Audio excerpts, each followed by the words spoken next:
Warning: some contents may be disturbing. Viewer discretion is advised.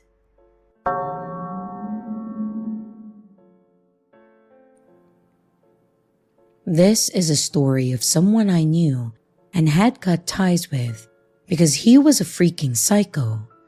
The first half will be to add context as to why I cut him off, and the second half is what makes it a let's not meet. I don't know if he uses Reddit, so I'll omit ages and locations. It started about 4 years ago when I was living in a friend's house while attending a nearby university. It was myself, my friend, his sister, and their parents.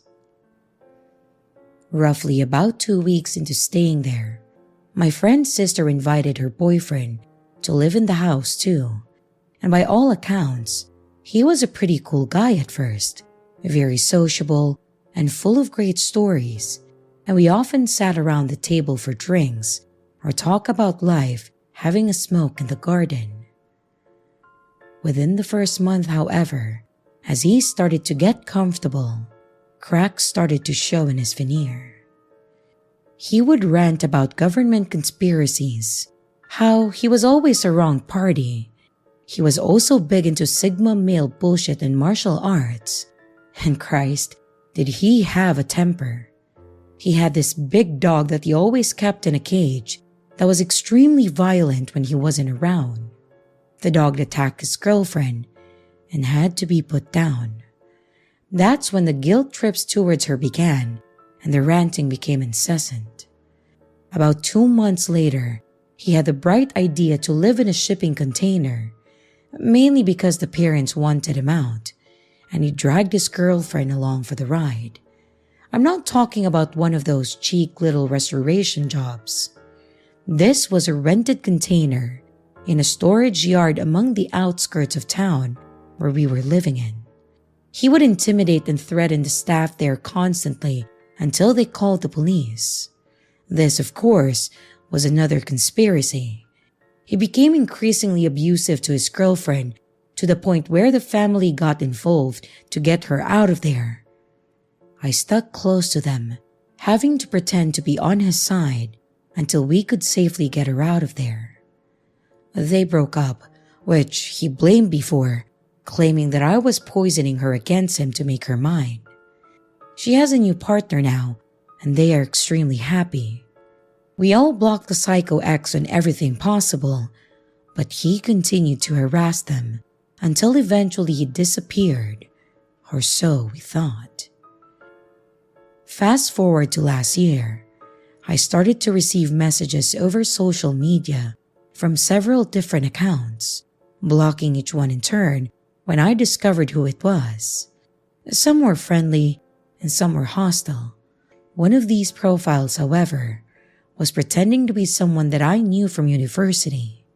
We talked about life and how things were going, and eventually I was invited to a house party, claiming that it was a free house and plenty of people were coming. I booked the time off work, I made my travel plans, and I kept talking to this friend coming up to the date of the party. I mentioned it to my friend's sister, and she was interested in going herself, until I mentioned the address, and she panicked.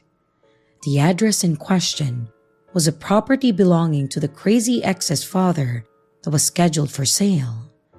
I waited until the day of the party, and I called the police to check on the property, claiming a suspected break-in. And they found 5 people there, including the ex. And parked out the front was a butcher's van equipped for food storage and a collection of knives, hammers, and rope. I'm extremely glad that I didn't go.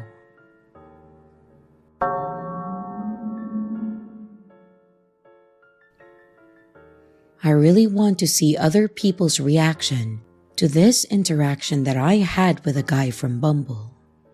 I, a 30-year-old female, matched with this 41-year-old guy, and we started talking via text and phone for about 2 weeks before meeting.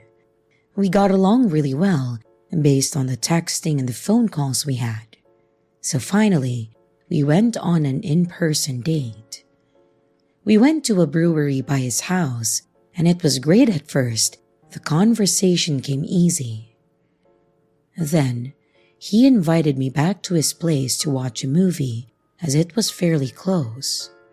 One thing of note, I had told him previously that I didn't want to have sex on the first date, just to avoid that expectation, so I expected to literally watch a movie.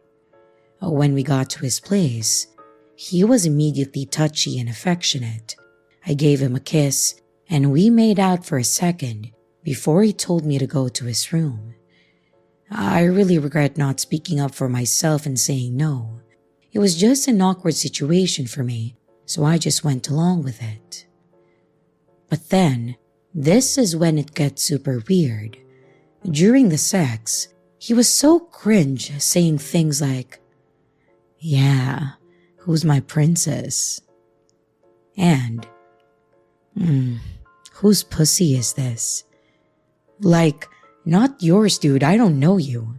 He then was saying that it was so good that he wasn't going to let me leave. Then he said it multiple times. He then proceeded to say that he was going to keep my underwear. I said no, and he insisted he was, and there was nothing that I could do about it. I literally just wanted to leave. I felt so weird and unsafe and just overall gross. I told him that I was taking my underwear back, and I did.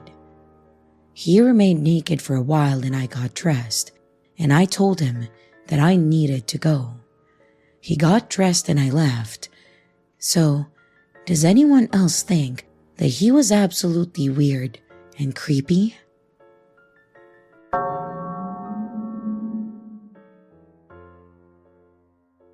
So, a bit of backstory.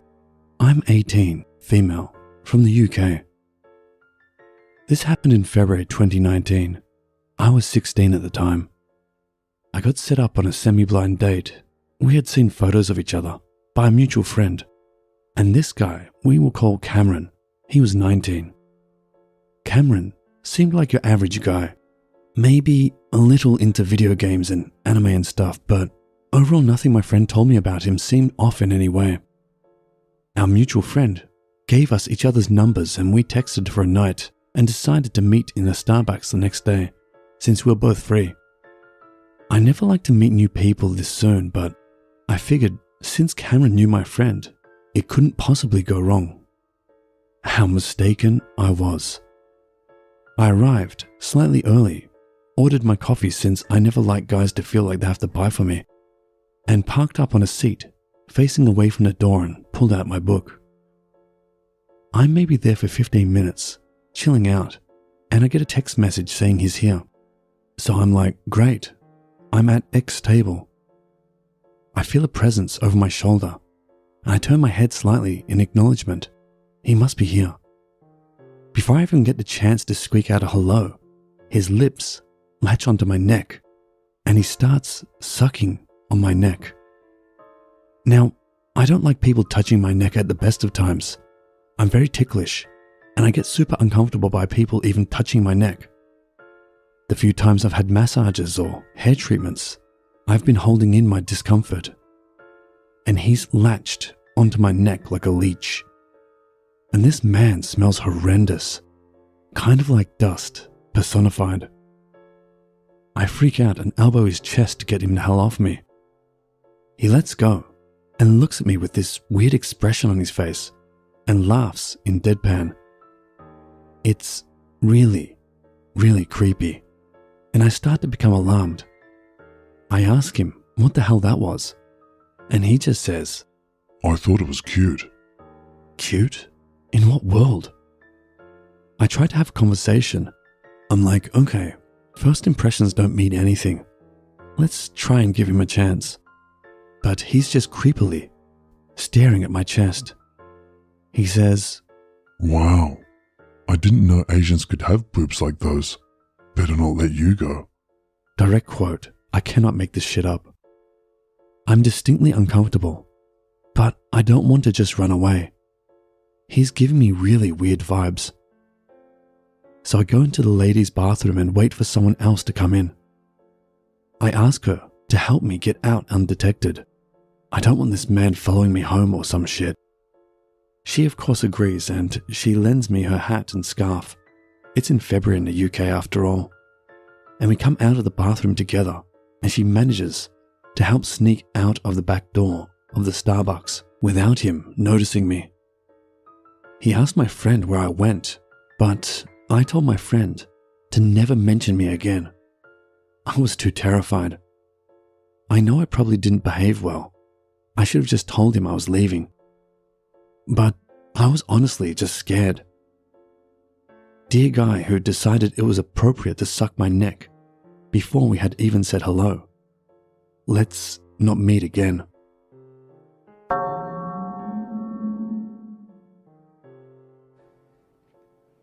Last week, I had the weirdest dating experience in my life. Just to put everything into context, I'm not crazy about the online dating thing, but I had just gotten out of a long-term relationship and I figured, why not, right? I end up matching with this gorgeous woman who I'll refer to as Daisy. Daisy and I started talking, and at first she seems really cool. So we eventually decide to meet up at a spot near her, roughly an hour away from where I live. Finding a parking spot took longer than expected.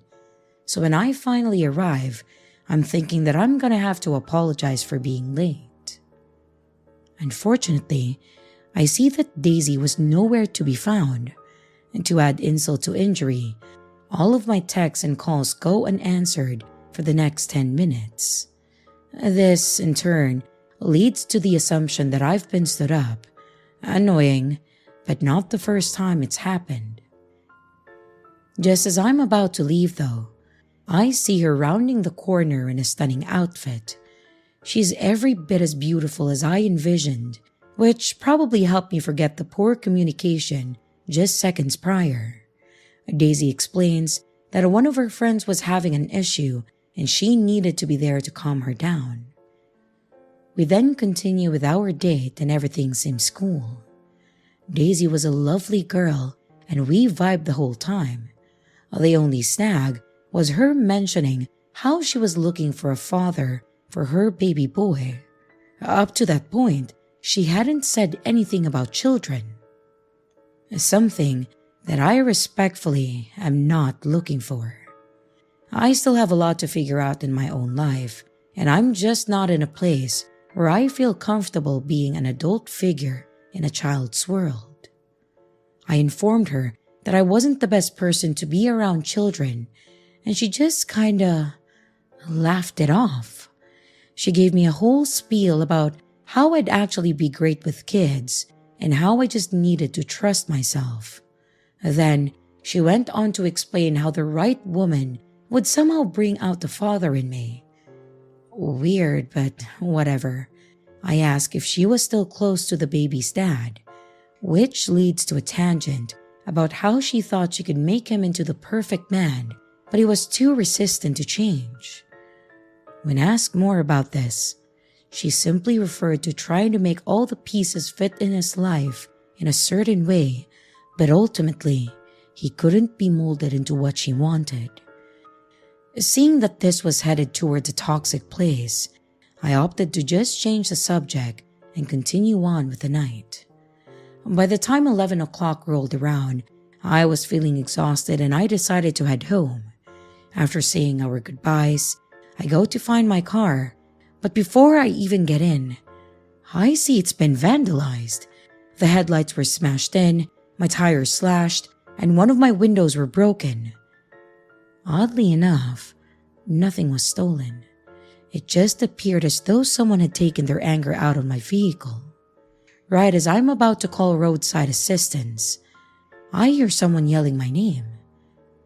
Lo and behold, Daisy just so happened to be driving right past me. Unprompted, she decides to pull into the parking lot and she immediately notices the damage. After inspecting my car for a few moments, she suggested that we go back to her place to hang out for a bit, and then she can take me back after. At first, I was really reluctant, but after looking at Uber and Lyft prices and hearing a convincing argument from Daisy about how bad Uber is in the area, I agreed with her. I got everything squared away with having my car towed, and we headed off to her apartment. When we arrived, the first thing I noticed was how clean everything was. There wasn't a speck of dust or item out of order. When Daisy turned on the TV, it was already set to Netflix, and a bowl full of snacks was neatly placed on the table. It appeared as though she was expecting company. But what I found the oddest was that there was no babysitter. What good parent leaves a baby completely unattended for hours at a time? When I asked about this, she simply laughed it off and made a comment about how her son was too good to need someone to watch him and how she didn't trust others in her home.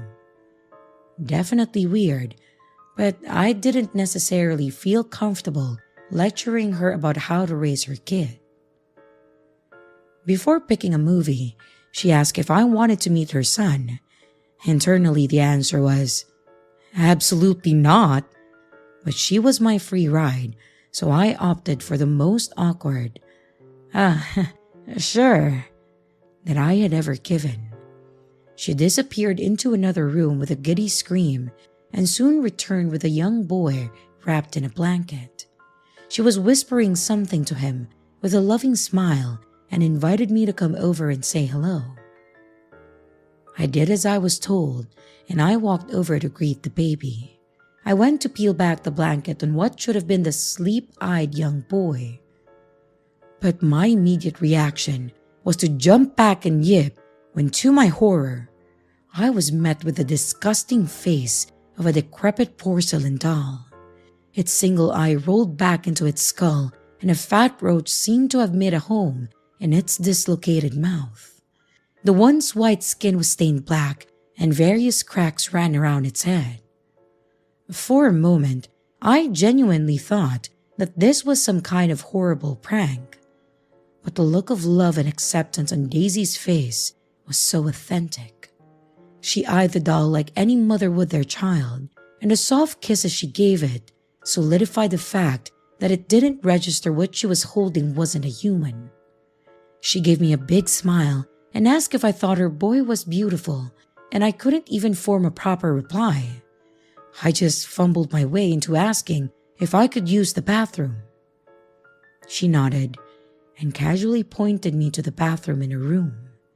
I took the opportunity to half sprint down the hallways toward it. Instinctually, I locked the bathroom door behind me and splashed some water on my face, trying to sober myself up from this nightmare. When the reality of the situation hit, I stood there for minutes, trying to think up a way to excuse myself from whatever the hell was going on. My thoughts, however, was interrupted by what sounded like a soft yet persistent crying noise. Thinking it was Daisy coming to check on me, I unlocked the door and cracked it open slightly, but didn't see anyone in the room. Curious, I cautiously made my way out of the bathroom, trying to keep as silent as possible, and followed the source to a walk-in closet. I was preparing myself for the worst, and I took a deep breath and slowly cracked open the door, where I was greeted by seemingly nothing. The only thing inside seemed to be a CPR dummy torso. Multiple pairs of differently shaped arms and legs were strewn about along with various pairs of unorganized clothing. For a moment, I thought that I was hearing things, or that it was a neighbor coming through thin walls. But suddenly, what I thought was an inanimate torso quickly turned its head toward me and then let out a loud gasp for air and shouted, "Help me! Oh God! Oh God! Please help me! I'm in so much pain!" The shock and horror at the fact that this horribly disfigured person was alive nearly put me on my ass as I scrambled to slam the closet door shut. But it was too late. The man screaming had alerted Daisy, and I could hear her inquiring about what was happening from the other room. It was now or never. I burst down the hallway, pushed past awaiting Daisy at the door, and made my way outside, sprinting down the dark street until I physically couldn't go any longer. The last thing I heard was Daisy running after me, screaming, "Come back, please. Our baby needs you. We'll die without you." The sound of her voice slowly died out, and the moment I felt that she was no longer coming after me, I called an Uber and sat in their car in silence the rest of the way home. As soon as I arrived, I called the police and I explained everything that went down that night. The next day, I tried to get a follow-up on what exactly happened, and to my shock, I was told that they found absolutely nothing. Just a young woman who was living alone by herself. No kids, no torso in the closet, nothing. I didn't know how to take that information, and I still don't. I know what I saw, and if Daisy is still out there hurting people, I don't know if I can live with the fact that she's free to meet other people and do horrible things to them. I would have assumed that the story ended there, but just the other night, I got a phone call. It was Daisy. She told me that our kid said his first word. Apparently, it was my name. She said that she loved me and that both she and the boy miss me so dearly. And then, silence. The next day, I find a postcard in the mail that read, "Soon, we're going to be looking at daycare, thinking of finding one closer to you so that your commute from work is easier. Looking forward to seeing you soon. With love, Daisy." I never once mentioned where I live, and I'm terrified of what this means for me. If any of you are doing the online dating thing, please hear me out. Make sure that you're really, really damn careful about who you choose to connect with. That choice might stick with you forever.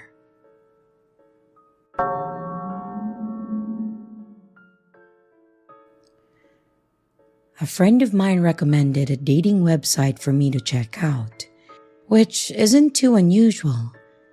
However, the site he told me about was clearly a joke. It was a site to date monsters, or at least that's how he put it. He gave me the website address and told me that it was only up for 7 minutes and 7 seconds after midnight. I rolled my eyes at him, and I put the information away in the back of my mind in case I got bored one day. Well, recently, I got very bored and I was unable to sleep, scrolling through my social media just trying to find anything new. I sighed, wondering if there was something a bit more interesting that I could do. That website came to mind. I mean, why not, right? If it was real, it was clearly a prank website that could entertain me for a few minutes. I waited for the clock to hit midnight, and I easily found the site. It looked like one from the early 2000s, blocky scrolling bars and a chunky mouse. The front page had a few profiles of the top creatures in demand. From what I could see of the photos, the top sellers looked like people wearing animal ears. This was a really poorly made joke. I hit my screenshot key to show my friends, but nothing happened. I guess some sites put a block on that sort of thing. I really didn't know much about website building to think otherwise. It would take me longer than 7 minutes to fill out the form or to pick out a monster that I wanted to request a date with. So I saw a randomized button on the top of the screen. Hovering over it for a few moments, I clicked it. It then brought me to a page that was simple compared to the rest. Instead of picking out a creature, you could have one sent to you. The site would tell you a day and time, and the creatures of the site would be able to pick if they wanted to go out, so it wasn't truly random on both ends. The human just didn't know what they would get. There was no form, so I just hit the button and I waited. I doubted anything would happen. This was a joke site after all, right? The screen turned black and I started to feel a little bit of fear creep up my spine. I was almost angry at myself for feeling like that. It was just a simple website. I was about to close it when a text and an image came on screen. Alex Hawthorne, Wednesday, 10 p.m., location below. I took a small inhale of a surprised breath when I saw a photo of a park that I knew.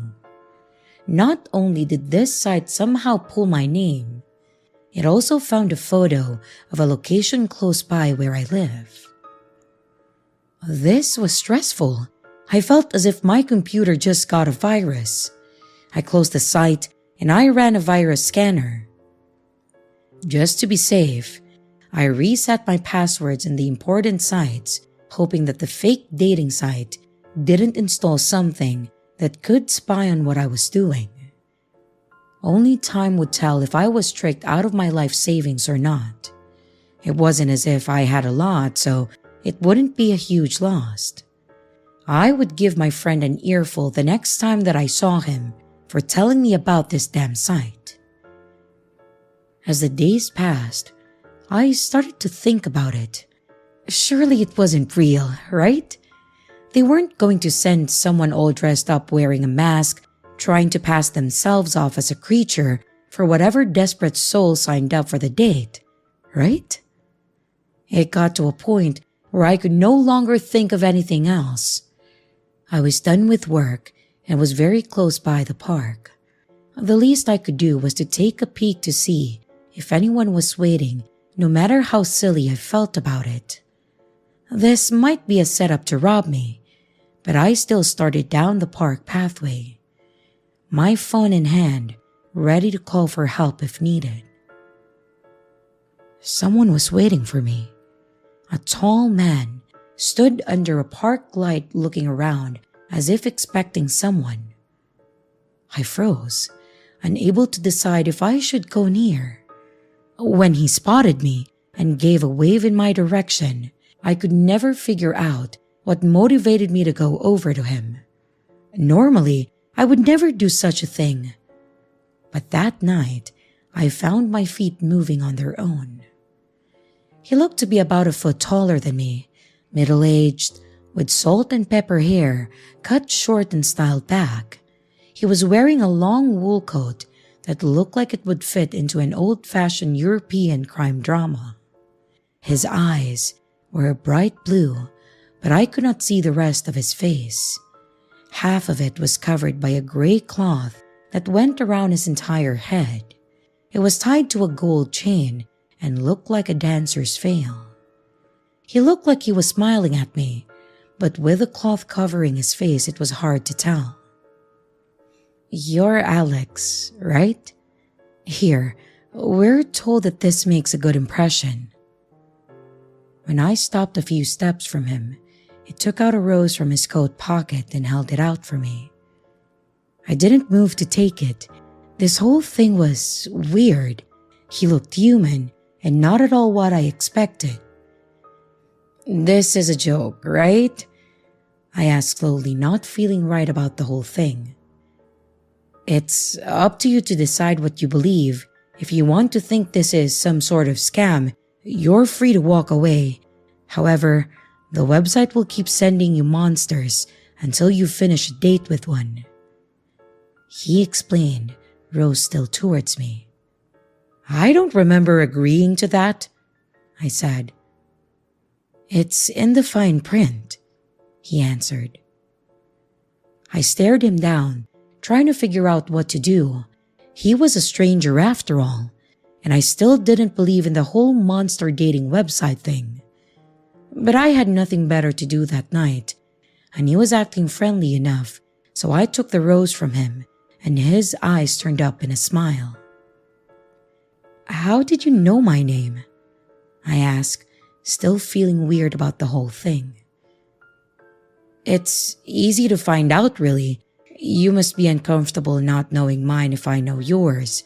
I go by Poppy." I raised an eyebrow.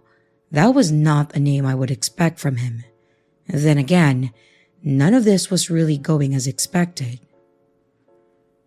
"So, you're not human, right?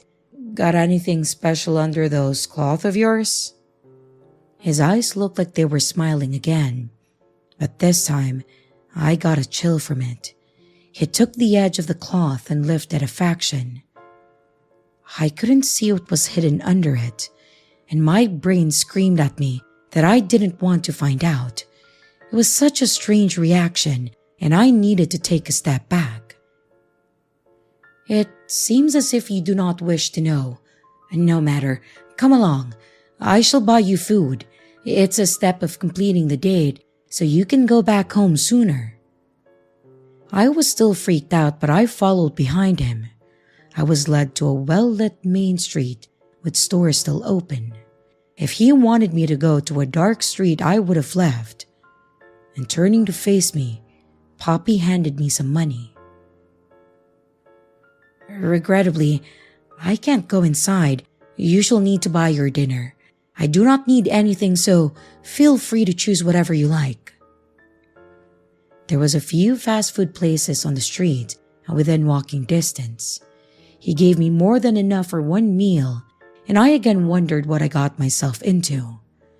I could have just walked away with the money, but I was starting to feel a bit curious over what the date with the monster would be. I picked the first place and I got a meal to go. Poppy waited outside for me and gave me another friendly wave when I came out, as if I didn't know where I left him. Damn it, this guy was a little endearing. I almost wanted to believe in the whole monster thing. "Would you like to eat in the park?" he offered. The park entrance had a few tables for people, and it was right across the street from a police station. Overall, a very safe spot to sit and eat with a stranger even if it was at night. I agreed, and I followed him again. We picked out a table that looked clean enough, and I wasn't too hungry, so I picked away at my fries from the bag. "So, if you don't eat fast food, what do you eat? People? Puppies?" I asked, looking over at him. He sat across from me and thought about my question for a moment. "I eat people's worries," he said finally. I paused, well aware I was giving him a look, and here I was trying to believe him, and he came out with this weirdness. "Okay, I'll bite. How does that work?" To put it better, I eat the causes of people's worries. It's like a monkey's paw thing. He raised a hand that was covered in a white glove to emphasize his point. "Let's say you're worried about a job interview coming up. I eat those worries, and there, no more job interview." Another example is if you're worried about your daughter's grades. You can see where I'm going with that. I ate a few more fries and I closed the bag. I did see where he was going. Can't be worried about a daughter if you don't have one, right? I should have left after that, but I felt as if I was having deja vu, as if I've heard this before. But that was impossible because I've never seen Poppy before that night. "Do you warn people before you ruin their lives? Like, be careful what you wish for kind of deal?" I asked and found my voice was shaking a little. Not often. I do tend to stress about how there is no going back, but I do believe you already know all of this. My body tensed up. This man no longer appeared charming. His blue eyes bore into mine until I needed to look away. I've never met him, and yet he was acting as if I did.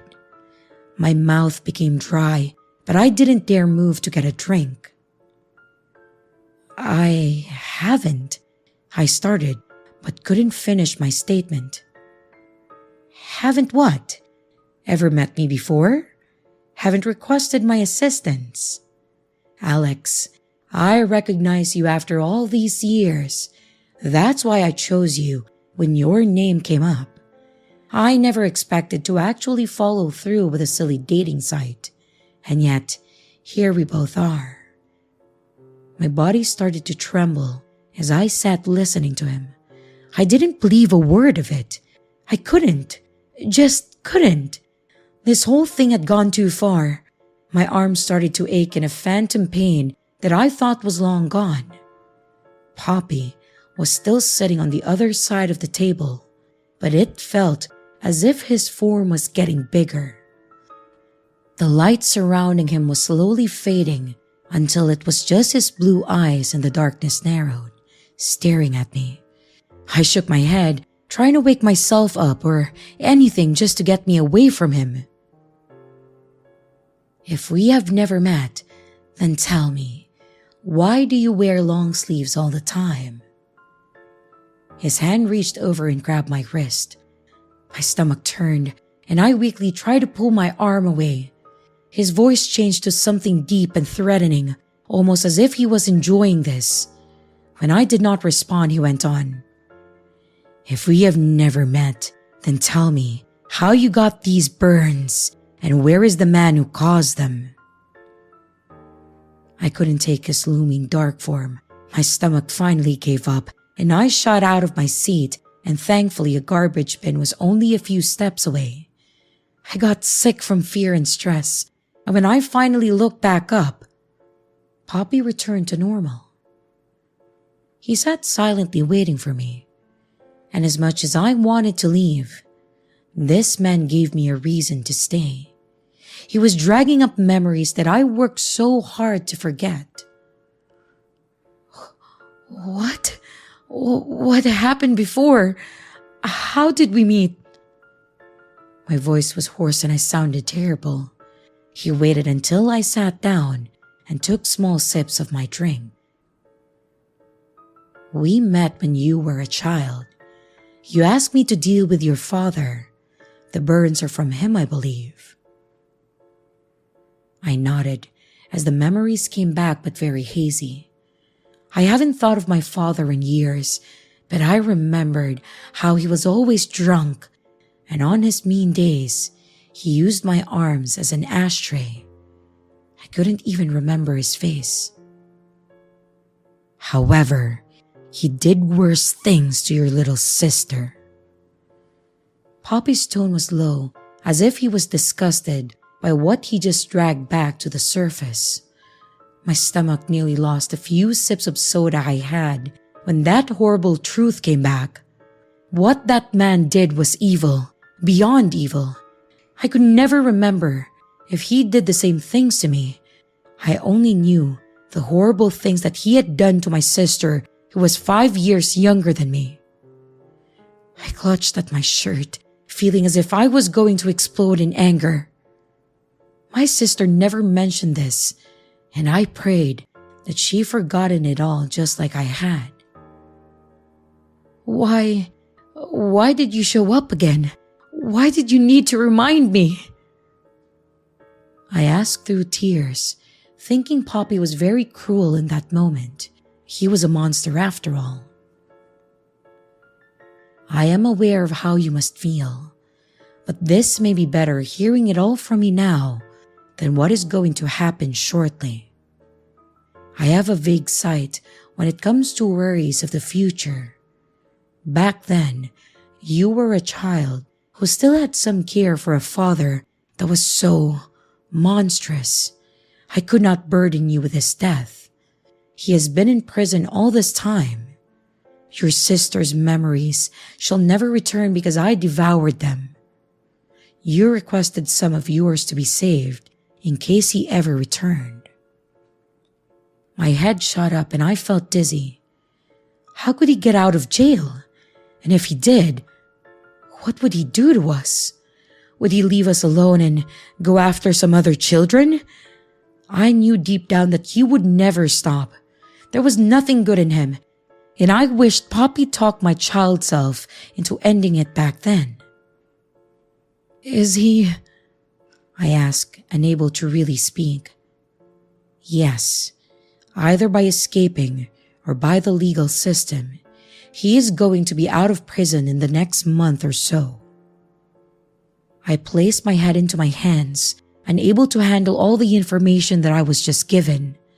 It all felt too much of a coincidence of checking out the website and Poppy remembering my name. I suppose stranger things happened. I didn't remember Poppy in my past. Only faint memories of the same conversation about the monkey paw. When I finally raised my head, Poppy was looking at me, his eyes crinkled in a smile. Does your father being out of prison worry you? His calm tone chilled my blood. Without any hesitation, he offered me help only he could give. After what my sister went through, I didn't dwell on my answer, and I knew it the moment he asked. Yes, it worries me a lot. I felt the weight come off my shoulders when he nodded, accepting my answer. He let me calm down and stood signaling that the so-called date was finished. I just wanted to get home as soon as possible. I gathered up the bag of food and the rose, but didn't leave yet. Unfortunately, the ones who made the website thinks that a date is finished if you both kiss. Poppy announced and I looked at him dumbfounded. Now, you're just messing with me. He shook his head, cloth fluttering, and crossed over his heart. I did not want to kiss, well, whatever was under his cloth. But he did mention that the website would keep sending monsters until one date was done. If I didn't go through with this, who knew what else would show up the next time? It shall only be on the forehead, do not worry. All right, that was a bit better. At least something that I could agree to. No matter how embarrassing it was, I got myself ready to get this over with and closed my eyes. Poppy only took a second to place what felt like a normal kiss on my forehead and then backed away a few steps. Somewhere in the back of my mind, another memory was trying to worm its way through my thoughts. I thought when I was younger, I'd asked to see what was under his cloth and he showed me. I couldn't remember what he looked like, but I felt it was frightening, but in a way that heights could be frightening or venomous animals. I almost asked him if I could see it again, but I decided against it. There you are. I shall take care of your problem, and no need to ever see me again. We could meet again if you want. He looked down at me, his eyes narrowed, but in a kinder way than before. I would like that, maybe someday. And without giving me any way of contacting him again, he gave me a wave and left. I stayed in the park watching where he went before turning around to head back home. The rose I dried is the only proof of my first and only blind date. A month later, my mother called me. It was something serious judging by her tone. My father tried to escape prison that day. He was shot, and she wanted to tell me, feeling that it would be better for the news to come from her and not from some other source. It told her how I felt about him for the first time, and we spoke for a while, something I never thought that I would be able to do.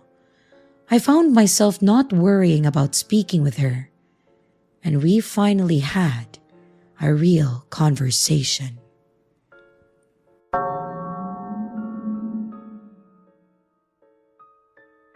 This happened in 2011.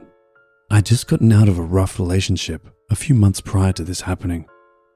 My friends encouraged me to try dating again, so I caved and made a profile on the website, Plenty of Fish. I was surprised with how many messages I'd received within the first few hours. Most were just people saying hi or asking to hook up. I wasn't looking for a hookup, so I ignored those messages. After about a week, a guy, roughly an hour away from me, messaged me. He was cute, so I messaged him back. The conversation was pretty casual at first. He asked if I'd like to go for a coffee sometime. Not thinking anything of it, I said sure. This is where it started to get weird. He started to get pushy and ask when we could grab a coffee. I told him I didn't have my own car, so I'd have to borrow my mum's car to meet up with him. He offered to come pick me up, but I wasn't comfortable with the idea. The next message made my blood run cold. It read, I'm sure your hometown isn't that big. If I knocked on a few doors, someone would be able to tell me where you lived. Are you crazy? I replied. I'm sorry, but that's kind of creepy. This just pissed him off. He messaged me multiple times after this. They said, You know I have a gun? I could shoot you and make you disappear. No one would look for you. You're nothing but a dirty slut. I could kill you. I'll throw you down a well, and no one will ever find you. I was really scared at this point, so I asked him to please leave me alone. He replied with the following. I know where your hometown is. It's not a big town. I can find you. At this point, I'd had enough, and I blocked him. I reported his account to Plenty of Fish and deleted my account. I was really on edge for the next few weeks after the fact. I was afraid he was actually going to come look for me. So, to the creepy guy who threatened to kill me on Plenty of Fish, let's not meet. Ever.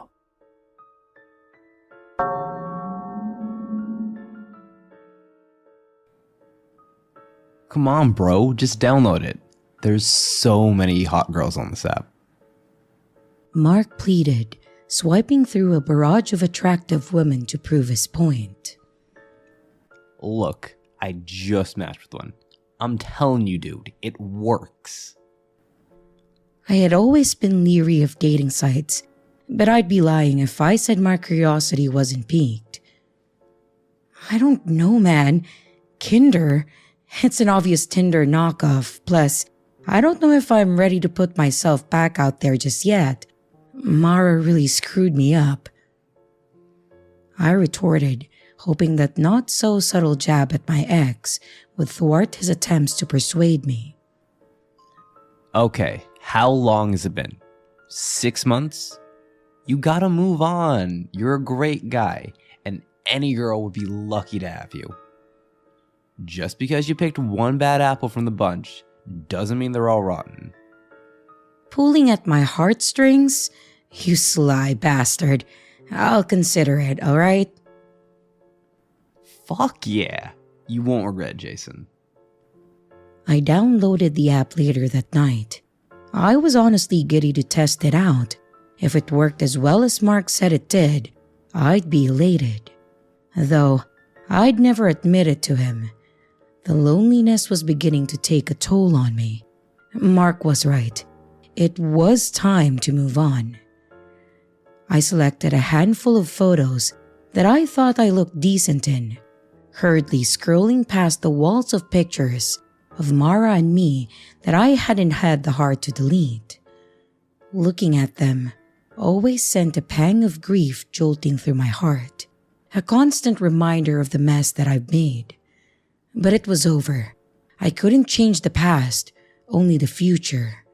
So, with that notion at the forefront of my mind, I steeled my resolve and finally deleted any remaining photos of my ex-girlfriend from my camera roll. After a week, I was a bit underwhelmed at the modest number of girls that I'd matched with. When I was fortunate enough to kick off an interesting conversation, it usually fizzled out after a day or so.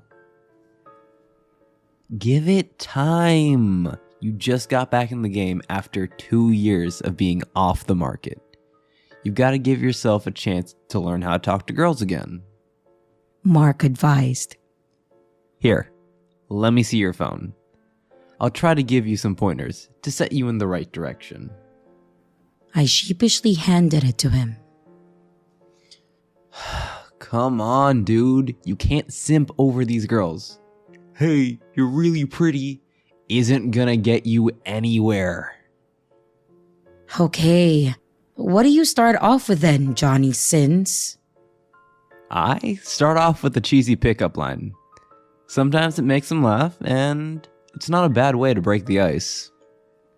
Which one do you use? I queried, hoping to pilfer his. I start off with, are you a parking ticket? Because you have fine written all over you. But you can't steal mine. You gotta find your own. He smirked. Fine, I'll see what Google has to offer. After perusing the internet's bountiful selection of awful pickup lines, I settled on a mildly corny one and began to implement it. The pickup line did little to bolster my already lacking self-esteem. I was feeling dejected, nearly ready to give up on the app altogether, when a notification lit up my screen. Kinder, you got a match! My heart fluttered. I hurriedly typed in my passcode and I opened the dating app. New match, Jessica. I start swiping through her pictures. Jessica was drop dead gorgeous. I had no recollection of ever coming across her profile in the first place, but I knew that I had to make a move on her. All right, Jay, you got this, I muttered to myself. With nothing original coming to mind, I copy-pasted the pickup line from my latest failed conversation, and then I pressed send. I waited with bated breath for a response. Then she replied almost instantly. That's a good one. Thanks, cutie.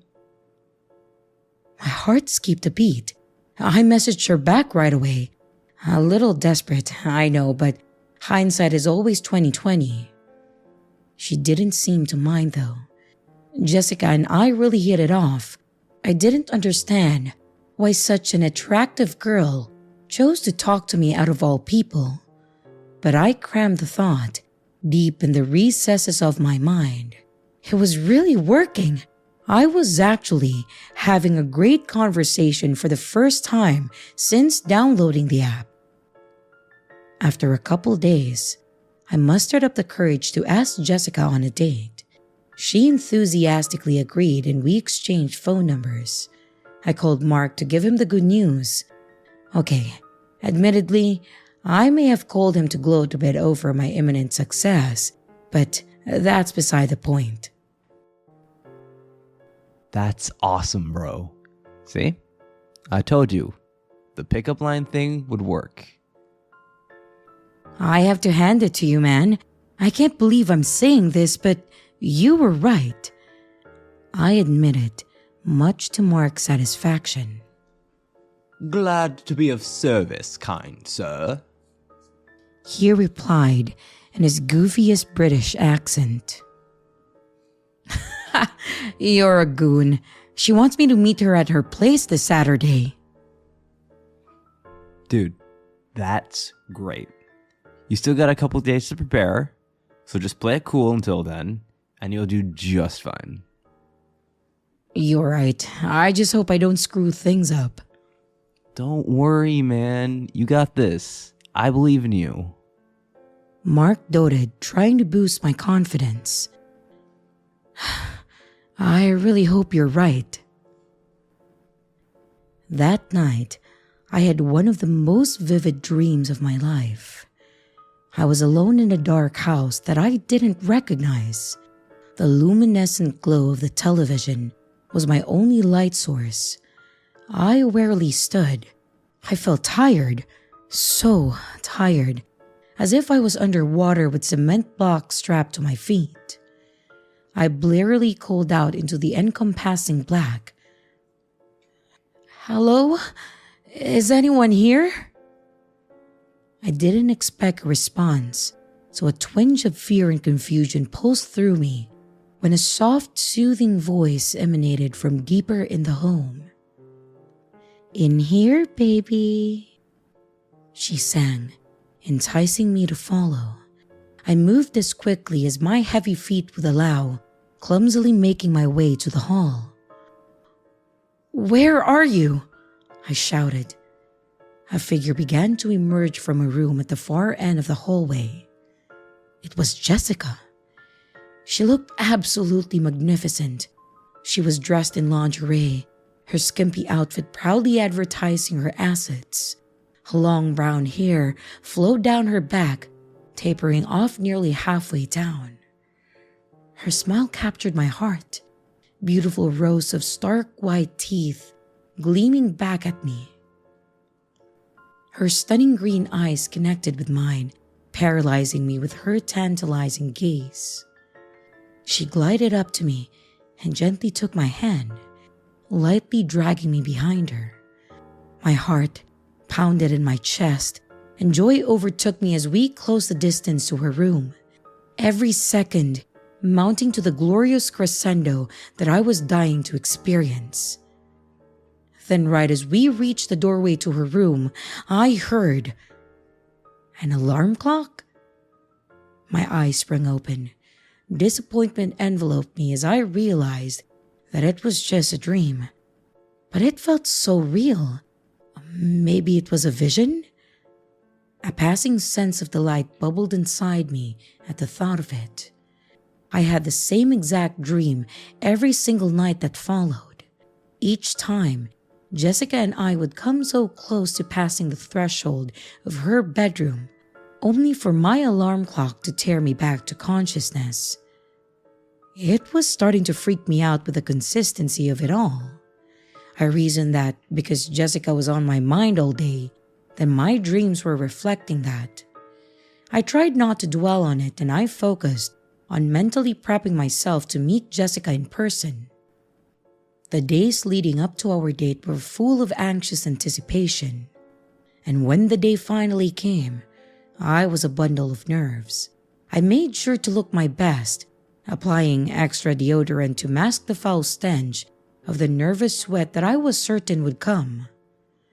I left my house a few minutes before 8, shooting Mark a text to let him know of my departure. I pulled into the driveway and I messaged Jessica to let her know that I'd arrived. She instantly replied and told me to let myself in. I thought it was a little strange that she wasn't going to greet me at the door, but I ignored the notion and I timidly approached the house. Sweat began to pool above my brow as I pushed open the front door, and once I stepped inside, I froze in utter shock.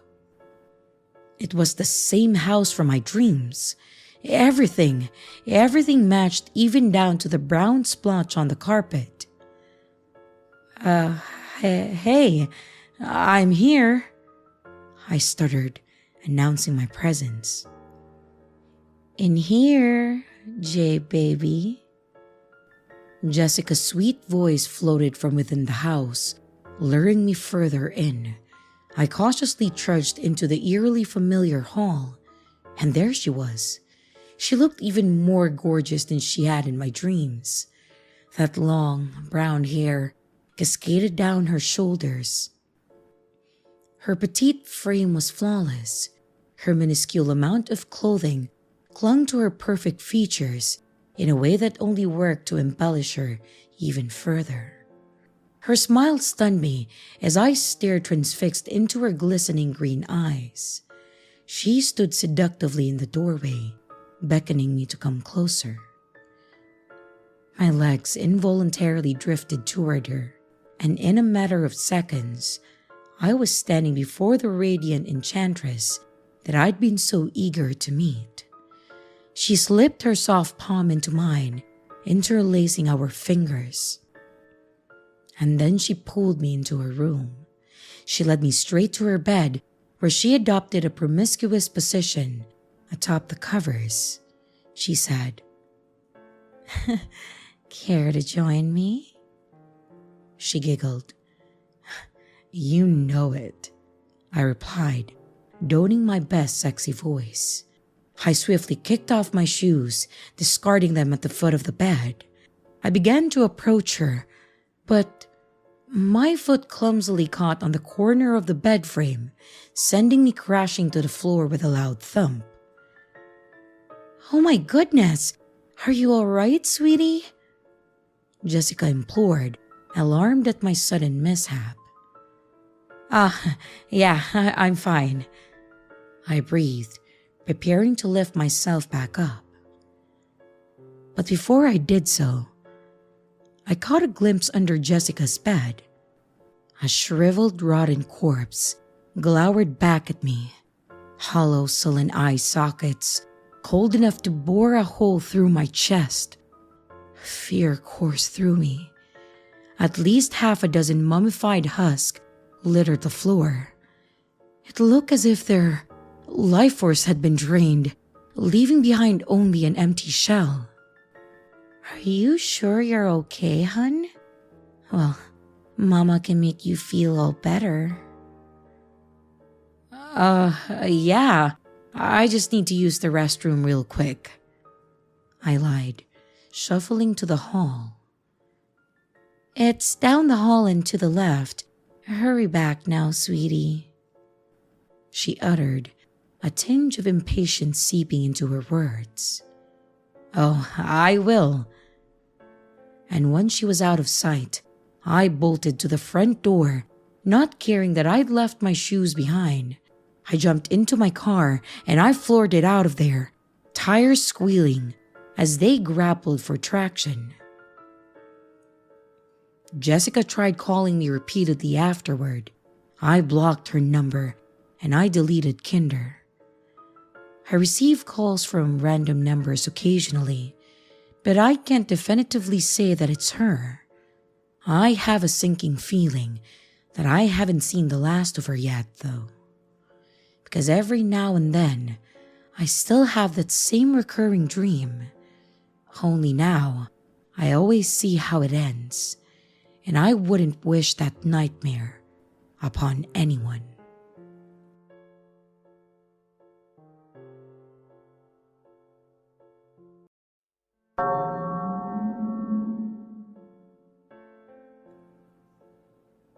A few years back, when I was around 18, I entered a very rebellious phase in my life.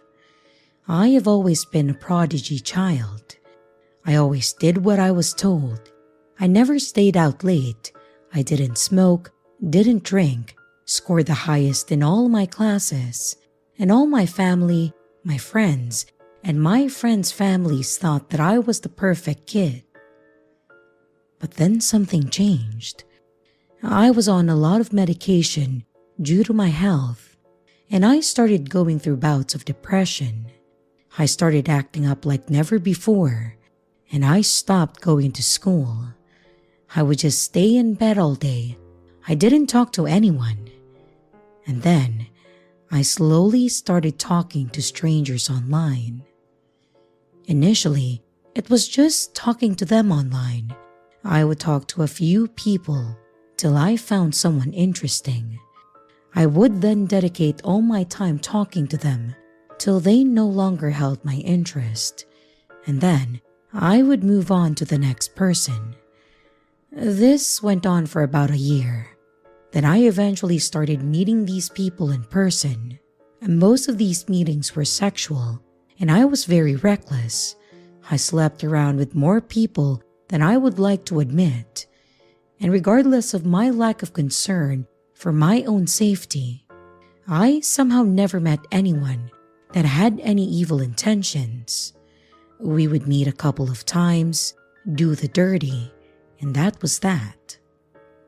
Until I met this one guy though. I was talking to a couple of guys at that time. I wasn't in any sort of relationship, but I was just being a hoe, you know. This guy starts talking to me and asks me about my hobbies, my interest, what I do, and I told him that I don't smoke or drink, and he was shocked.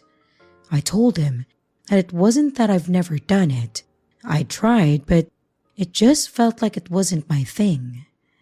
We talked for a couple of more weeks, and I ended up talking about how I've been going through depression. And at first, he just listened. Eventually, he started telling me that I should try smoking. It would help me relieve my anxiety and my stress, and I always turned it down, but he was relentless. And after a month or so of talking online, we finally decided to meet. We had never had any sort of sexual conversation or anything like that. We were just going to meet as friends. I was supposed to meet another guy, an acquaintance, for something that I needed. So I suggested to the online chat guy that we meet briefly for lunch, and then he can then drop me off to the other guy's place. He agreed, and then we decided on where and when to go. The day we were supposed to meet, we met at the local cafe. We had brunch, and then I got in his car for him to drop me off at the place that I had to go. It was a good 45-minute drive, so I decided to put on some songs, and I just decided to relax. 5 minutes into the drive, he offered me a cigarette. I declined. He insisted and kept insisting until I gave up and then agreed. I then opened the box, and there was only one cigarette in there. I told him that it was his last one and asked if he was sure that he wanted me to smoke it, since he would have enjoyed it more than me. He said yes, so I took the cigarette out. But there was something odd about it. It didn't look like it was store-bought. It rather looked like it had been rolled by hand.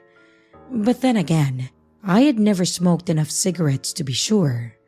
So I lit it up, and then I smoked it.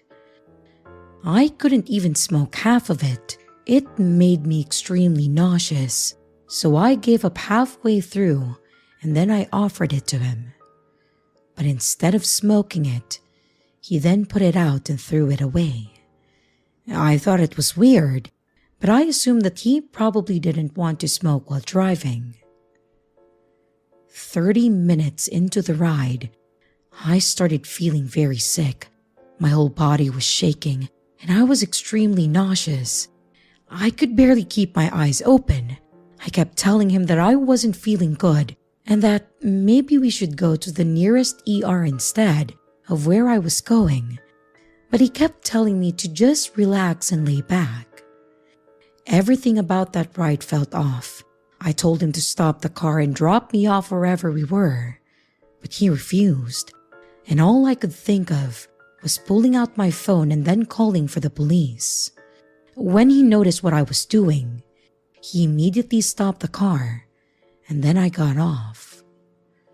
I couldn't stand, so I sat on the roadside and I called the guy that I was supposed to visit. He then drove to where I was and picked me up, took me to his place, where I threw up all over his living room multiple times. For the next hour and a half, I just laid on the couch. My whole body was shaking and I was constantly throwing up. The guy brought me water, gave me some electrolytes, and kept insisting on going to the hospital, but I refused. I had no idea what I had smoked, but I was sure that it wasn't just plain old cigarettes.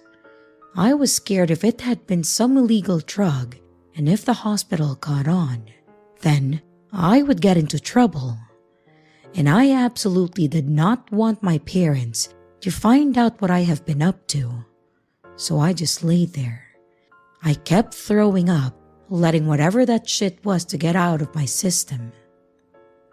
All these years later, I am now married to the guy who picked me up from the roadside and helped me through an insanely embarrassing time. Oh, and to the guy that laced my cigarette, let's not meet.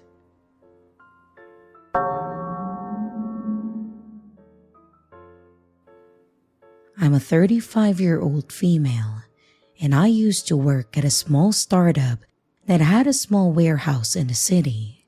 I enjoyed it because it had great benefits, perks, and a pretty easy commute. I just walked a few blocks to the metro line in our city. Usually, I worked the day shift, so my walk to the station wasn't too bad. I just encountered the normal city life. And on the occasional time that I worked into the night, I usually walked with some co-workers that I knew, or my then boyfriend would pick me up. If I had to make the walk by myself, then I would wear giant headphones so I can deter catcalls and other annoyances. Well, I had a doctor's appointment that morning, but I was allowed to make up my shift by staying after the day shift crew left. However, I finished my shift before the rest of the evening crew, which meant that I had to make the walk by myself that day. It was already dark, and the street was pretty much deserted. Well, except for this one really tall burly dude that's walking just ahead of me and yelling into his phone. I had my headphones on, but nothing playing because I wanted to be aware of my surroundings. Big burly guy sounded angry, and he didn't turn back to look at me until after he yelled into the phone, "Well, I did my part, and now it's up to you to get rid of the body. I don't care what you do, just make it disappear." Then he turned around and stopped walking and then looking at me surprised. I quickly stopped to not run into him, and I give an awkward grimace or a smile, acting like I hadn't just heard him say that because I was listening to music. And at the next crosswalk, I quickly crossed the street, and he just stared standing in place until I was a block away, and then turned the corner and disappeared. I don't know if this guy actually knew that I was behind him and just said that to scare me because he thought that I was listening into his conversation, I hope. Or he was up to no good. But that was super creepy. I never walked to the metro when it was dark after that by myself. Either I had a ride or a buddy to walk with.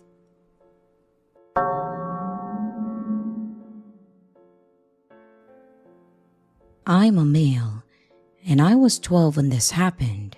My older brother was 14, and my younger brother was 6. And this all happened in the year 2000. I still remember the exact name of the hotel, and I was just looking at some pictures on the TOI website. It's very nostalgic, but I'll refrain from sharing the name as I'm unsure if it's appropriate to. We arrived at the hotel complex in Zakynthos, and we were given the keys to our apartments where we would be staying for the next 2 weeks. We had 2 separate apartments, one for my older brother and I, and a different apartment for my parents and my youngest sibling. The apartments were like mini blocks of 4. There were 2 up and 2 down.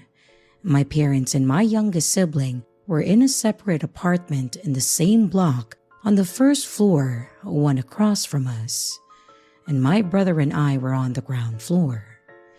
One important detail is the block we were in was at the very end of the complex. The 4-foot perimeter wall separated my and my brother's apartment from the outside of the complex, which I remember just being a load of plants and bushes. Near the beginning of the holiday, for whatever reason, there was a conversation amongst us about how Albanians would sometimes rob or mug the tourist that we would not have any problems because Zakynthos was not part of mainland Greece. No idea of how factually correct or stereotypical that was, but the conversation happened. During the holiday, as you do, we made friends with some of the other kids.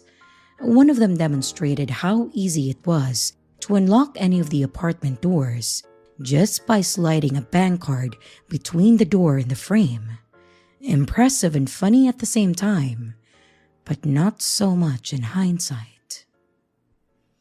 About 1 week into the holiday, we thought that it would be fun to have our youngest brother stop in our apartment for the night. In the middle of the night, we were awoken by some loud banging on our door. It was our dad checking on us. 2 Albanian thieves had made their way over the perimeter wall and had attempted to break into the apartments. They'd successfully broken into one where a couple was sleeping, and they began looting the place. The lady woke up, and after realizing that the man prowling around the apartment was not her partner, she let out a scream which caused them to flee. One of them successfully jumped off the balcony on the first floor and made their way off, while the other had face planted upon impact and was lying in a pool of his own blood. Police had arrived and were apparently giving the guy a good kicking. It was all very dramatic, but after checking the apartment over and ensuring all the doors were locked, our dad returned to his apartment and we just went back to sleep. The particularly creepy part is that the next morning, we stepped outside to shoot at the hornets with the arsenal of BB guns that we had purchased, but we noticed 2 very obvious handprints on the sliding doors to our apartment. It was shaped out by that sort of red-brown soil or sand. They'd clearly tried breaking into our apartment, and they'd have been stupid not to, given that we were the very first apartment on the side of the perimeter wall. Who knows if robbing a few disposable cameras would have sufficed for them if they managed to get into the apartment with just a 6, 12, and 14-year-old bunch of kids. One bonus little creepy encounter a bit later on during the holiday is that I had returned to our apartment after swimming and I had gone to use the bathroom. Upon exiting, there was a completely random middle-aged guy that just stood there in the kitchen who said, "Morning." I said the same back, and I just ran off back towards the pool at the other end of the complex. Turns out, it was the owner of the complex who decided to just let himself into our apartment to do some maintenance or something. I mean, who the hell does that? I never really found out what happened to the burglars after that. But safe to say though, that face planting from a first floor balcony jump probably smashed a few teeth.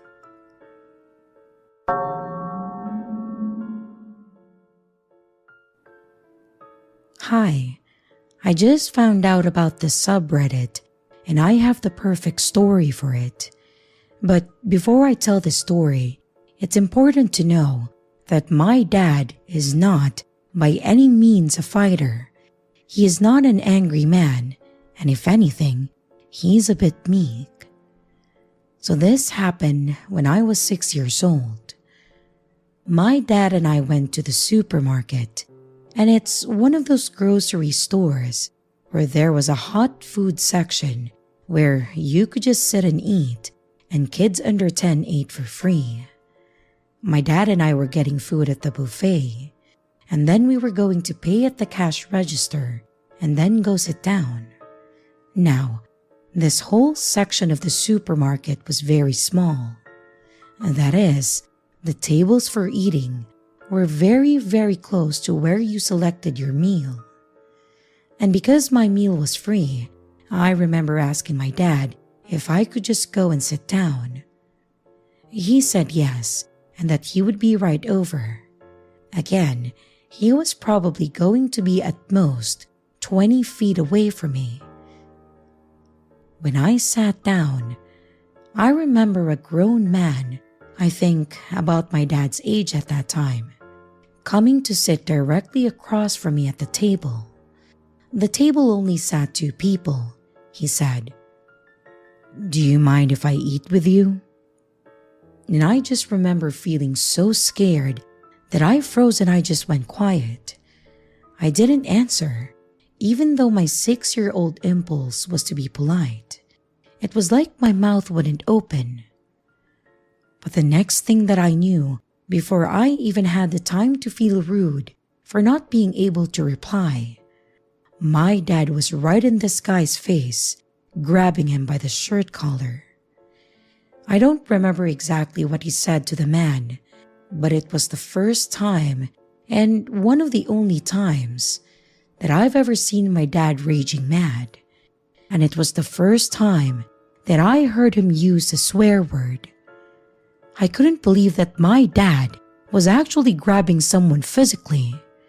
The next thing I know, security came over and my dad had called my mom, who was in the grocery store shopping, and then there was a big commotion. All I remember is we then left the store.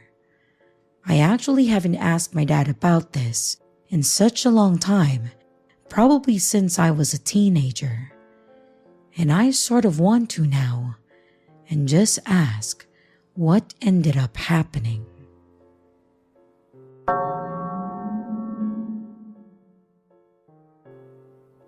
This story is something that I think about from time to time, and it creeps me out. So I'm writing this to get it off my chest. So anyways, let's begin. almost 3 years ago, I was 17 years old. And at this point, I was accustomed to being in horrible situations, as all I had was my mother, and she could not hold down a job for long because she had her own issues to tackle. And so, as I grew up, we stayed in and out of roommates' houses.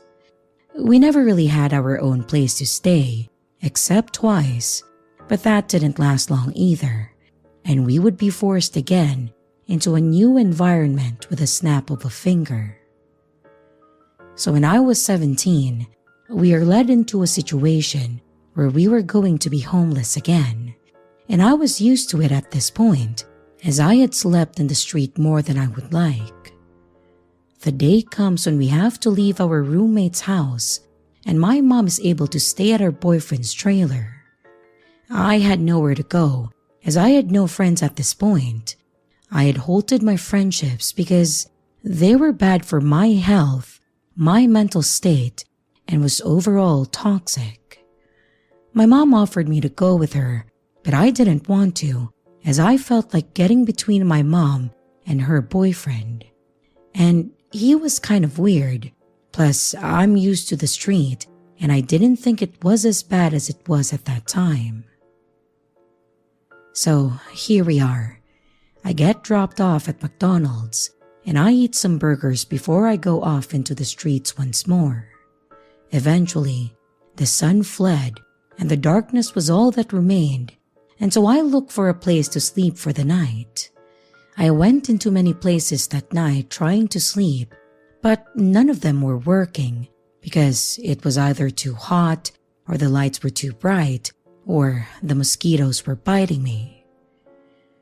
That's when I remember a house that I used to go into to chill in. This house was under construction and it was nearly finished, so the doors were all shut and the windows were all settled, so there were no mosquitoes. I go through the back like I always did, and then I make my way upstairs. Eventually, I settle in the bathroom because there is less debris on the floor. So I lay there, and I try to sleep, but I hear some sounds downstairs.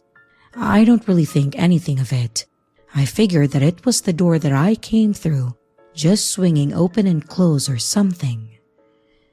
Eventually, after laying there for maybe an hour, I open up my phone and I look at old photos of my life, thinking about how messed up it was that I got to this point and how I lost everything.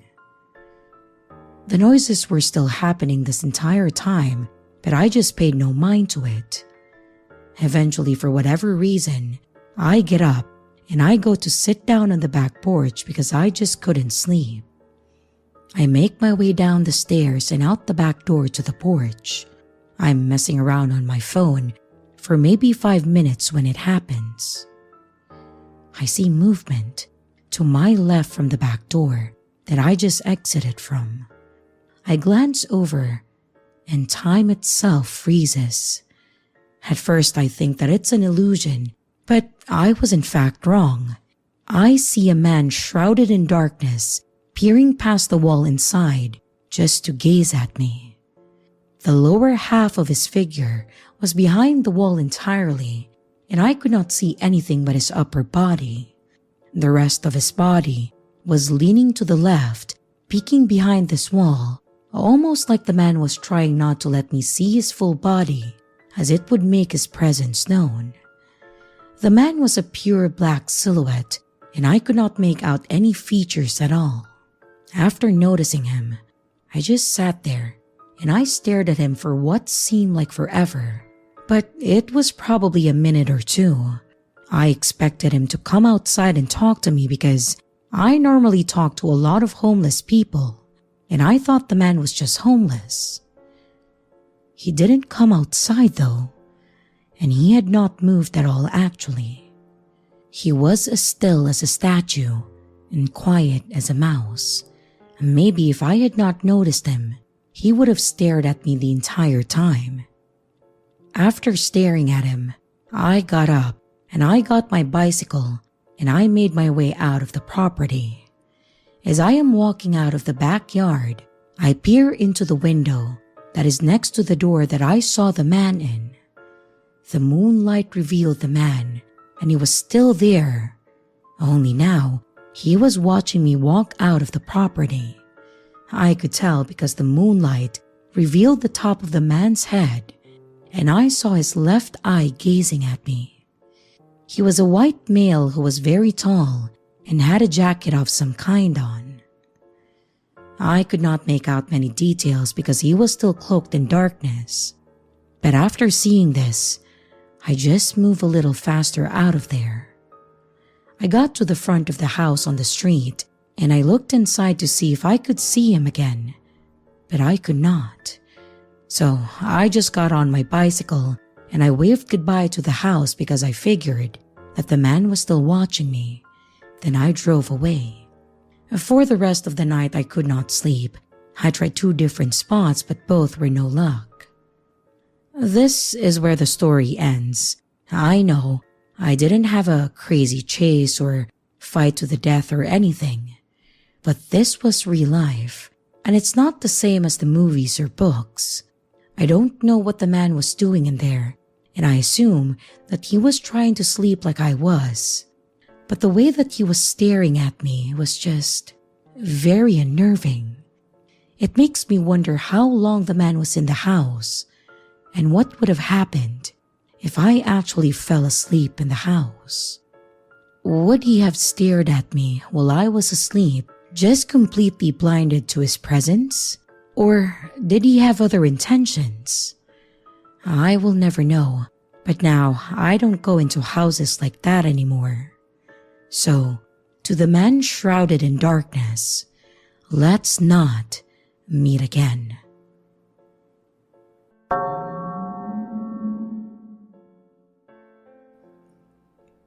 This story happened a decade ago, but honestly, it feels like it was forever ago. I remember pretty much the entire thing, but some of the details are hazy, as this was 11 years ago. It was quite traumatizing, so my apologies if I miss anything. Let me give you a bit of a backstory before we get into the actual situation. That way, you can understand how this all happened. So, to start, growing up, we never had a whole lot of money. I wouldn't say we were poor, and I never went without things that I needed, but we just never really had a ton of money or anything like that. We never had nice cars, I never got fancy clothing, and we never went on vacations or anything. That's not to say that my parents didn't try. They absolutely did, but it's just a good way to look at how it was for me growing up. And in addition to this, I never really had many friends when I was young. The neighborhood we lived in didn't have any other children until I was about 10, and my cousin on my mother's side moved in at the other corner. Well, when she moved in, we were inseparable. I was always at my aunt's house, or she was always at our house. So, like I mentioned before, our family never really left town or went anywhere fancy or anything like that. So in 2010, when my grandmother on my mother's side decided to put together a family reunion, and she told my mom that she would pay for the hotel for my parents to come out, and that she wanted them to bring me and my cousin because my aunt wasn't going to be able to make it, I was ecstatic. I was about to go to Colorado Springs with my best friend, and it was going to be the best summer ever. Even if it was just a medium-priced hotel with almost no amenities for like 3 days. Like I said, I didn't know about the Lux life, so this was an extravagance to me. So, we got to the hotel, and I was in love with it. My cousin and I had an adjoining room with my parents, so we were pretty much allowed all the privacy we wanted. But the one thing that I really wanted to do was go swimming in the hotel pool. On the first night there, I begged my mom to let us go swimming. And she was a bit hesitant at first, but after a while, she told us that we could go swimming after a little while and that either she or my dad had to accompany us. And that was fine by me because I just wanted to get into the pool. So, we went back to the room, we put on something on TV, and then we waited. And after about an hour or so, my dad came over to the room. He said that we were allowed to go swimming and that the plans had changed a little bit. He told us that he would walk us down to the pool, stay for a few moments, and then if it seemed safe enough, he would be heading back to the room so he and my mom could spend some time together. Again, I was totally fine with this. This meant that we got the privacy and then we got to enjoy the pool. His only stipulation was that we had to be back in the room in 2 hours, or if anyone from the hotel told us to leave, we had to do so without question. We both absolutely agreed to this, and we got our swimsuits on, and then the 3 of us headed down to the pool. When we got there, it was completely empty. There were absolutely no other guests there or whatsoever. We got in, and we're just doing what we did. And after about 5 minutes, my dad said that he was going to head back up. He looked up, then back down, and then told us that as soon as the clock hit 8, we were to get out of the pool and then go straight back up to the rooms. He then laid down all the basic dad rules, like don't talk to anyone that you don't know, or follow the rules of the pool, or don't leave the pool room. And again, if anyone tells us to leave or ask where our parents were, we were to get out and tell them that we were just about to leave and do so without hesitation.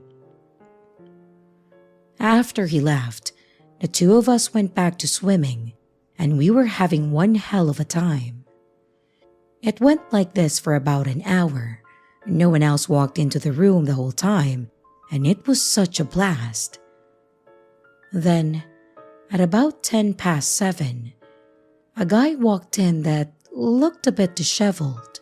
By that, I mean that his hair was dirty, his face was a bit scarred and sunken, and I'm normally not one to judge. But he definitely looked like he was a bit of a creep, or maybe just aggressive. But aside from that though, he was wearing a green polo shirt, which was the same kind of shirt that the front desk attendant was wearing. And it was a bit loose on him, not really tucked in, and a bit dirty. But he appeared to be an employee all the same. My first thought was, oh great, he's going to kick us out. He walked over to the side of the pool and he waved us over to him. Obviously, I really didn't want to talk to this guy, but my dad told us to be respectful if an employee came in, so we just swam over to him. But as soon as we got close to him, he smiled and then asked us if we were enjoying ourselves. We said we were. I told him that this was the first time that I'd gone swimming in a few years, and I was just trying to be polite and make small talk in hopes that he would turn a blind eye to us swimming without our parents there. He then asked us if it was just us in the pool. We nodded, and we told him that it had been empty the entire time. He smiled and nodded along with us for a moment, and then he started asking us where we were from. And like an idiot, I told him that we were from Missouri and that we were here for a family get-together. I don't know why I told him this, and I know it was stupid, but I think I was just hoping that he would go away if I satisfied his queries. He then tells us that he's new to the area, that he hadn't met many people yet. I thought this was weird since he literally worked at a hub where people were in and out all the time, but I figured that he meant locals. But then, out of nowhere, he literally says to us, "Well, all right. Now, how about you girls take off your tops?" Obviously, we thought this was a joke, and an incredibly awkward and inappropriate one at that. I started to laugh, and my cousin nervously chuckled along with me, and I told him that we weren't going to do that. He then lifts his loose-fitting green shirt, and tucked into his belt is some kind of handgun. Then, he smiles and tells us that he wasn't joking, and that he wanted us to slowly take off our tops before he did something that we would regret. My smile fell fast, like I went from awkward laughter to nearly sobbing within a second. My poor cousin, who had pretty much been quiet this whole time, basically started pleading with him to just leave us alone and that we wouldn't tell anyone about this whole thing, which was a lot smarter than what I had been saying. He laughed again, and then he said, "Look, you're not gonna tell anyone anyways, because if you do, I'll find you. Now, I want you both to start undressing, and this will be over within just a few minutes." I look at her, and she looked at me, and neither of us knew what to do at that moment.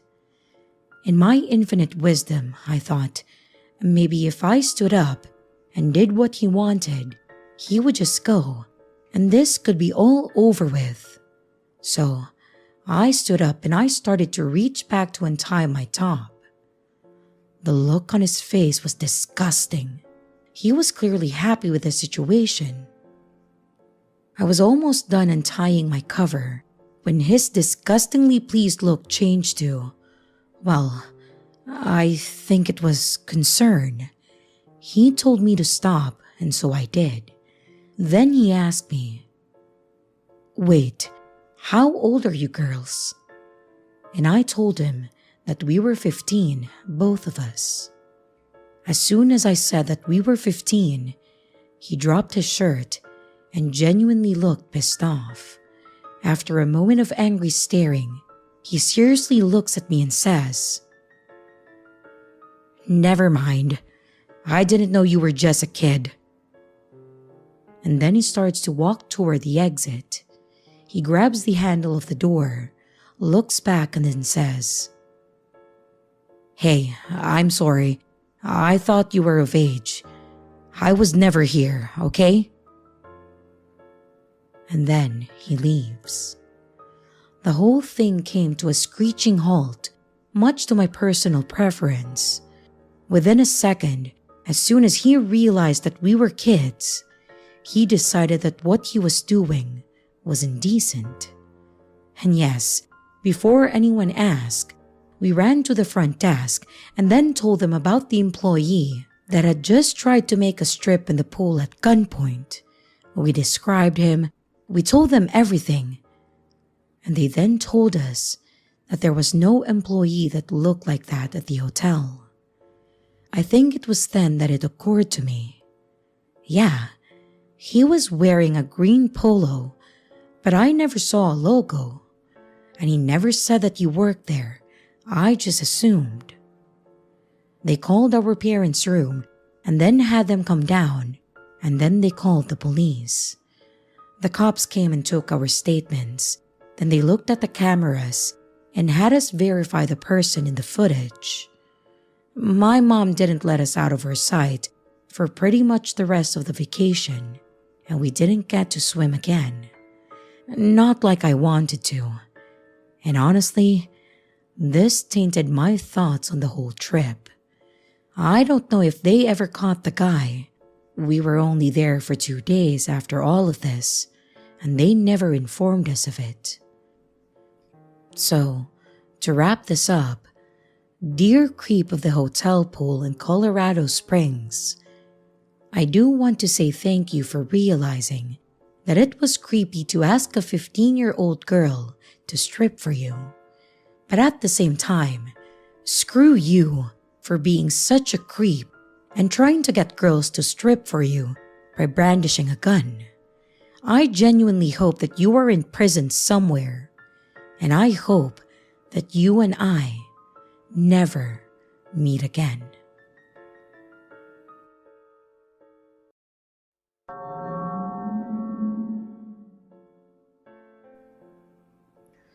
So this happened a year ago when my husband and I went to the cinema to watch a movie. Let's call him C for anonymity. And I don't really remember what the movie was, but the theater was half full. C and I loves to sit at the very top middle of the cinema to directly face the monitor and not be bothered by other people. So most of the time, it's just us in the entire row. When we got to our seat, there was another guy sitting at least 4 seats apart from us to our left, and then another couple by the aisle on the right. It's just the 5 of us in that entire row. The guy was wearing a hoodie, and it's up on his head, so you can't really see his face. He also has a big black backpack with him that he puts on the floor. That was already a red flag to me, because it's a big theater and they don't allow bringing big bags. But at that time, I noticed that in the entrance, there wasn't anyone to check bags. But I just tried ignoring the uncomfortable feeling that I had. The couple to our right moved to another aisle seat below us, so it left C and I with a guy in the entire top row. This is the description of our sitting arrangement, just so you have an idea. I'm sitting on the left side and C is sitting on my right. The guy is sitting to my left, 4 seats apart. We are on the very top of the cinema, but there is a space at the back where you can stand. Everything was fine until the guy started picking up his backpack and scrunching inside it like he's looking for something or going to get something out. And then he would stare at us. He would stare at us for at least a good 2 to 3 minutes, then start scrunching inside his bag again, and then stop and then watch the movie. Even though I'm not looking directly at him, I can see him in my peripheral vision. He would continue to stare at us through the entire movie. And C has noticed it too. The guy just wouldn't sit still. He would start turning towards us to let us know that he is looking at us. Then at that time, he would get up and just stand there on the aisle and then stare at us. We both are not confrontational, so we tried our best to ignore him. Also because we didn't want to bother anyone, and it's only the three of us in that row. So if he did something to us, we might not be able to ask for help. I asked C if we can move to another seat because I was feeling very uncomfortable. Maybe another row. But he didn't want to because, 1, we love sitting in the middle seat, and all the middle seats, including the one below us, are already taken. We both didn't want to sit on the side of the theater, and we don't like being too close to the monitor. And number 2, because he didn't want to get the guy's attention and make him think that we were scared of him. So, we both tried our best to ignore him. And also because we both are not judgmental person, we wanted to give the benefit of the doubt that he was just weird and just wants some attention. But he keeps on staring at us and keeps on scrunching in his backpack again, like he's purposely doing it to let us know that he has something inside his backpack. Well, my imagination starts to get wild, and I started thinking that he might have a gun inside his bag and then start shooting. But then, the most uncomfortable thing happened. The movie was close to the ending, like 20 to 25 minutes to the ending, when he suddenly got up again, took his backpack, but this time, he went to the back of our row. Although we could not see him, we knew that he was standing close to us. C and I felt very uncomfortable, and we were so sure that he would start doing something bad. He just stood there until the movie ends, and we both can hear him moving, not knowing what he was doing. C and I both tried to calm down and hope that nothing will happen. Finally, the movie ended, and we immediately got up and left. We didn't bother to see what he looks like. We just wanted to leave, and we were so grateful that nothing bad happened. The entire situation was odd, and it really creeped both of us out. I have no idea what his deal was, and why he would stare at us, and why he stood up at our back. But the next time that this happens again, screw it, we're moving to another row.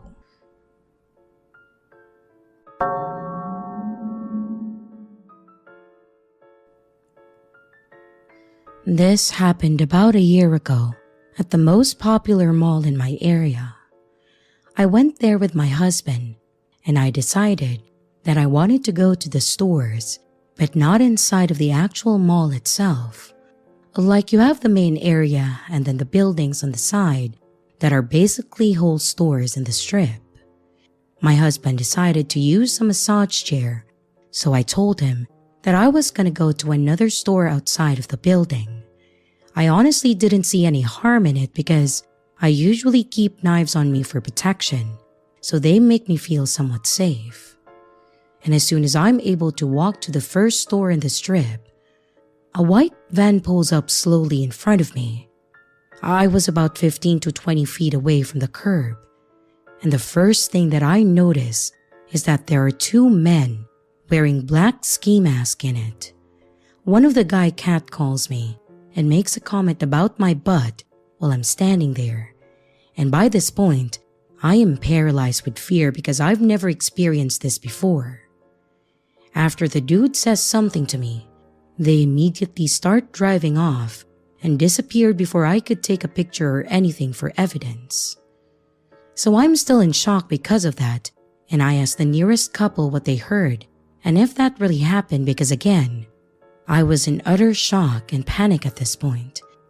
After I asked the couple, I immediately speed walked back into the mall, got my husband, and then spoke to a cop that was inside.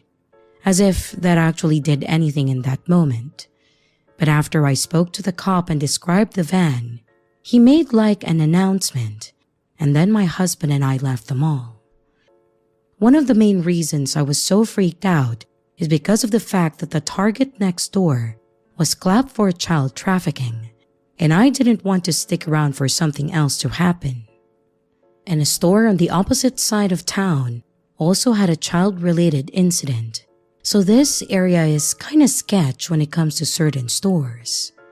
I may not be a child, but it still worries me because people can be unpredictable.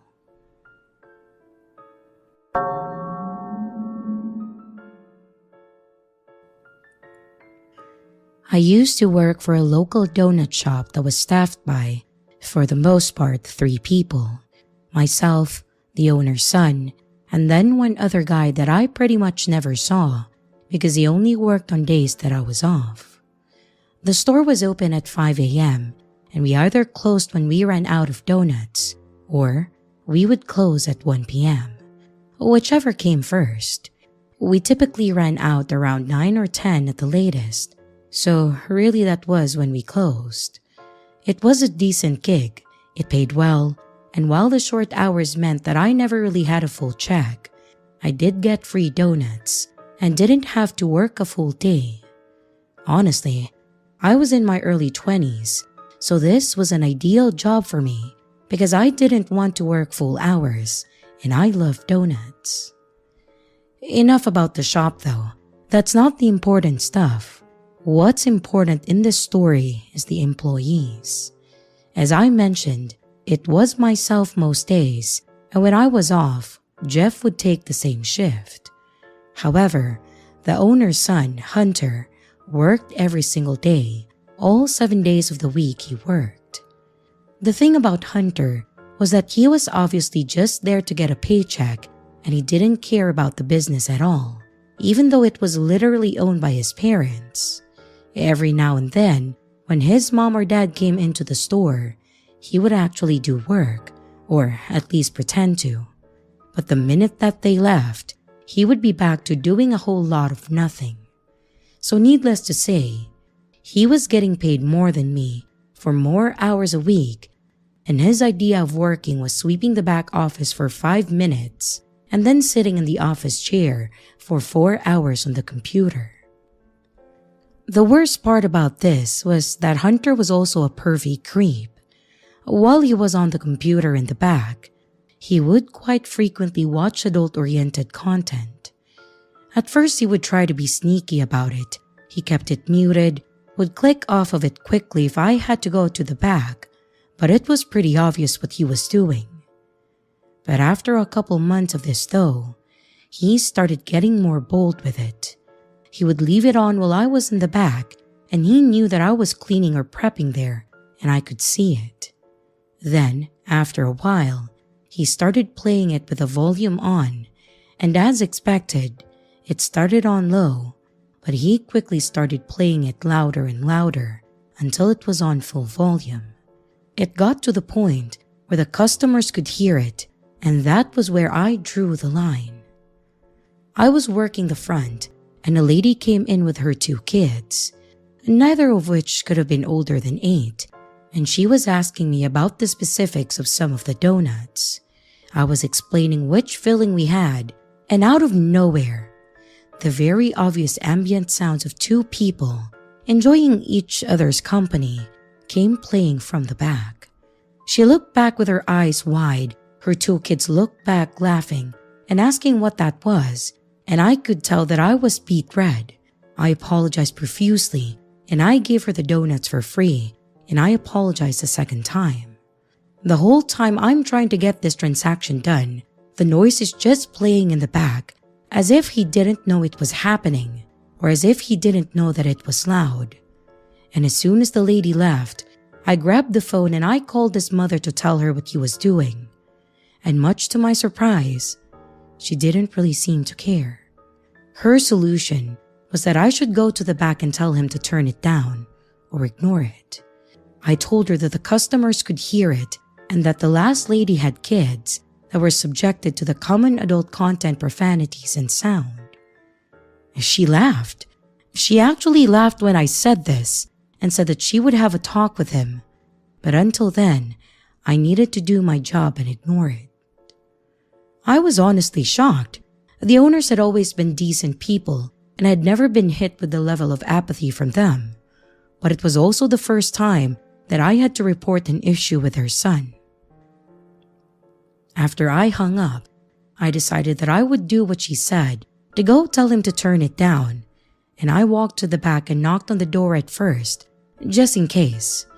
But when he didn't respond, I took a deep breath and braced for whatever that I was going to see on the other side of that door. If I told you that I wish I hadn't done that, it would be an understatement of the century.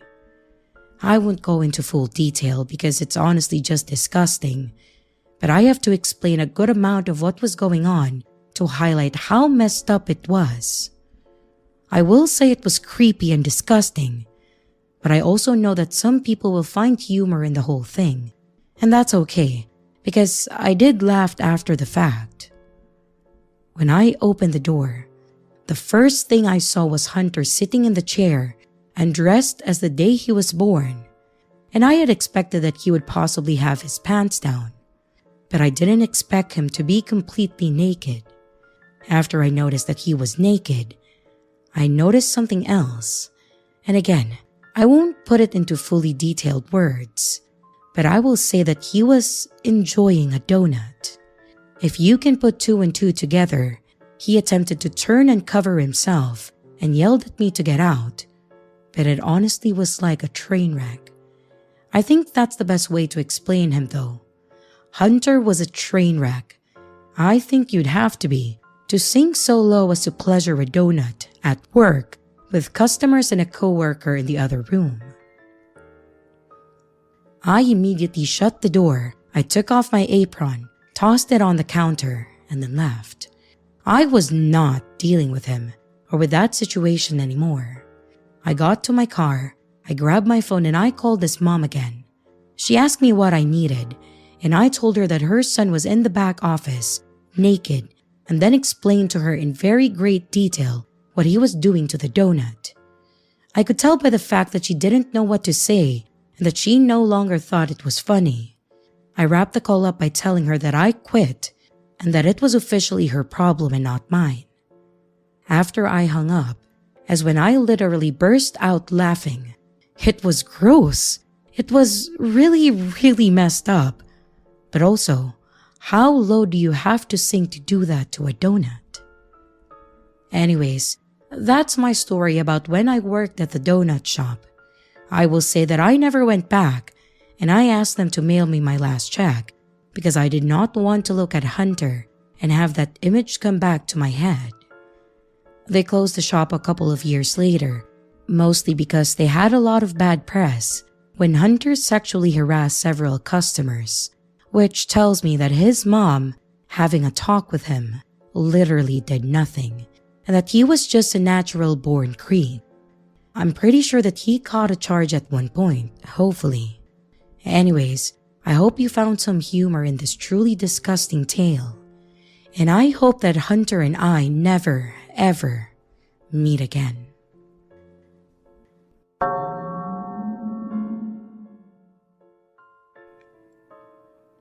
One late night at around 3 a.m., I was sitting at my home on my PC, just watching movies and playing games and etc., when I noticed that I was out of cigarettes.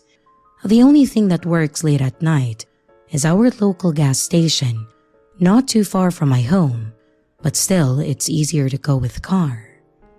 I took my car keys and I locked my house and I went to a gas station. I live in a small European country, which is the most safe country on the planet. Still, that doesn't mean that some bad things don't happen here and there. When you exit from a suburban area where I live, you need to take a right so you can take the main road. After that, you just go straight for about half a kilometer and then go left for another half kilometer just to get to the gas station. On halfway, I noticed some girl on the sidewalk walking faster than usual. It looked like she panicked, and I noticed two guys behind her who were like 10 feet away, maybe less. They were pointing at her and doing some hand gestures towards her. They gave me a really creepy vibe, and as I was getting close to the girl, I noticed that she had a scary face on, like she was about to cry but didn't cry. So I pulled over close to her and I said very quietly, "Hey, are you in trouble?" And she just looked at me and nodded with her head nodding. So I told her to get into the car, and she did. I told her that I'm going to the gas station to get some cigarettes, but I will take her home as soon as I finish buying. She thanked me for like 100 times, and I asked if she wanted to go report it to the police, but she said only to take her home. So I went to the gas station. I bought me my cigarettes and a bottle of water for her. She was clearly in fear, and then I took her home after that. We passed the same street where those two guys followed her, but those guys are never to be seen. Just imagine what would have happened if I didn't run out of cigarettes that night.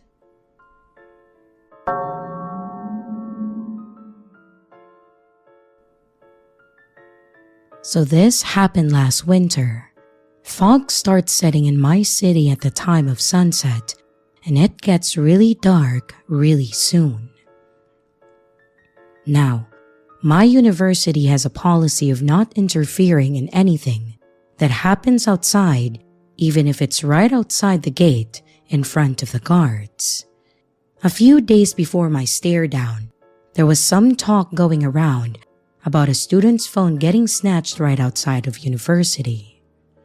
So, one day, me and my boyfriend were sitting in the car outside, but just right beside the college wall and around 20 meters away from probably the college gate.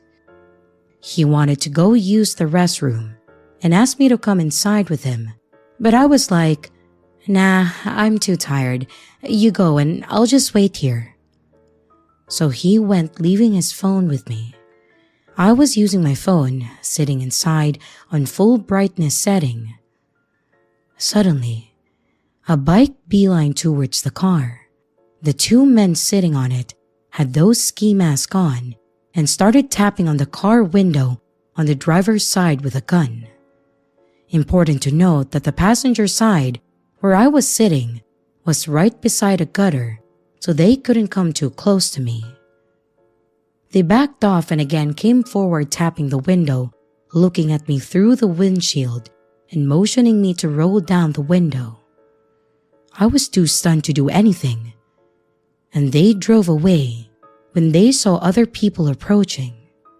All I wanted to do was save my boyfriend's phone, which was under my thigh, so it was a mission accomplished.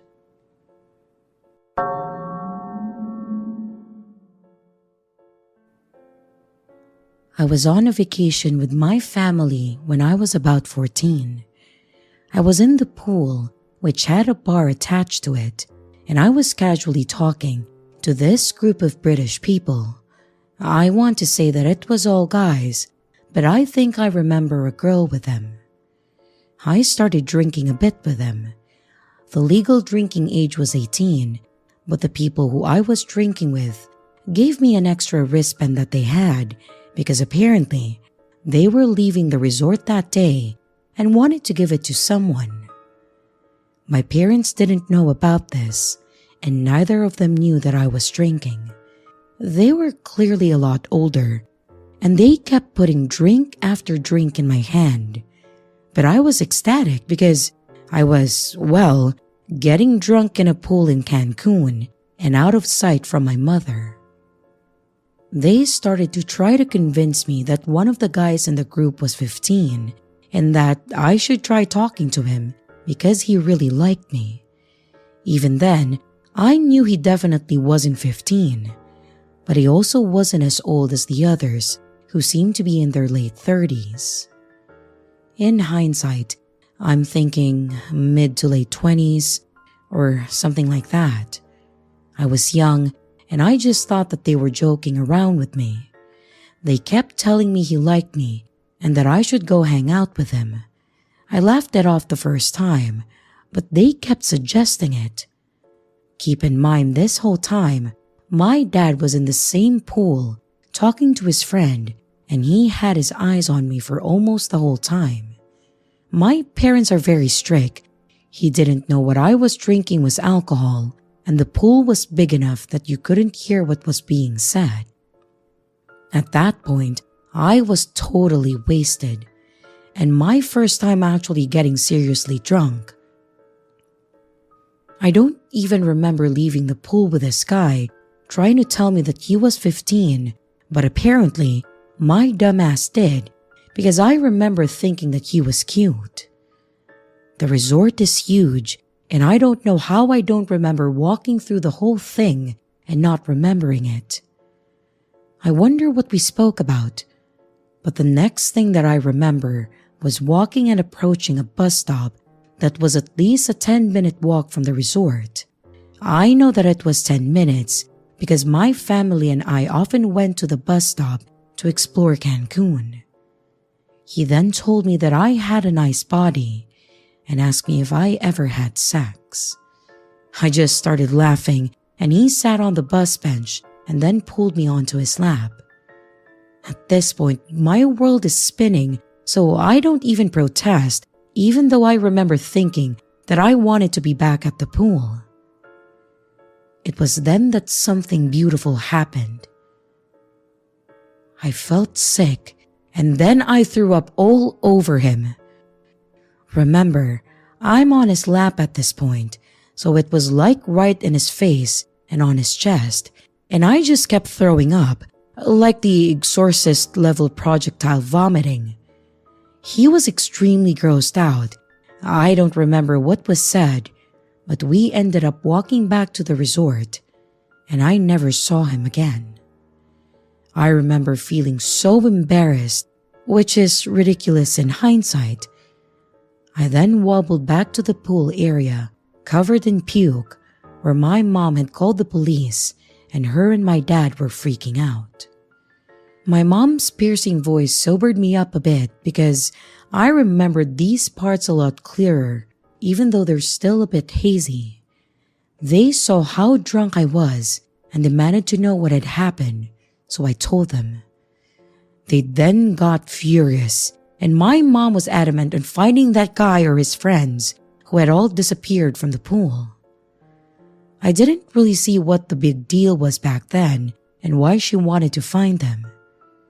And to this day, I think about what would have happened if I hadn't thrown up like that and I actually left to them. I was 5'2" and 14 years old, and he was at least a foot taller than me, definitely not a minor. I remember when he was close to me with no one around, and even in my extremely drunk state, I started to get a bit nervous. My parents took me back to our hotel room, and I spent hours in the bathtub just throwing up. My mom was furious, like completely livid. I wasn't too surprised at that because she would yell over at me over trivial things all the time. But so was my dad, which surprised me because he was always so easygoing, and honestly, probably would have been a bit amused at me being drunk and then throwing up, not in a cruel way, but because I was learning a lesson about alcohol that we all eventually do.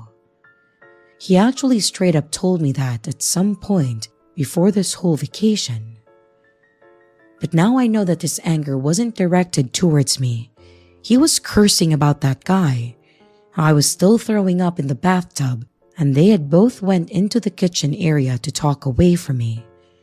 But I could vaguely hear my dad cursing terribly while speaking to my mom in our native language, and I actually felt scared. I couldn't focus on his voice because I was drifting in and out of consciousness at that point. But I remember getting less scared and more just sad because I felt like I had disappointed him. He never got mad like that towards me. But then again, I realized later that he wasn't angry at me, and he wasn't angry at the drinking. He was angry at that scumbag. I remember wondering why they were making such a big deal, and it was a few years later that I understood. Later on that day, I expected my mom to blow up at me over dinner when I was sober, as she usually does. That woman's like a live fuse. But they were both kinda just quiet and staring at me and never left my side. I can't imagine what they were going through, knowing about the danger that I had been in hours before. Staring at me like it was a miracle that I was there. I was young and stupid, but I would like to give my deep thanks and gratitude to beer for consistently annoying my stomach to the point of projectile vomiting.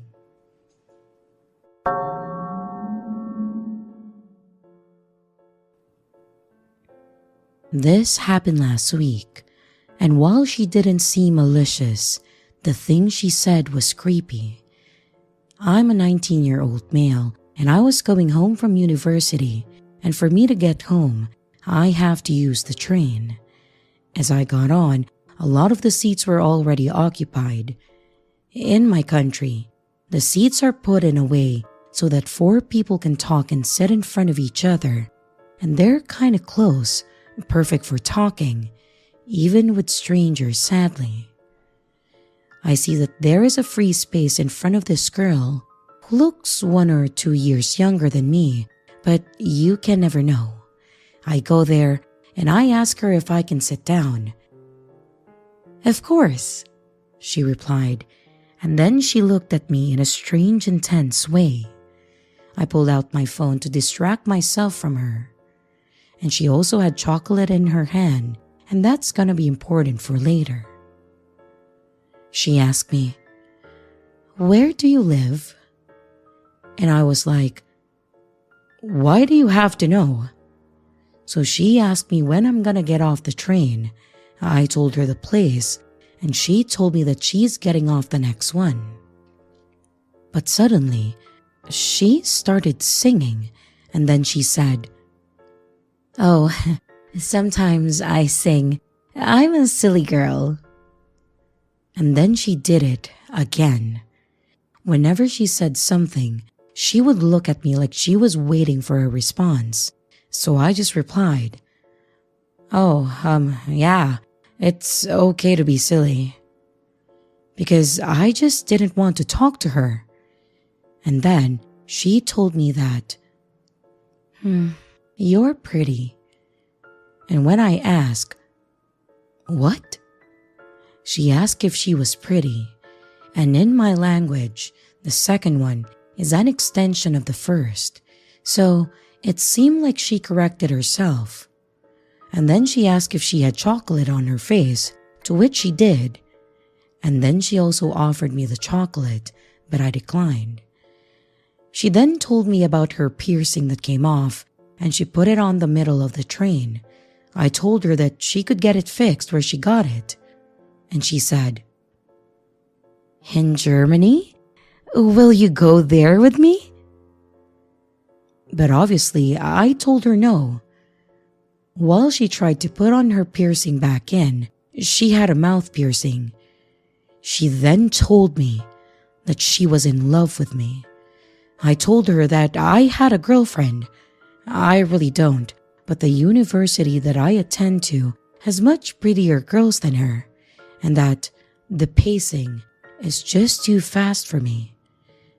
And then she told me that she will beat up my girlfriend. Her "I love yous" then started escalating into "I'll kidnap you." And then she said, "Strip for me." She asked me if I'll go with her and if she could go home with me. Then, when the train arrived at my destination, she asked me, "Are you going, love?" I told her yes, and then I went on my way. Luckily, she didn't follow me home. She also asked me when we are going to meet again, but hopefully, never.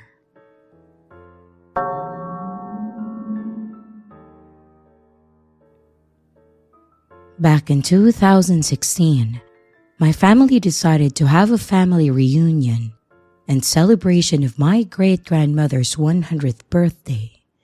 I have quite a large extended family with many aunts, uncles, cousins, and great cousins, so we agreed to have it at a park and then do a cookout. Everyone would bring something from sides, drinks, snacks, and desserts, or they would pitch in for the cost of the meat that we would be cooking there. I was pretty excited myself, as I hadn't seen most of them in several years, and I used to be really close to some of my cousins, so I was ready to see them and finally catch up. The time came for the party, so my parents, myself, and my little sister, with our baked potato salad, made our way to the park. There were already several people there by the time that we arrived.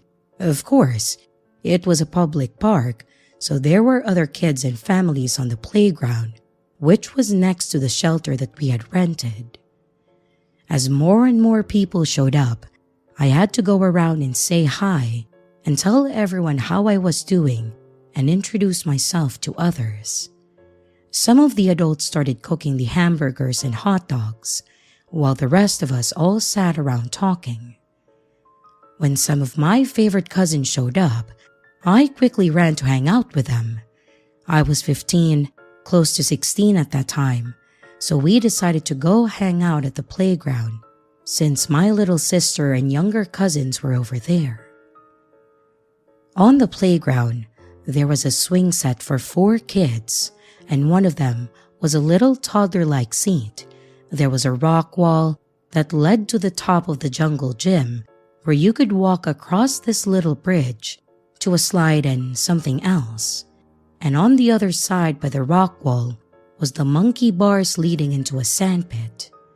There were some other little nearby things for the younger kids to play with, but this was the main area that we stayed in.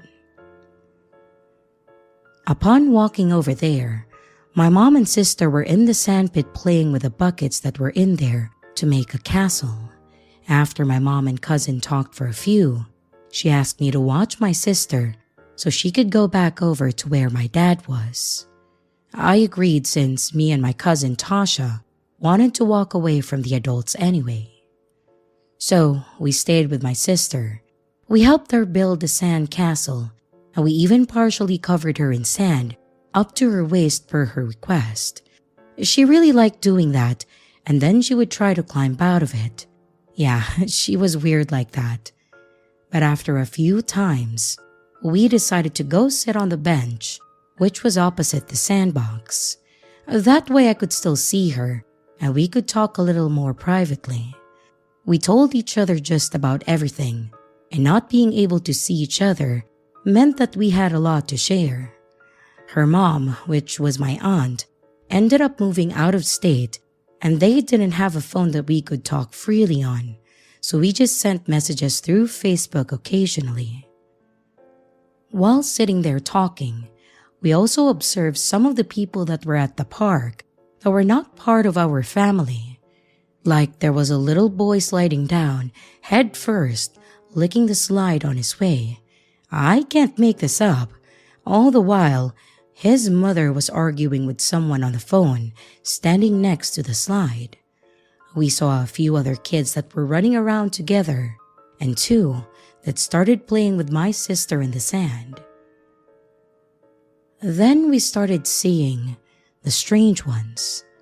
There was an older bald guy that showed up, but he stopped and talked to some of my family, so I just assumed that he was with us and just another person that I didn't know yet.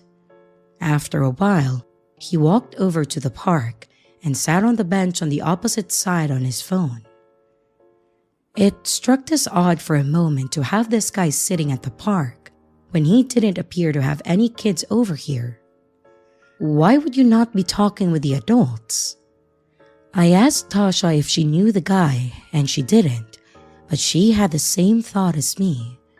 So we just continued what we were doing, all the while people watching, including this guy. But after a few, he noticed us looking at him and then he smiled and waved. Not knowing how to react, we just did the same. Apparently, that was his cue to walk over to us. He said something to the effect of, "Family reunion, huh?" We just smiled and confirmed. Then he asked, "So, who do you girls belong to?" Again, based on his questions, we thought he was part of the family, so we told him our parents' names. He then claimed to be my father's and her mother's third cousin and explained that he hasn't been around in a while. We let it go and briefly talked about how old we were, what grade we were in, and the normal things that I had already been asked by others. He then said that he was going to walk around a bit and then waved goodbye. I noticed that he walked over to the sandpit and then started talking to the kids over there. He then pulled out his phone and took a picture of the 3 kids. Maybe as memories, but he didn't even mention taking a picture of us. We continued talking and watching the kids, all the while keeping an eye on this guy. He then got up from the sandpit and walked away to talk on his phone. I remember he looked annoyed with a call and eventually got off and walked over to the other kids on the playground and then started talking to them and actually helping one little girl go across the monkey bars. Now, I know it's probably normal for adults to help little kids around them. After all, I do that too when I'm at the park playing with my sister and a little kid asks for help. It was just a little odd to me that these kids he was picking up weren't part of our family gathering. Something didn't feel right. Something about this situation and this guy didn't sit right with me. And I told Tasha about it and she agreed. I could tell that she felt the same too based on us both losing direction of our conversations. So as I was telling her that I was going to ask my dad about it, my sister had come running over saying that she was thirsty. I thought that it was perfect timing to walk over there. And as we got up from the bench, the guy swiftly walked over to us and said, "I brought some drinks for the party. Could you girls help me bring them over to the shelter?" I forgot to mention, the parking lot is quite long as there's also a walking/bike path, so it expands the whole backside of the 2 shelters that were there and the playground. There's also an entrance to the park on each side of the parking lot, and while most of the family parked closer to the shelter, some had to park further down as it started filling. But this guy parked as far over to the opposite side as he could. He pointed over to where his hatchback was and said that he forgot to bring the cooler, so he just had a bunch of 12-packs that he needed help with. Hell no, this is exactly what I was afraid of. Tasha kind of froze, not knowing how to respond to the guy, when I quickly told him that my sister wanted a drink, so I'm gonna drop her off with my mom first. He tried stopping us, saying that she could help carry something else that he had brought, to which I don't remember what it was. So instead, I said that we weren't allowed to leave the playground, so I would drop off my sister and let them know that I was going to be helping. This guy looked pissed. How could someone get so angry at a child just doing as their parents told them to? With his face turning red, I picked up my sister and I pushed Tasha ahead of me and we walked back to our parents. When I got there, I quickly asked my dad, who was talking to someone else, if they knew the bald guy. He looked confused at first, and I told him that he claimed to be his cousin and explained everything that just took place. My mom looked worried, and right as she was talking about calling the cops, my dad joked that he'd just take care of that guy himself. That's when we started hearing a woman screaming from the park. A lot of us looked over to see what was going on when that woman started shouting, "He has my kid!" Several adults in my family started running over there, to see what was going on and to round up the kids still on the playground. We were told to stay at the shelter while they figured things out.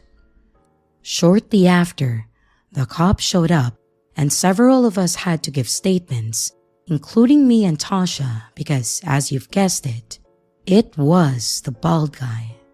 Apparently, when we started walking back, he ended up snatching the girl that he was helping on the monkey bars, but he let go of her as someone caught up to him and tackled him.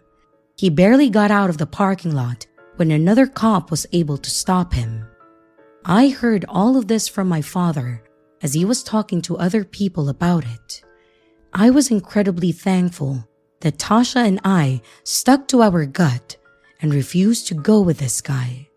We have no idea what his plans were after he got one of us, but it's a terrifying thought that I try not to think about.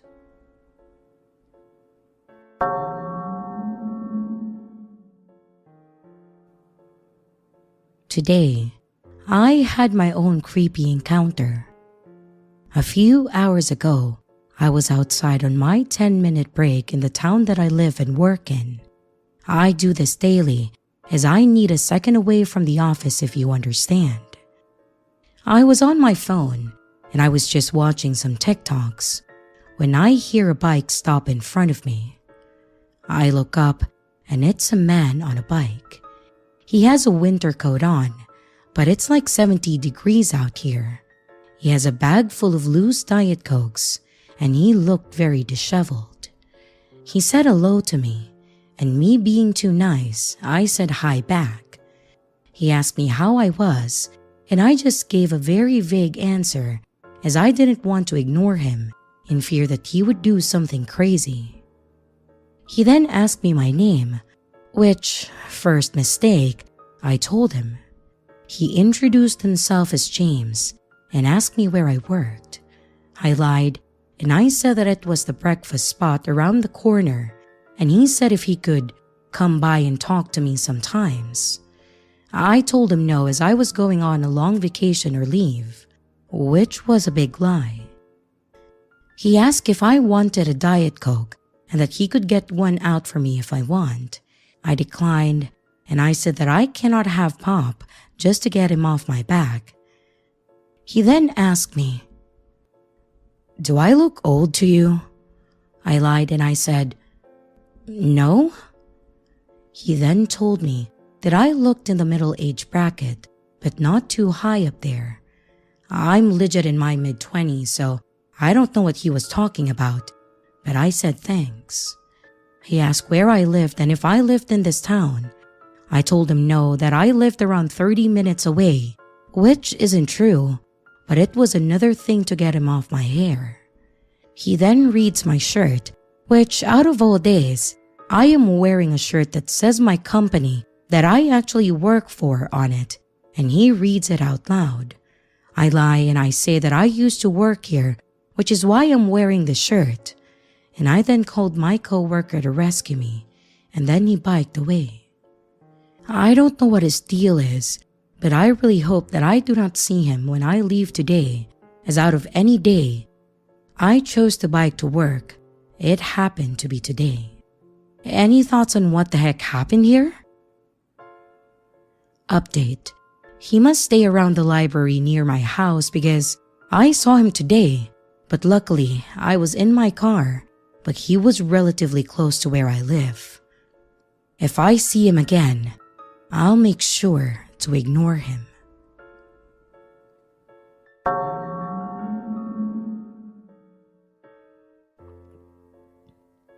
This actually happened to me a few months ago when I went to a small cookout. It was going to be me, my girlfriend Angie, my sister and her husband. We would be at my parents' house and possibly a few of their friends or neighbors. My parents don't live in the best neighborhood, but they make do with what they have. They do have one of the nicer houses on the block though, surrounded by some pretty trusting neighbors that are a bit younger than them, so I at least felt comfortable knowing that they were safe where they were. Angie was kind enough to make potato salad to bring because I fail at cooking almost anything, and I brought soda. Once we got there, I was greeted by my mom in the kitchen, finishing up her cake that she always made.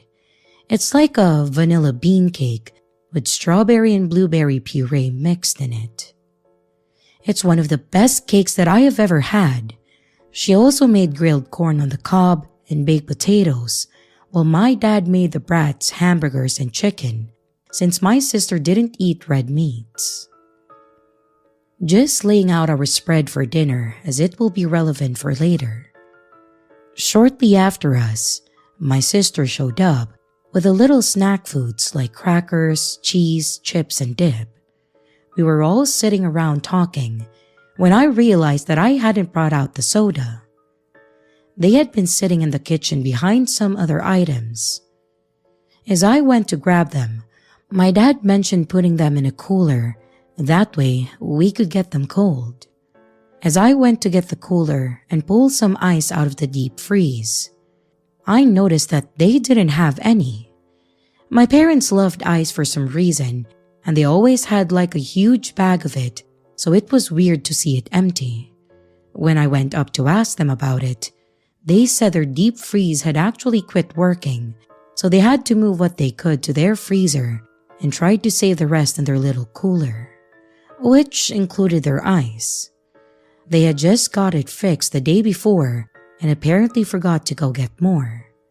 I offered to go get some more, so my girlfriend and I went for ice.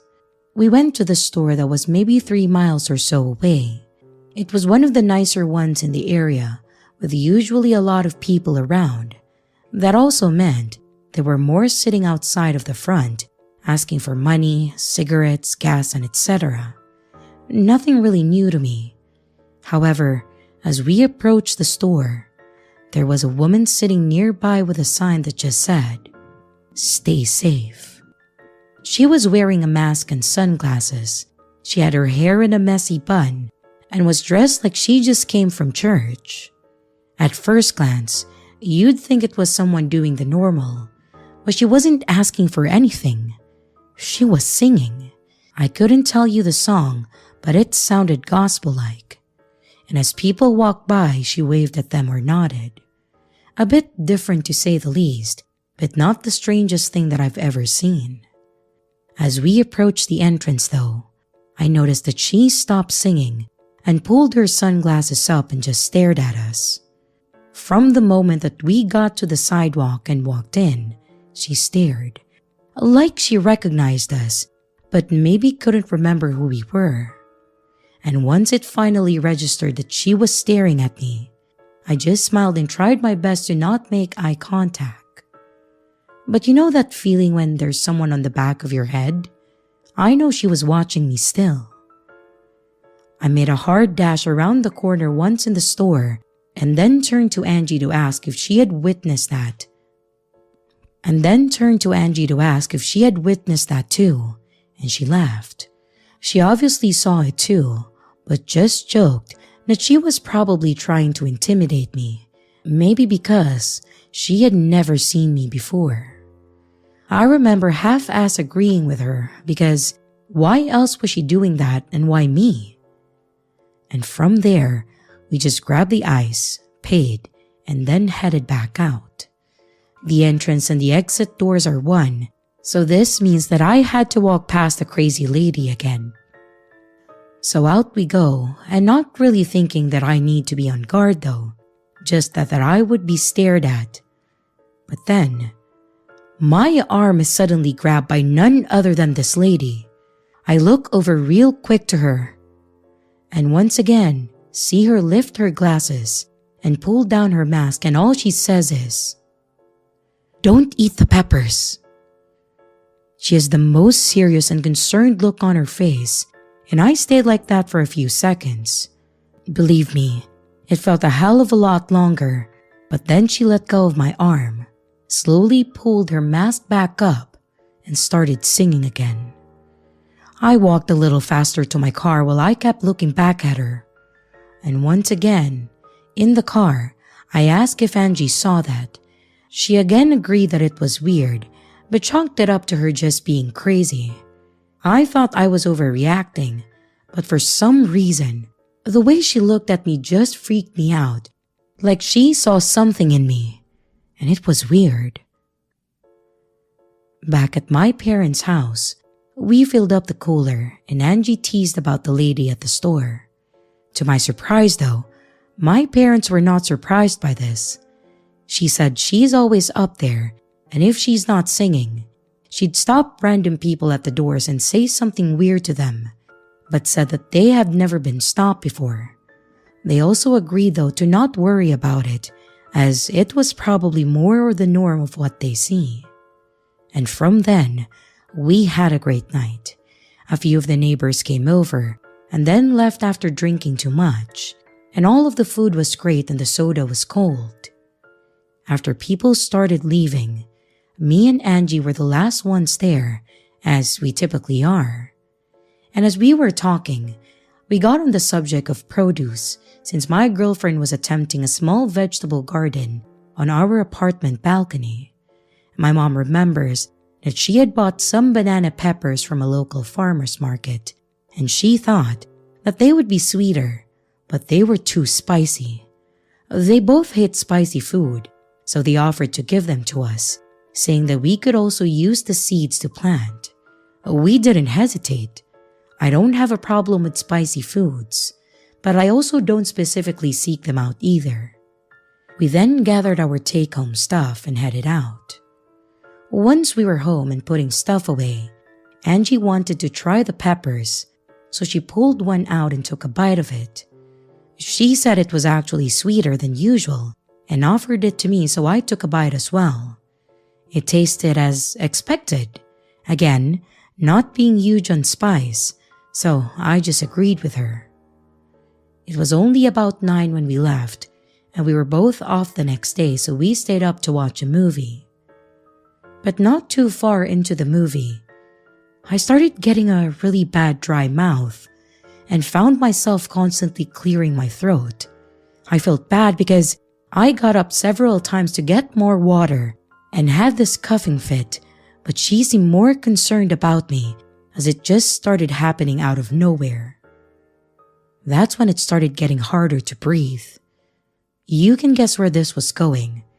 I was having an allergic reaction, and the only thing that I ate recently were those damn peppers. Angie got me to the hospital quickly, and they gave me a really strong allergy med basically, and waited to make sure that the swelling in my face went down. It didn't dawn on us until after I got back home that the lady specifically told me not to eat the peppers. How would she have known any of that? My parents weren't with me. My mom didn't buy them from there, and they weren't even part of dinner. I've also never had any issue with peppers before. I know it's stupid, but I've even tested this since by trying a few other peppers, like jalapenos, and I've got no reaction. I'm afraid to try banana peppers again to see if it's now a permanent thing, or if it's just that one-off time. Another thing is, I am confused about this. I don't know if I'm scared of that woman or impressed.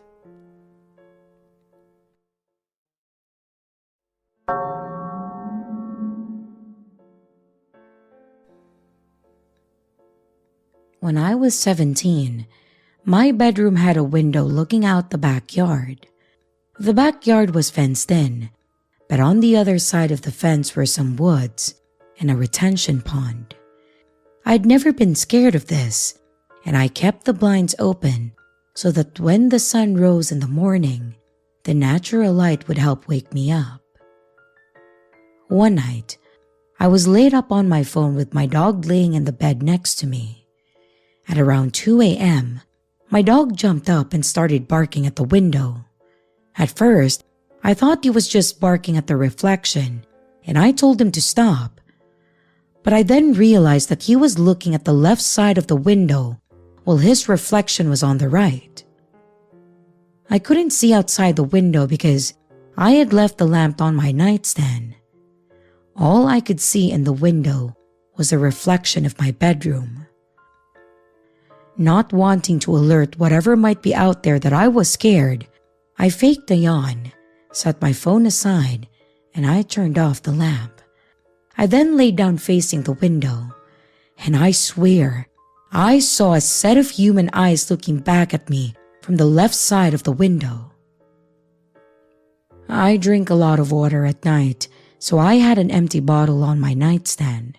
I grabbed it, and I pretended to just realize that it was empty. I turned on the lamp, and I acted like I was going to get water. I went to my parents' room, and my dad told me not to worry. We had these motion-activated floodlights, and they hadn't turned on, so there was no way anything was out there. I was back to my room, and I told myself that I was just seeing things. So I closed the blinds and turned off the lamp, and I got some sleep. When I woke up in the morning, I went to take my dog out and decided to check out the pine straw bedding underneath my window. It was visibly disturbed. I did my best to ignore that and remember what my dad said about the floodlights.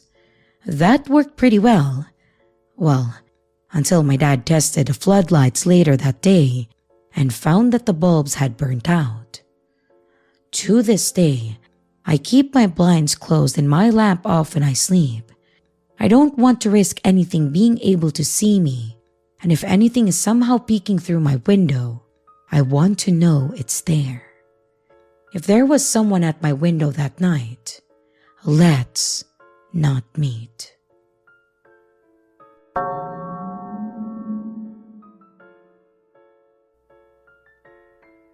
I was living in a flat share on the outskirts of a city, which is known for generally being very safe. A key is needed to enter the main building, but often the door isn't shut properly, and so it doesn't lock. Not really a cause for concern for anyone in the building, as it's a very trusting neighborhood. It's around 2 a.m., and I'm laying in my bed, naked, completely sprawled out, and someone opens my door and enters. I figure that it's one of my flatmates going to the balcony. You have to walk through my room to access it, so it's completely normal that someone might come in at this time. I've just smoked a spliff, and it's 2 a.m., so I opt to ignore him and just pretend to be asleep. I can feel him standing there for about 2 minutes. I think maybe he was waiting for his girlfriend to join him, and maybe he stood there checking his phone. Not a big deal, really. He then goes on to the balcony, takes about 2 or 3 minutes, so I figure that it's definitely him, and he's smoking a cigarette. He then comes back in and goes back to standing in total silence, but I'm half asleep and I don't really think anything of it. But the next morning, my flatmate tells me that someone broke in. Well, sauntered in, I suppose, and then they came into my room, went into the room of my flatmate and rummaged through his things, then went into the kitchen, and upon seeing my flatmate wake up and come to see what was going on, they quickly exited the building. The only thing he stole was my pair of Marshall headphones. We were all very confused as to why they only stole my headphones, as opposed to the money that was left on the table or my flatmate's multiple cameras, for example. We spoke to our neighbors, of which there are around 15 in the building, and none of them had noticed anything out of the ordinary. They hadn't gone into any of the other apartments, and we know that most of the neighbors also don't lock their doors at night, so it sounds as if they walked up 3 flights of stairs, ignored the other apartments with the sole intention of coming to ours. And given the stealth, well, it's unlikely that they were intoxicated and that it was just a mistake. Nothing else really came out of it. The police said that they would keep an eye out, and I had to buy a new pair of headphones. But it left me thinking about what would have happened if I had opened my eyes and alerted this person standing over me? Would they have hurt me? Would it be a total stranger or someone whom I've already met?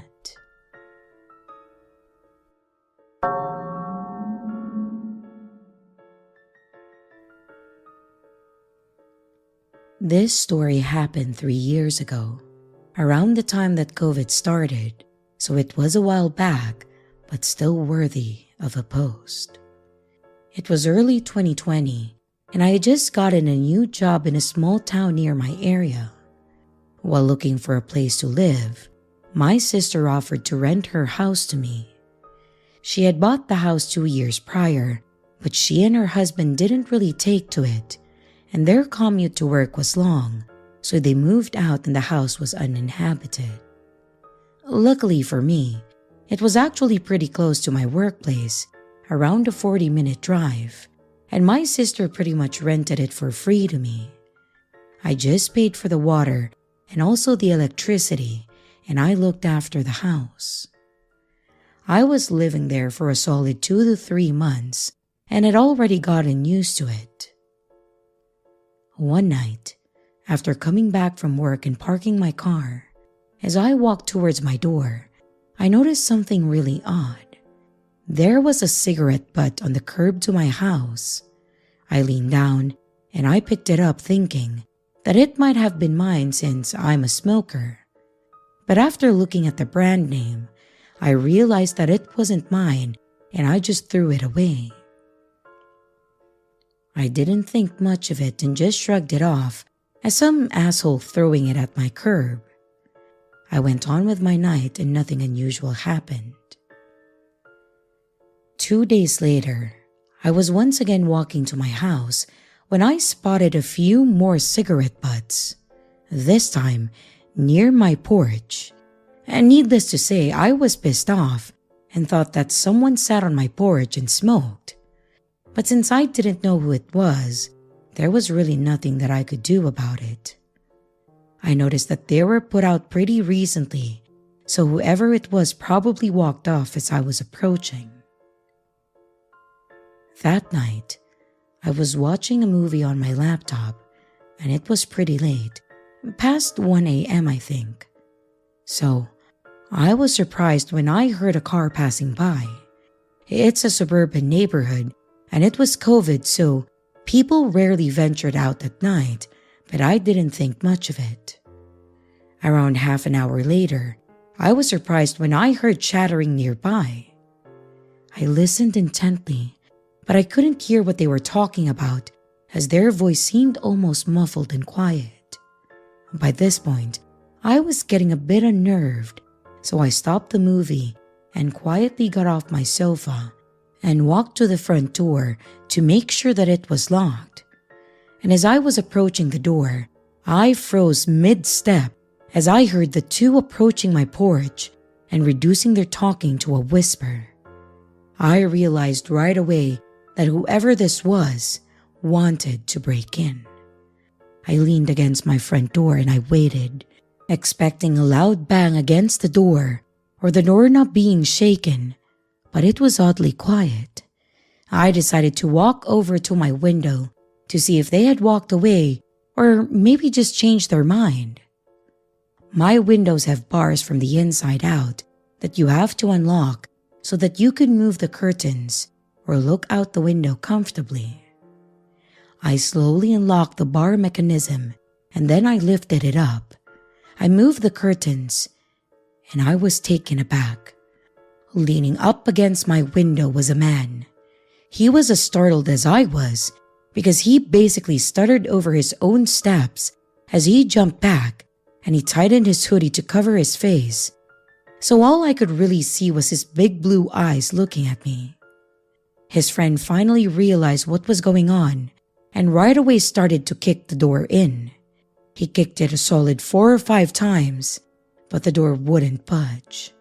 All the while, I was staring at them frozen in fear and trying to comprehend the situation that I was in.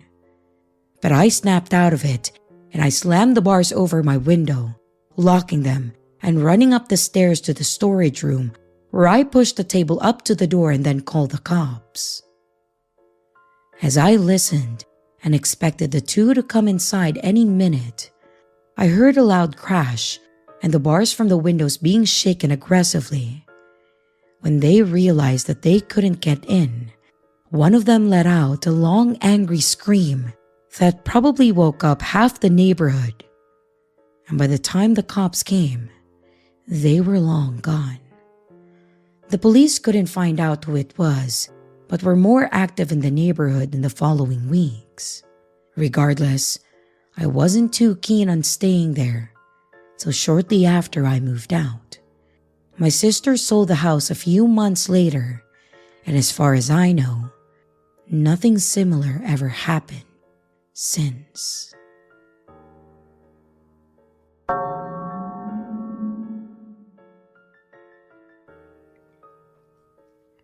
I'm still pretty jarred from this experience, but I figured that it would be easier to share about it than keep dwelling on it.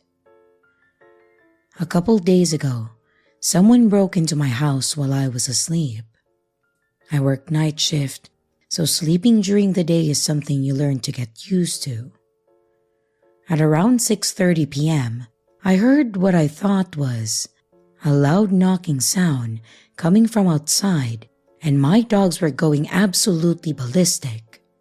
For reference, I live on a farm out in the middle of nowhere, and my closest neighbor is half a mile away. But back to the story. I somewhat wake up, but don't really think anything of it, since my neighbors like to shoot their guns, and this was during hunting season. As I start falling back asleep, my heart started fluttering weird, like I knew that something wasn't right. That's when I heard loud footsteps throughout the house.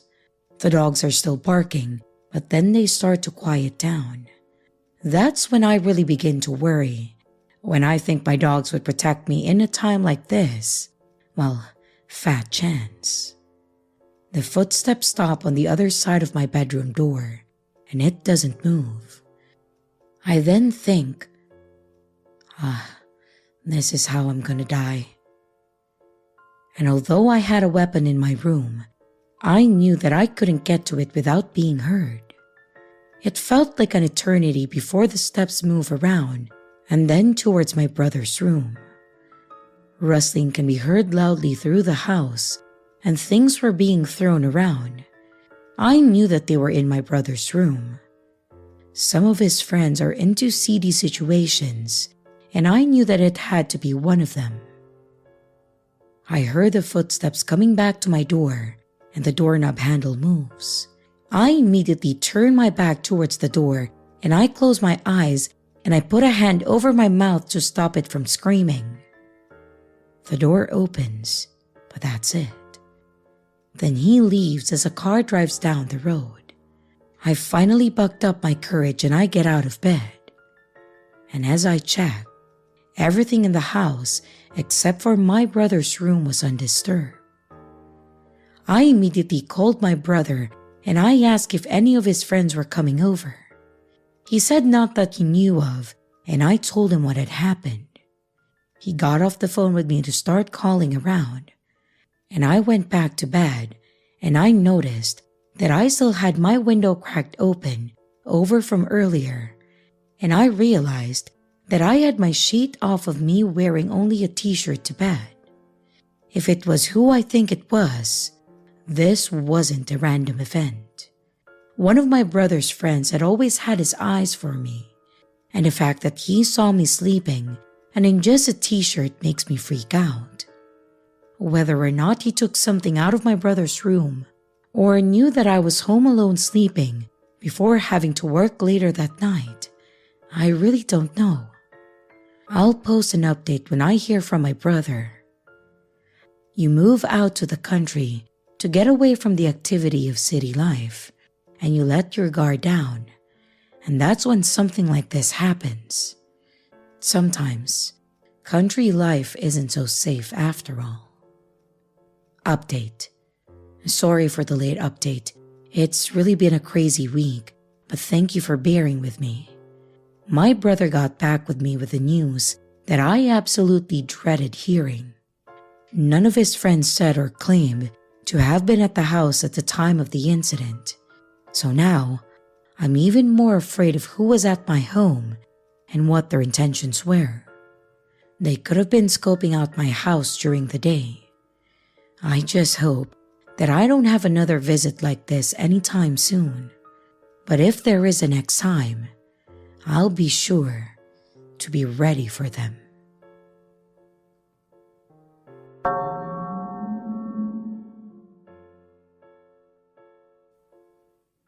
I live in a college town with 6 other young girls in our 20s. The city we live in is not that nice and has a huge homeless and drug problem where break-ins are not unusual. However, what happened last Saturday was definitely strange. My roommates and I, as well as some of our boyfriends, were hanging out and drinking in our house, while 2 of the girls opted to go out to a bar.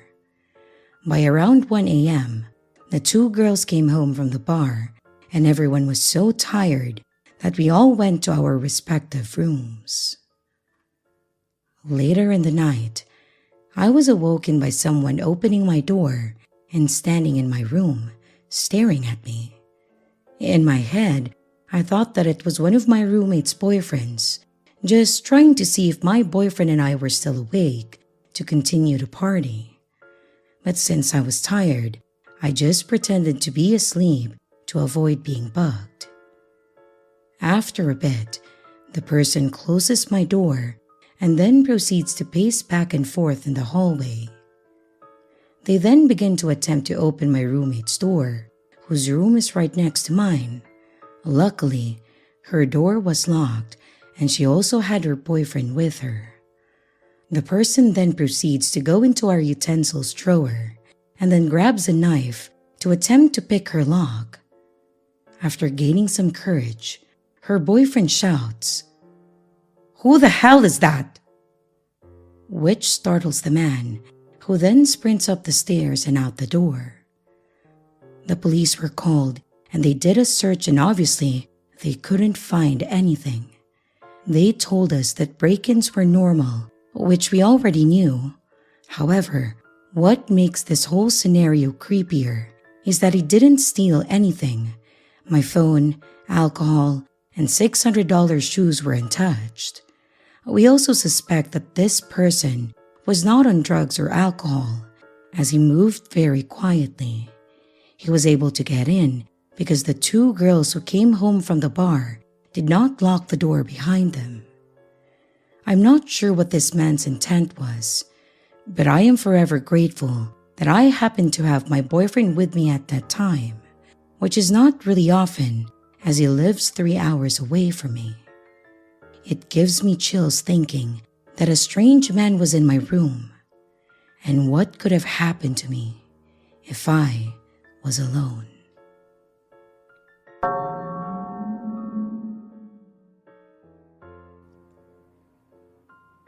Back when I was a kid, I used to spend a lot of time at my aunt and uncle's house, mostly because my cousin Martin was literally my best friend.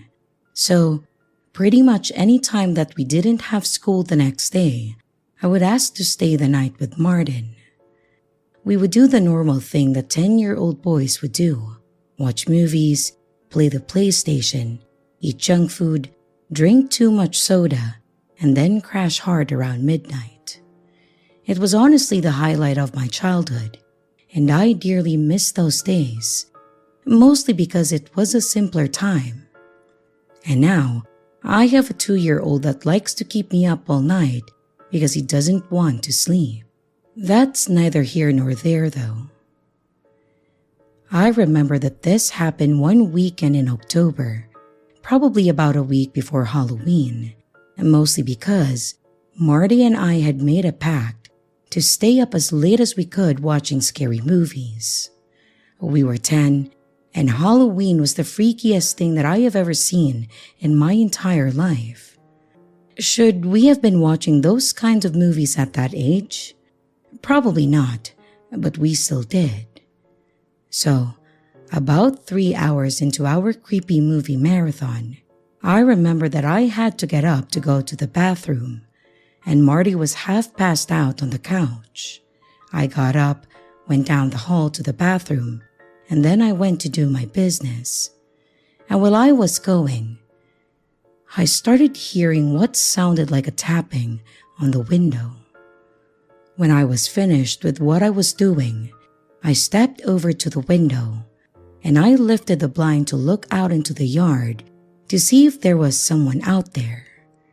From what I could see, there wasn't anyone there. The backyard was empty. I was a little bit confused, but I was also getting tired, so I just kind of let it go. As I was walking down the hallway and back to the living room, I started hearing that same sound, the tapping sound. This time, it was coming from the kitchen, specifically the back door. It honestly sounded like someone tapping their fingernails on the glass in a quick succession, something like a quick rhythm. I was a bit scared, but more than that, I was annoyed. Who the hell was in their backyard, and why were they tapping on the back door? I pulled the curtain open on the back door and I looked out again, and still nothing.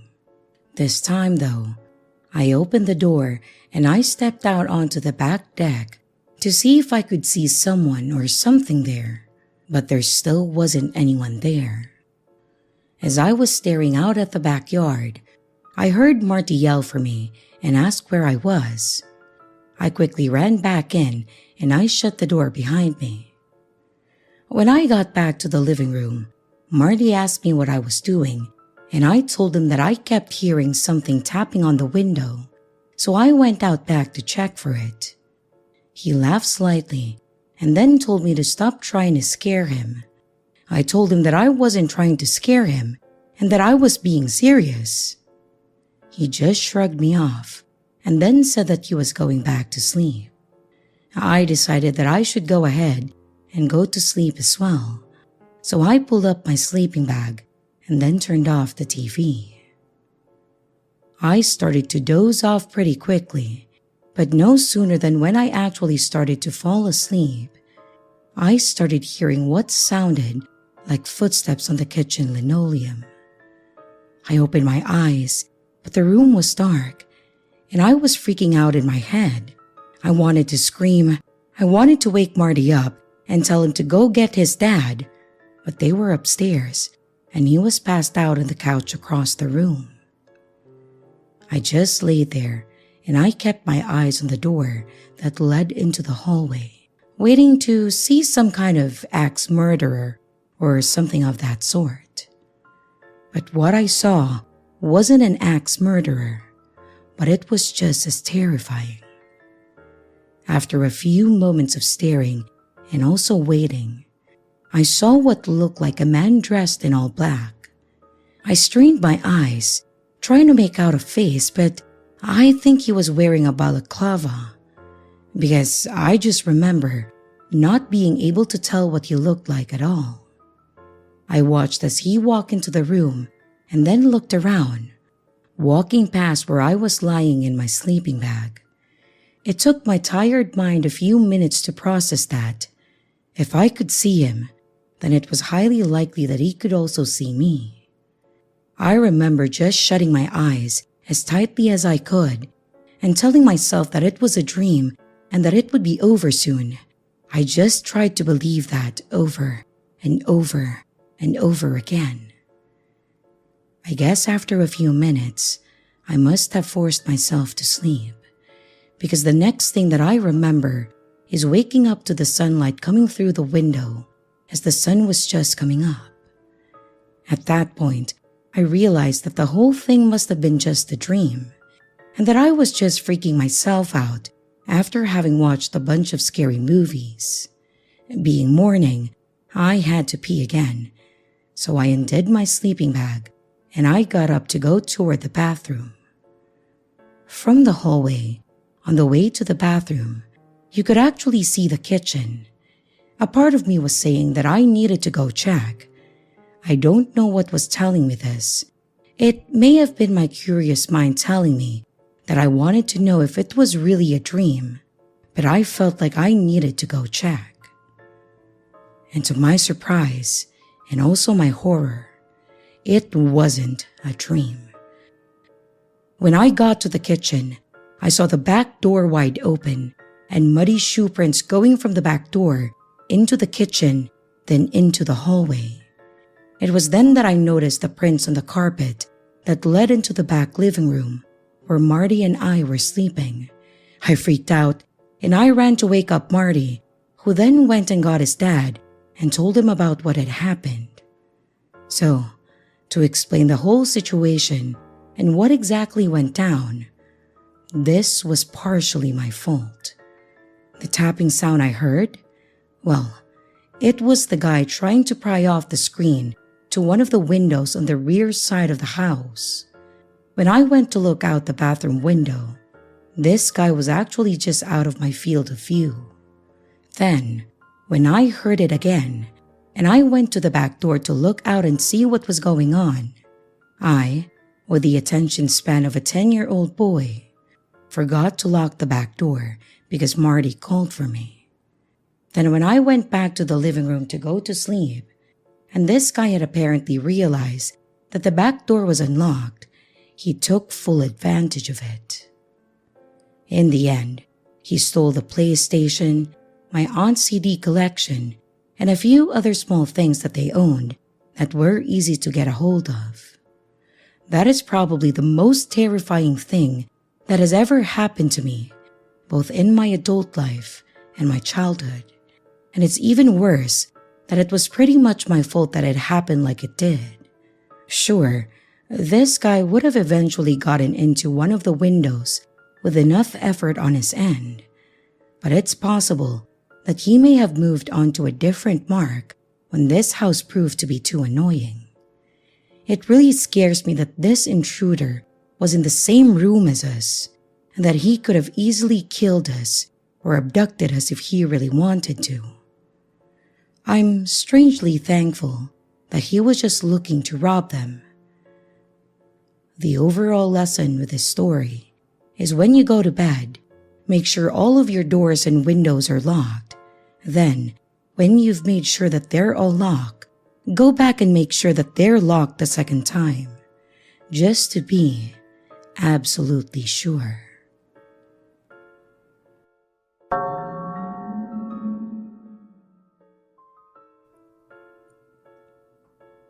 This story takes place in the Balearic Islands of Spain circa 2007. As every late August, my mom, grandma, aunt, and I would book a trip to Mallorca. We're all from northern Spain, but love the sun just as much as the Brits do. Well, anyway, our room overlooked the sea, and it was located on the first floor. I had just turned 8 years old, and every night for a week, we would enjoy the nightlife from our terrace. It was our 5th night in, and since there would be different booths at night where you could get tattoos, personalized jewelry, and etc., just underneath the terrace, we would just sit and watch people get stuff done, like their hair, tattoos, and etc. There was this guy getting a tattoo, and he was sitting in a weird position, so we can't really see what's going on with his girlfriend. My mom notices that some random guy starts groping her. She's obviously uncomfortable, and her boyfriend doesn't know what's going on at all. He's completely oblivious, and my mom doesn't know any English besides the very basic words, so she starts shouting, "Hey, stop!" Mallorca is filled with foreign tourists, and they all look foreign to us, so that's why she started shouting in English. The guy notices and stops groping her, but then gives us a deathly stare. He then starts again, and we're all shouting stop from our terrace. People start to notice that there's something wrong, and he keeps looking at us in a weird way. He then freaks out and then tries to get in our hotel. Thankfully enough, he couldn't get in because you needed a code in order to do that. However, 2 German girls were about to use that same door to get out, so we started to shout, "No! No!" And this dude kept leaving and coming back to see if he could come up with a way to get in. We didn't know what his intentions were, but we were all pretty shaken.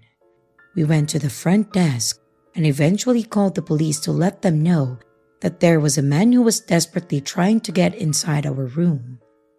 All I remember is crying and also thinking that I was going to get kidnapped or something. So asshole, let's not meet ever again.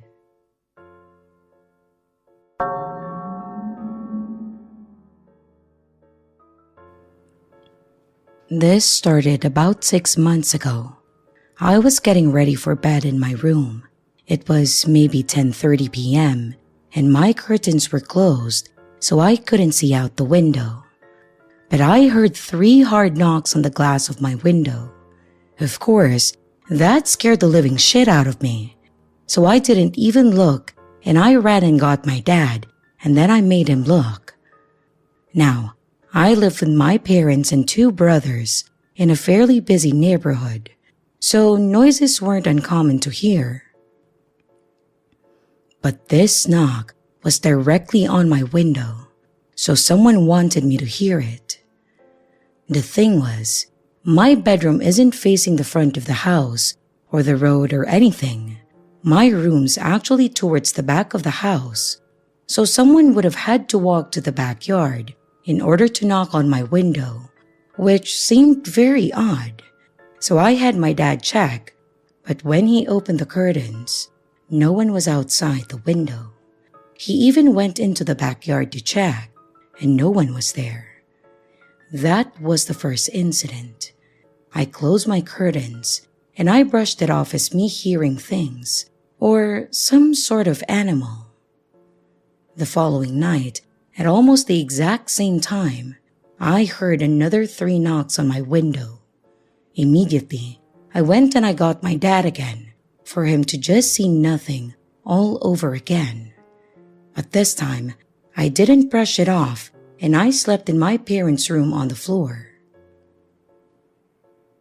The next few nights, there was nothing until about a week later.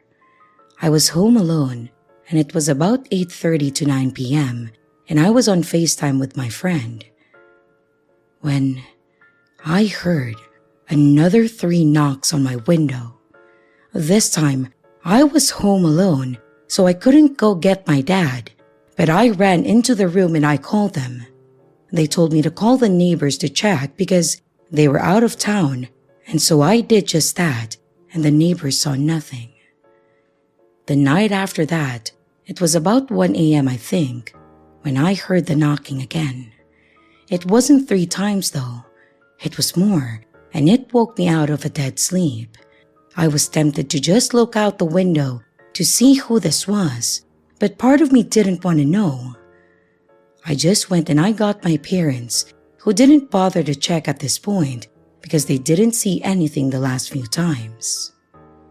I kept hearing the knocking for the next few nights after, to the point where I ended up just sleeping on the couch.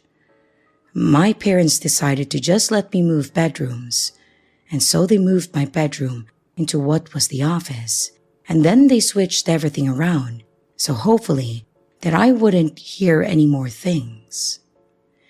After moving bedrooms, I didn't hear anything. It was good for maybe 3 nights, but then I heard it again, the same knocking 3 hard times. This time, I looked out the window.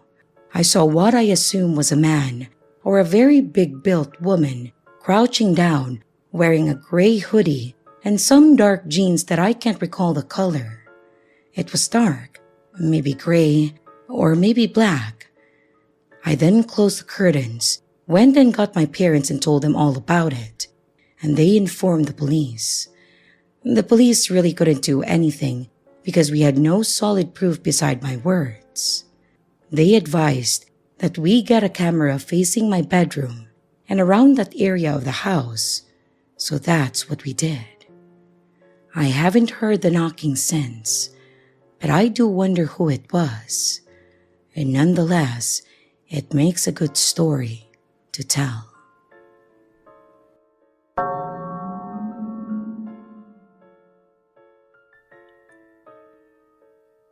I was living in Fiji Islands back in 2016, and I was 14 years old.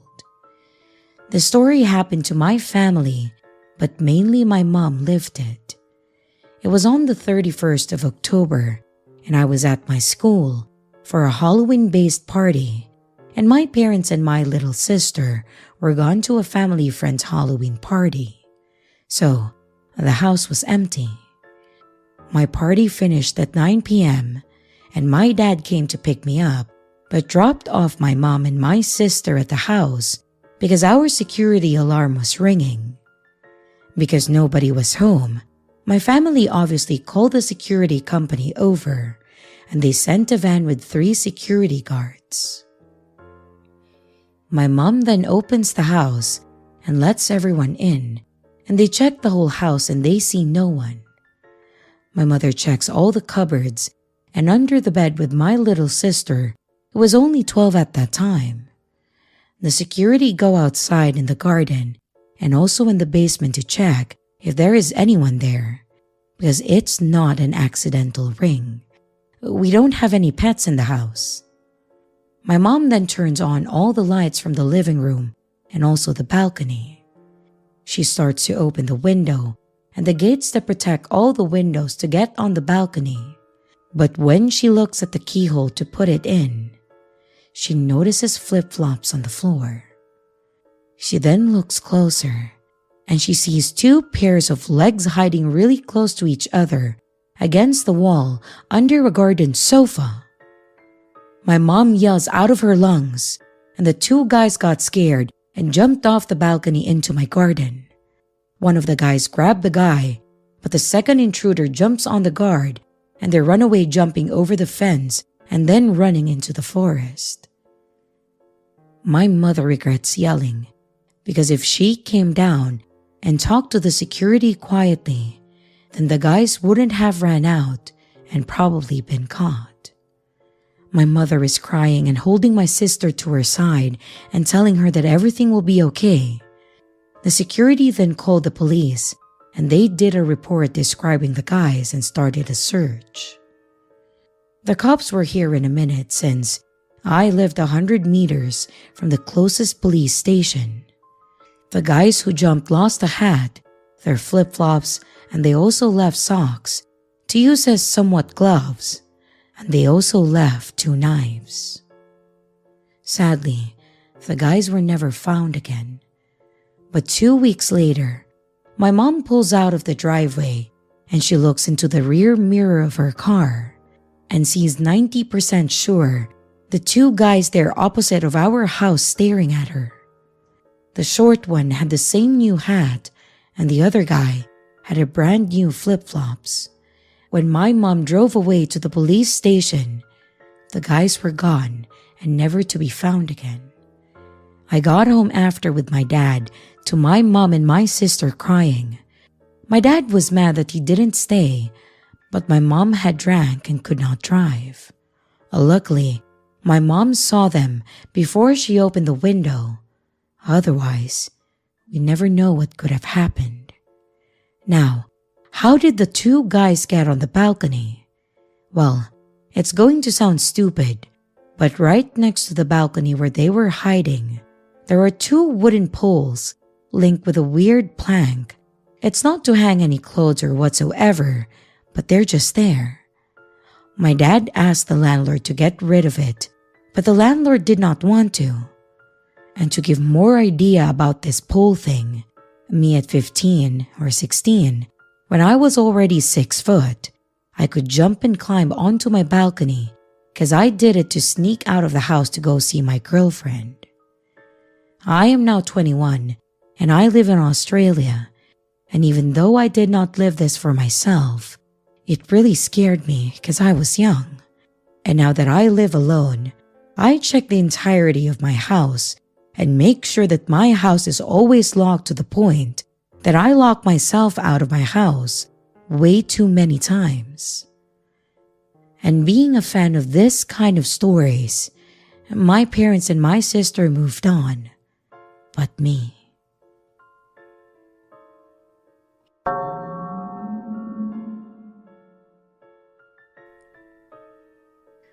This happened about 3 years ago, but I still think about it from time to time, and it still creeps me out. I'm male and I'm 21, and I had just moved into a new apartment on the first floor of a building. It was late one night, and my roommate was out when somebody knocked on the door. This was not uncommon, as we were in a college, and my roommate had friends that would come by to hang out at all hours of the day. So I just figured that it was one of his friends, so I get up and I check the peephole. Staring right back at me through the peephole is an eyeball pressed against it. Again, this is also something that one of our friends might do, just to be funny, you know. I chuckled and I opened the door. Surprised, I see a guy in his mid-20s that I didn't recognize. He was strange to say the least. He was very hyper and immediately launched into a door-to-door salesman type pitch. I can't remember exactly what he was even selling, but it was something about the local university. The whole time he was talking, he kept looking past me into the apartment, and he was fidgeting and even standing on his tiptoes to see inside. Still, I just thought the guy was weird and nervous and might not have been all there. I politely declined to buy anything from him, but he wouldn't take no for an answer. I finally had to be pretty stern in telling him that I wasn't interested at all. He finally accepted defeat, and as I was closing the door, he put his hand out and then stopped the door from closing. Before I can be like, "What the fuck, dude?" he smiles at me and says, "I like Mario Kart on the Nintendo 64 too." Now, me and my roommate had been staying up late into the night playing Mario Kart 64 in my bedroom for the past several days before that. But there was nothing that he could see from the apartment entrance that had anything to do with Mario Kart. So I was taken aback and trying to add things up in my head and confusingly asked him, "How do you know I play Mario Kart?" He then got super nervous and then said, Oh, I just thought that anyone with a couch like that would be into Mario Kart or the Nintendo 64, cause you know, it's like the retro game and that's a retro couch. What the hell even is that explanation? And then he was like, "Okay, bye," and literally scurried away. I then shut the door and locked it, and I start trying to put the pieces together on how he could have known that, because obviously, it wasn't because of my grandma's old couch. Remember, it's a first-floor apartment that backed up to the woods. My roommate got home shortly after that, and I immediately tell him about the encounter. He was freaked out too, and so we started investigating. At first, it seemed as if there was no way to even see inside my bedroom.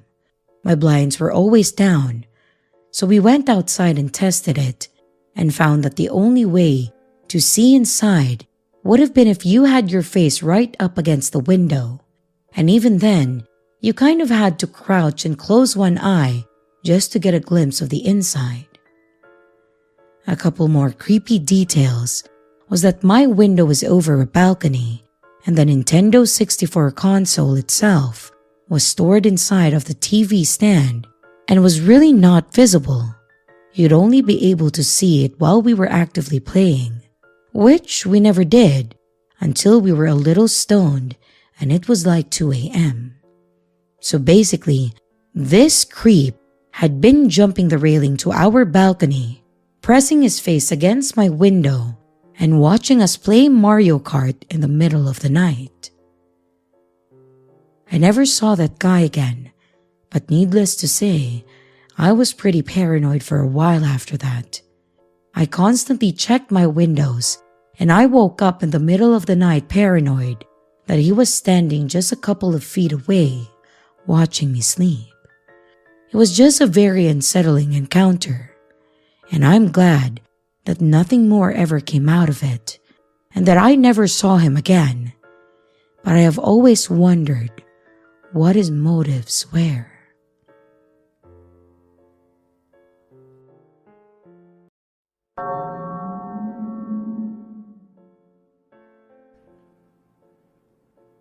This happened a few years ago, but upon discovering this sub, it reminded me of that incident and I wanted to share it. The year is 2018. Me and 3 other friends, we were all males in our early 20s, we decided to travel to Bali for about a week since it was cheap and we had time, so why not, right? Our itinerary includes sightseeing, trying the local foods, mountain climbing, visiting bars at the beach, basically a typical vacation in Indonesia. It was honestly quite a surreal experience. The country is absolutely beautiful and the food was amazing. The only issue that I had about the trip were the locals. Drugs were really prominent there, especially mushrooms, and the streets were filled with druggies dying to sell us their drugs. And I'm not exaggerating when I say this. One dude even grabbed my arm because I ignored his 2-for-1 deal for a one-way trip to meet Jesus. I shrugged him off while my friends laughed it off, suggesting that I may be passing up a chance to meet our Lord and Savior. He looked rabid and frantic, like he was about to pounce onto me like a dog that was diagnosed with rabies. I didn't feel too afraid though, as we were confident that we could handle them since half of them were not even sober. However, that is only the tip of the iceberg. The horror starts when we went back to our Airbnb for the night. We had an early day the next morning and we were exhausted. The place was extremely cheap and it didn't even have a proper locking mechanism for the door. It had 2 wooden doors, which swings inwards, and the only way to lock them was to wedge a wooden block through the holes that were mounted on the door. It was quite a primitive lock, but it gets the job done, I guess. Everything was going well until the last night of our trip, when we realized that the wooden block was missing. We looked everywhere for it, but to no avail. I just figured that one of us must have misplaced it somewhere, so we settled for using a selfie stick. I know, it sounds like a horrible idea, but we didn't have anything that fits the holes to wedge the door close. We turned in for the night seemingly not expecting anything, since we had already stayed there for 6 days with absolutely no issues. But I woke up to a strange clicking sound in the dead of the night. I got out of my bed and I thought maybe it's one of the guys, so I nonchalantly approached the noise. My friends were all sleeping, so I decided to investigate the cause of the noise. The ruckus seemed to be coming from the door, so I headed towards them, feeling extremely confused. Who could be at our doorstep at this time of the night? I noticed the doors were slightly opened and the selfie stick was horribly deformed. I peeked outside and I saw 3 people staring through the gap between the doors. They were really close to the entrance and they were attempting to push the doors open. I yelled at them, questioning their intentions, as I noticed one of them was holding the wooden block. I was shocked and I was puzzled at this situation I found myself in, as I recognized one of the men. He did the overall cleaning for the Airbnbs and the pathways during the day, so there was no reason for him to be there at 3 a.m. The other dude asked if the wooden block belonged to us, as they allegedly found it outside of our Airbnb. I definitely smelled bullshit, as there was absolutely no reason to do that at 3 a.m. I called for my guys, and the 3 men immediately ran for it. I clued in the guys on the circumstances, and we stayed up until morning came in case they tried anything funny. We decided to report to the reception about their employee, but the description I gave them were not synonymous with theirs. They told me that the housekeepers they hired consist of only females in their late 30s and 40s. This sent shivers down our spines as we came to realize that we had let a complete impostor in and out of our rooms while we were out. Luckily, nothing important was lost and we got out of the situation safely. I can't imagine what would have happened if I didn't wake up on that fateful night as the doors were close to being opened. I was just grateful that it was our last night there.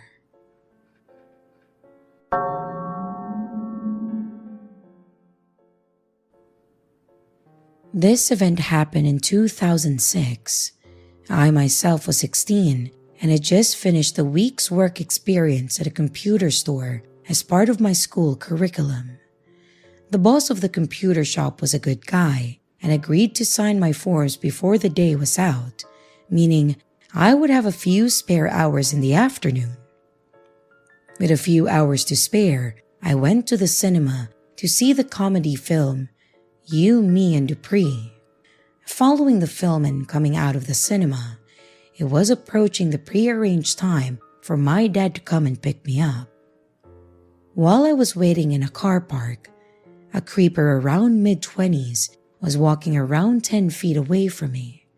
He makes eye contact with me, and in that moment, purposely grabs and rubs his crotch while looking at me. My instant reaction was bewilderment. However, very quickly, my feelings changed to sheer terror. He didn't approach me. He had kept walking into a public restroom. Taking this opportunity, I moved from the middle of the car park to the side of the road where it was busy with passing cars, assuming that this would deter him from another approach. However, he exits the public bathroom and I spot him. He spots me back and changes directions toward me. He then circles the outer car park walking my way, and I maintain my gaze as I'm not turning my back on this guy. The same thing happens again.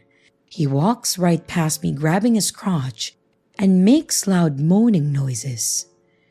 I'm at a stage now where I feel like I could be sexually assaulted and would need to perhaps fight this guy if he made any physical approach on myself. Thankfully, this doesn't happen and he just keeps on walking. I maintain my position as it's the location that I am to be picked up from, and to my relief, I see my dad's car and without incident I hop in. A sense of relief washes over me. However, I did not tell my dad, but I should have. Perhaps the final creepy event was as we were driving up the road, I spot the creeper again. But worse than that, further along the road, I see a young kid who looked a little younger than I am.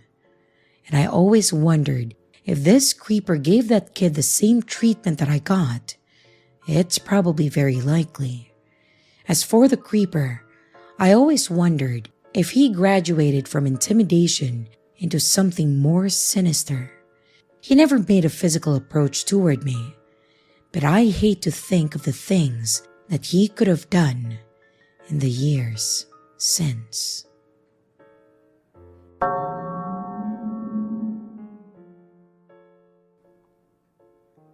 So this took place in the summer of 2022.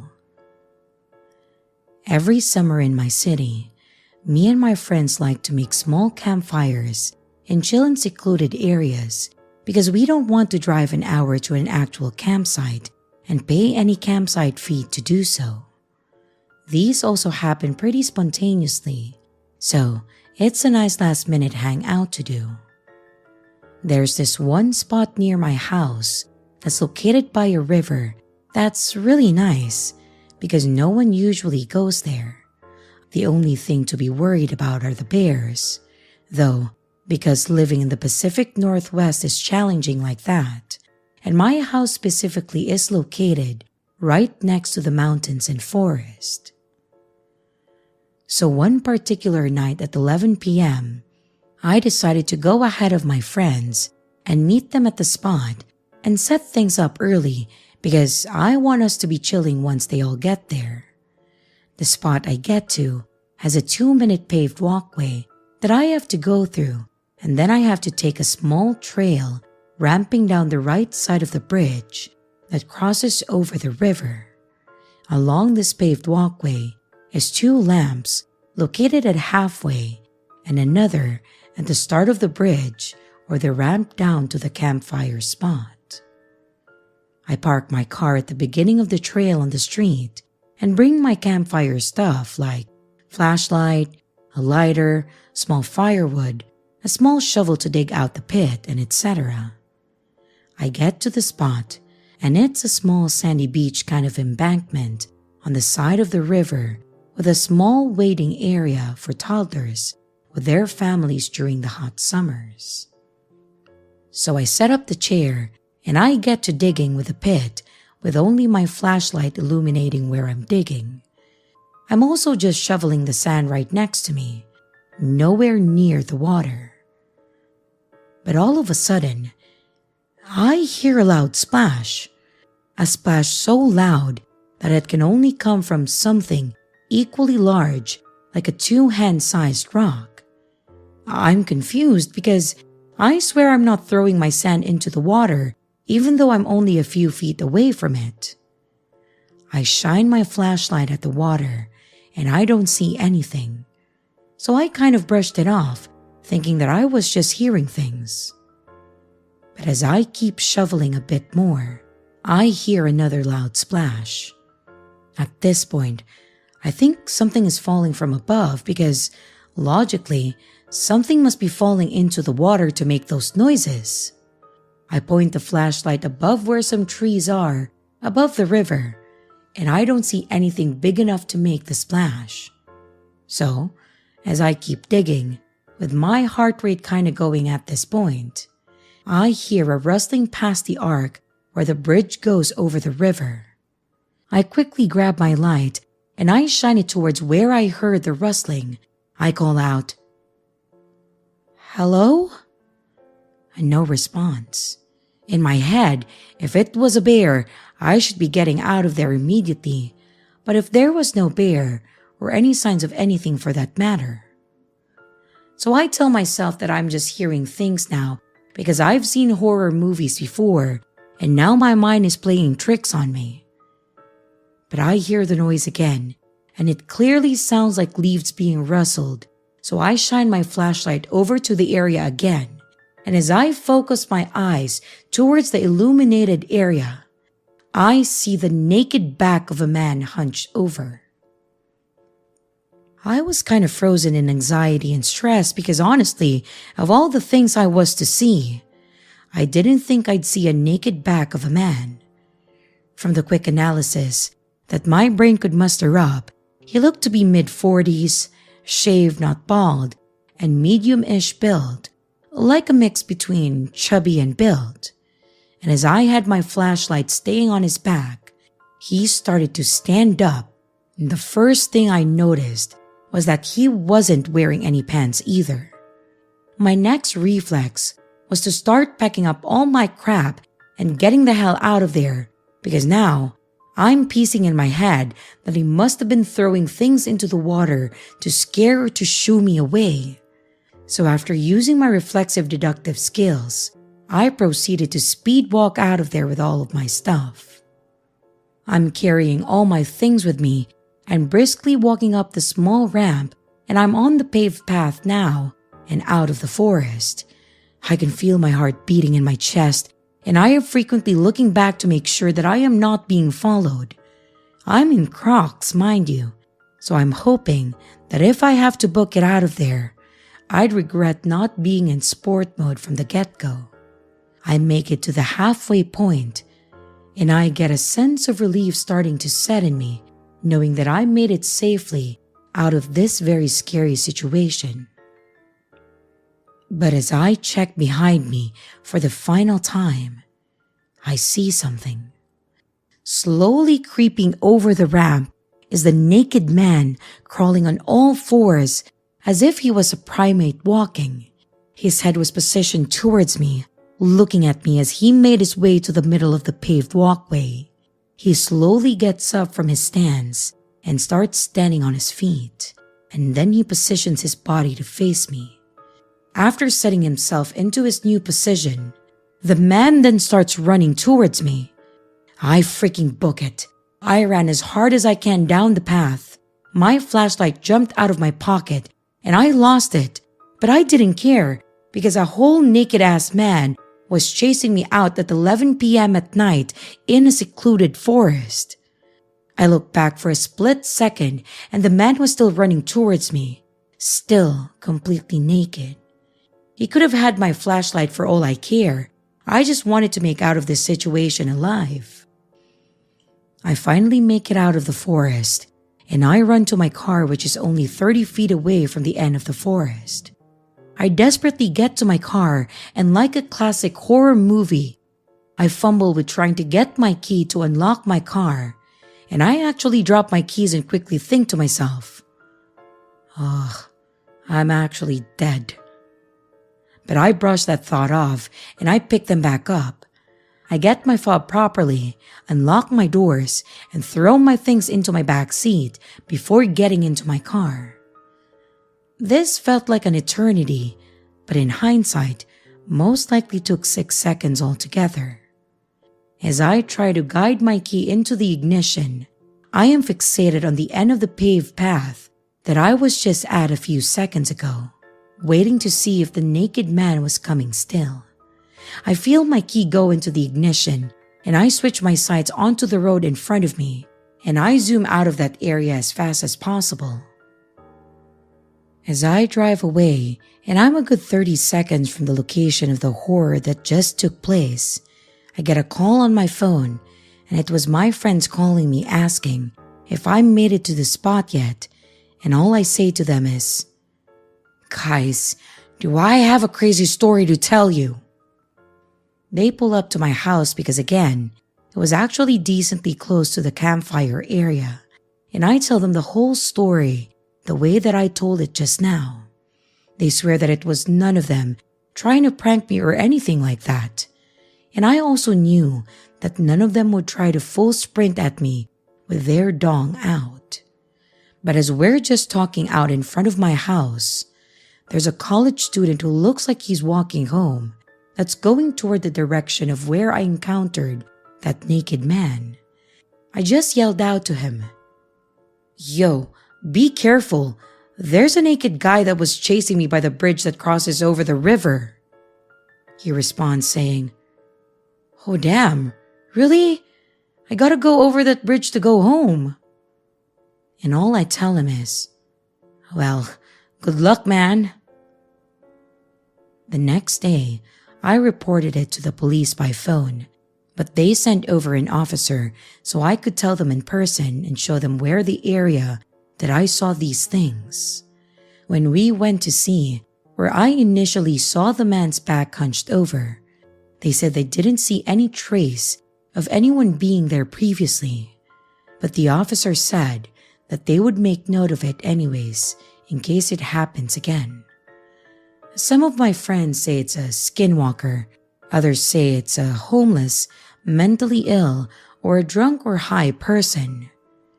And one theory that I've heard from my friends say is that it's a future version of me pulling a prank on the past version of me, because honestly, if time travel was real, I would totally screw with my younger self like that. So yeah, That is the only crazy let's not meet story that I have. But damn, this is a story I will never forget.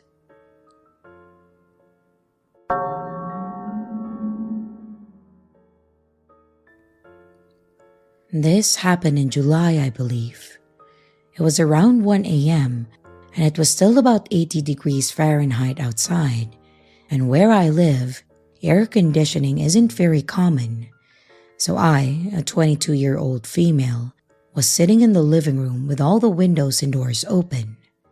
I head out to smoke, and since everything was open, I didn't want the house to smell like smoke.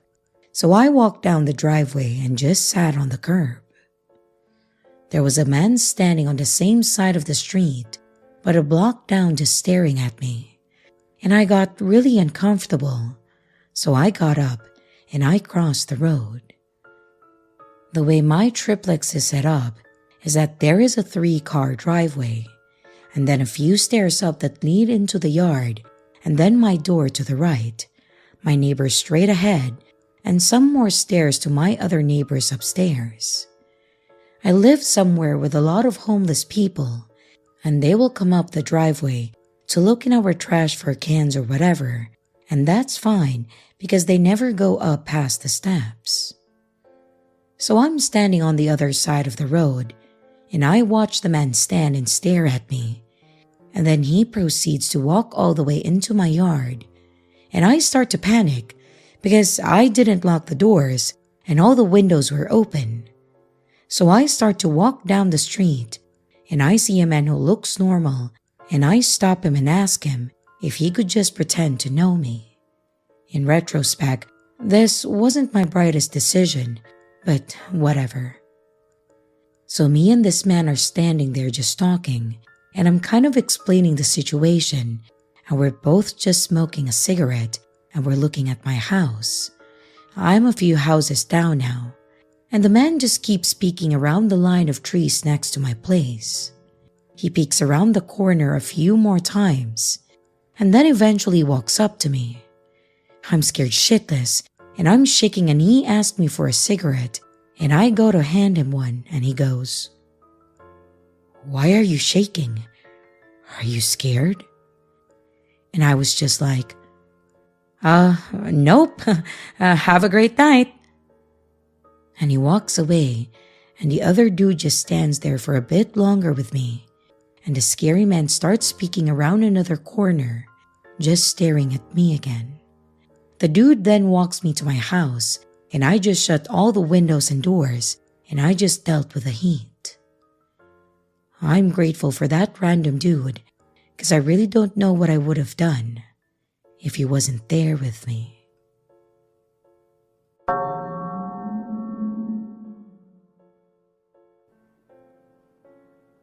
In my 45 years on this earth, I've kind of been everywhere throughout the continental US.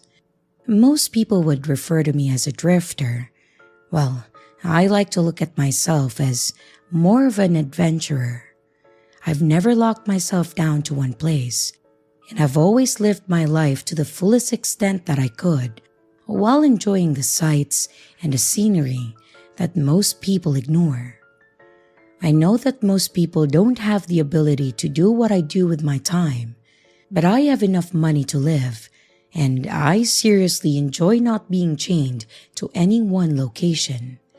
I've hiked and backpacked and camped pretty much in every state, but I'm partial to the West Coast more than anything. It has some of the most beautiful, untouched wilderness out there. I've spent some of my favorite nights camping in the woods up near Montana all by myself. That said, if you spend enough time in the woods by yourself, you are absolutely bound to find something weird. There was one trip in particular that sticks out in my mind that is worth talking about. On one of my camping trips, I found a perfect area of woods that was comfortable and empty. Well, I thought it was empty until I got about a quarter or half a mile into the woods, and I found what appeared to be an abandoned community. That might not be the right word, but I mean that there were small houses just outside the tree line in a completely secluded and surrounded area. This was a place that houses seriously had no business being, yet here they were. I admit that I checked out the small community, and again, I'm only using that word because I cannot think of a better way to describe it. It wasn't a town or a village. It was just 4 houses that looked old as hell and run down, sitting inside of a forest clearing. Behind one of the houses was a small playground that looked legitimately run down, like there hadn't been a child to play on the equipment in a couple of decades. The climbing equipment and the monkey bars were nothing more than a tetanus nightmare. The merry-go-round thing, or whatever you call that, did not go around whatsoever, and the center part of it was completely rusted and seized in place. There were a handful of toys that were strewn around the playground area, but they were all broken or sun-bleached. At this point, I had decided in my mind that this place was likely sufficiently abandoned, and I went to check out one of the houses next.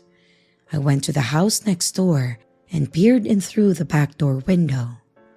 Despite the window being dirty and there being a curtain, I could see that there was in fact still furniture in the house. I could see part of the living room, and from where I was, there was a chair, an old couch, and a CRT television that was sitting in the corner of the room. Then, I did the illegal thing that I probably shouldn't have. I broke into the house. I say broke in, but I just more so walked in because the back door was unlocked. The first room in the door was what appeared to be a mudroom with a washer and a dryer in it. There was a box of detergent sitting on the washer and some dryer sheets on the drying, but nothing too crazy in this room. But then I walked into the kitchen area where the door led, and honestly, that's where it got strange. The cabinets were all closed, but as I opened them, they were full. There was a pantry that was filled with old-looking canned foods. There were dishes in the strainer next to the sink, but none in the sink. There was a dining room table that had plates set with a vase that had plastic flowers in the middle. Nothing about it screamed abandoned, other than the significant layer of dust on everything inside. I pushed on into the house, and it all just got weirder by the room. There were pictures on the walls, photos, and what looked like paintings on canvas that looked like they were hand-done. The bedrooms all had beds that were made, and there were clothes in the dressers. On top of that, there was a laundry basket in the hallway that had clothing in it. Now, I understand to some people that this may not sound weird or creepy, but all the houses in the area were similar to this one. They were all furnished and full of random belongings. They were also a bit messy and completely coated in dust and dirt. It was completely clear that they were all abandoned. These houses were not in use, and they hadn't been for quite a long time.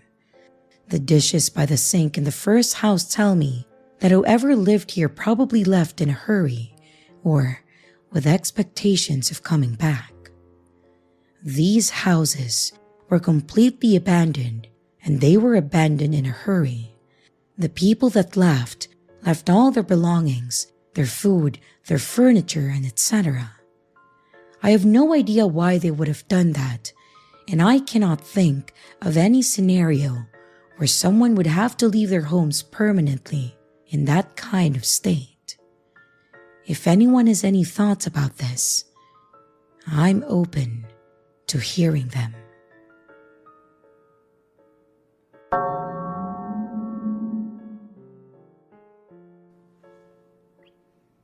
This happened 7.5 years ago, June 23, 2016, while cleaning out my house. I was renting a house for a year, and the year was almost up. I wasn't going to be living there the next year, so it was time for me to start cleaning out and then moving my stuff to the next place. This house that I had at that time was fairly small, but it was plenty of space for just me. I lived there by myself, and I had just finished cleaning out the living room, other than some basic furniture, and I had moved on to clean the kitchen. There were quite a few cabinets, so many that I didn't use a good number of them.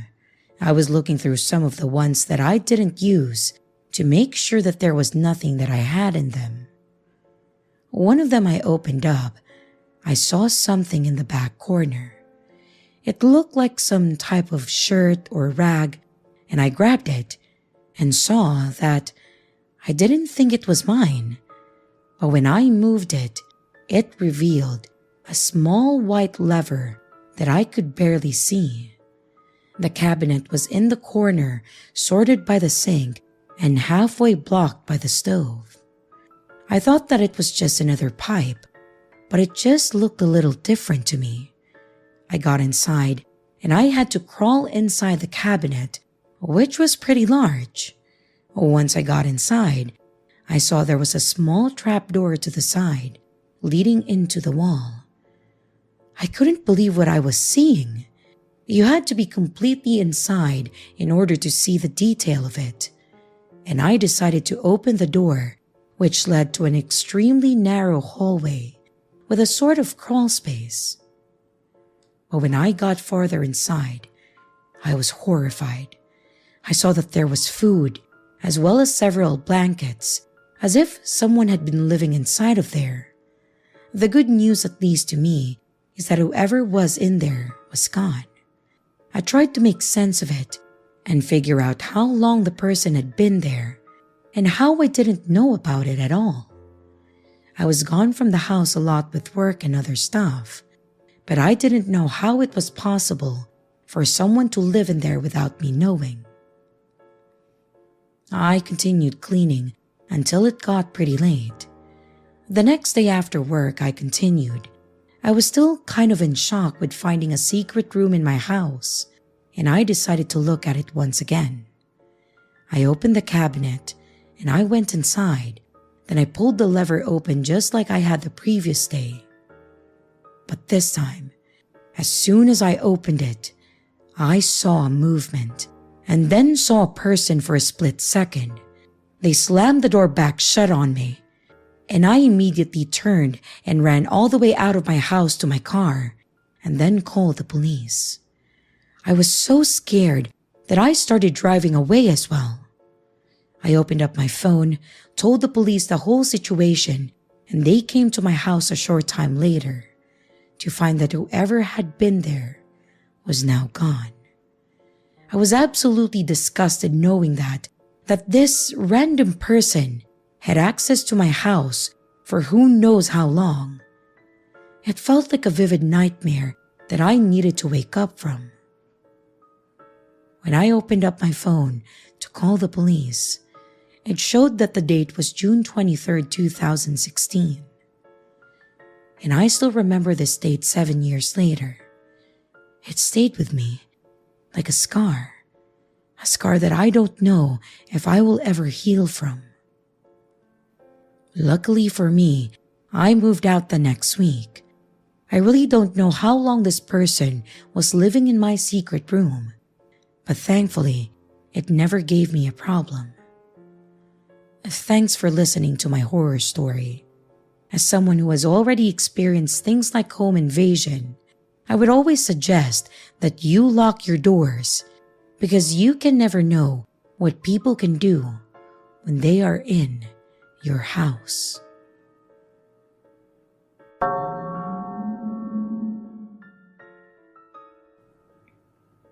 This takes place in the rural farmland of the southeastern United States. For those from around the area, you will know that there isn't much around except for old farmhouses, fields, and the occasional subdivision. When I was around 17 or 18, I was dating a girl who went to the same high school as me. Being teenagers, we needed a place to be alone, and what better than the front seat of my F-150? Often, it was hard to find a place to park that was away from the road and was far enough away from everyone.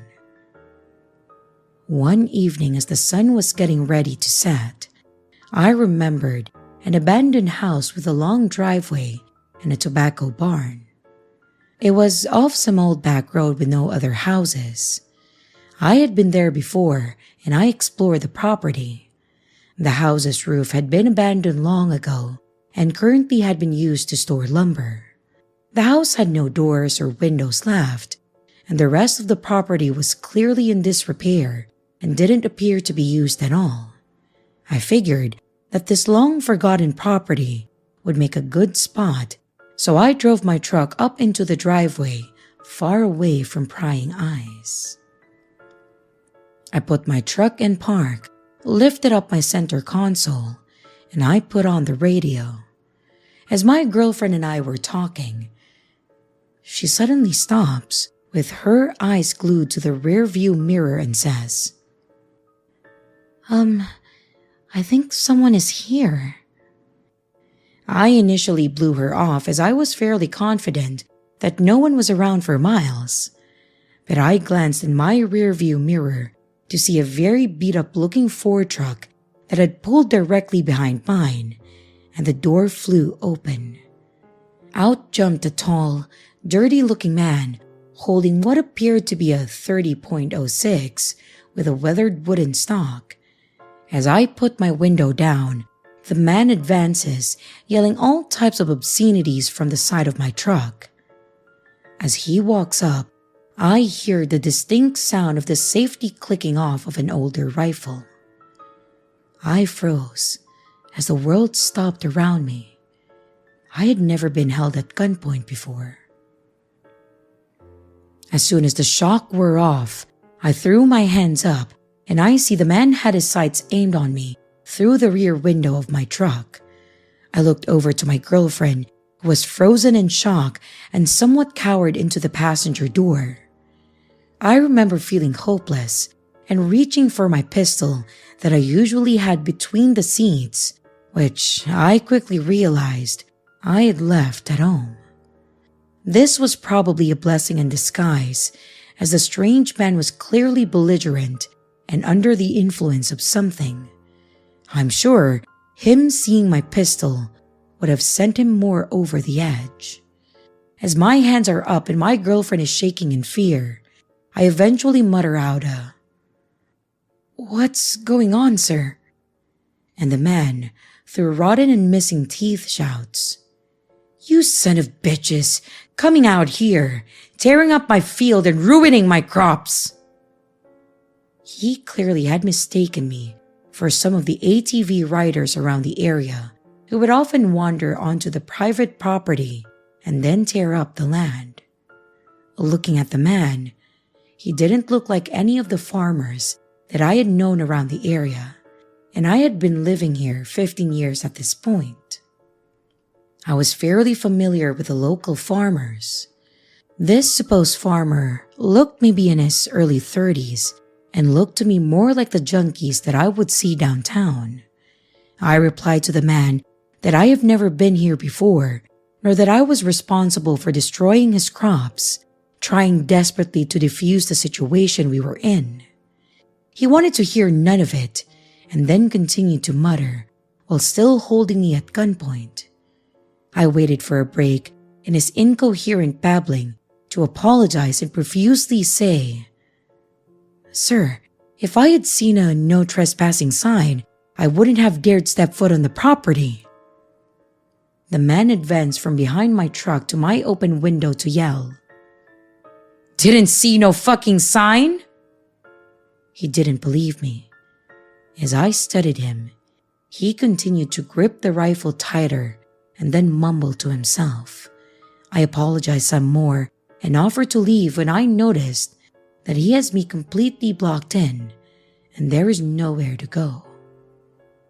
As soon as I mentioned leaving, He perked up, and he dropped the rifle ever so slightly, putting us out of immediate danger. My fight or flight briefly chose fight, but I knew there was no way to jump out of the truck and get him before he could shoot. Time seemed to slow, and I felt like the silence that ensued lasted hours. He started to yell obscenities again, but started to walk back to his truck. As he passes my rear bumper, my girlfriend and I exchanged glances. I had never seen a fear like that in someone's eyes, let alone someone I loved, and I knew that I had to do whatever I could to get away from this unhinged stranger. I fired up my truck and I put it in reverse as he does the same. The beat-up Ford backed into the road and stopped, waiting for me to exit. I backed into the road as well, my eyes never leaving the rear view mirror, and as soon as there was enough space, I threw the truck into drive and I stomped on the gas pedal down as far as it could go. My tires squealed and the truck roared as it ran through the gears. I was familiar with the roads and I was confident that I could outrun him if need be, as his truck looked like it was on its last leg.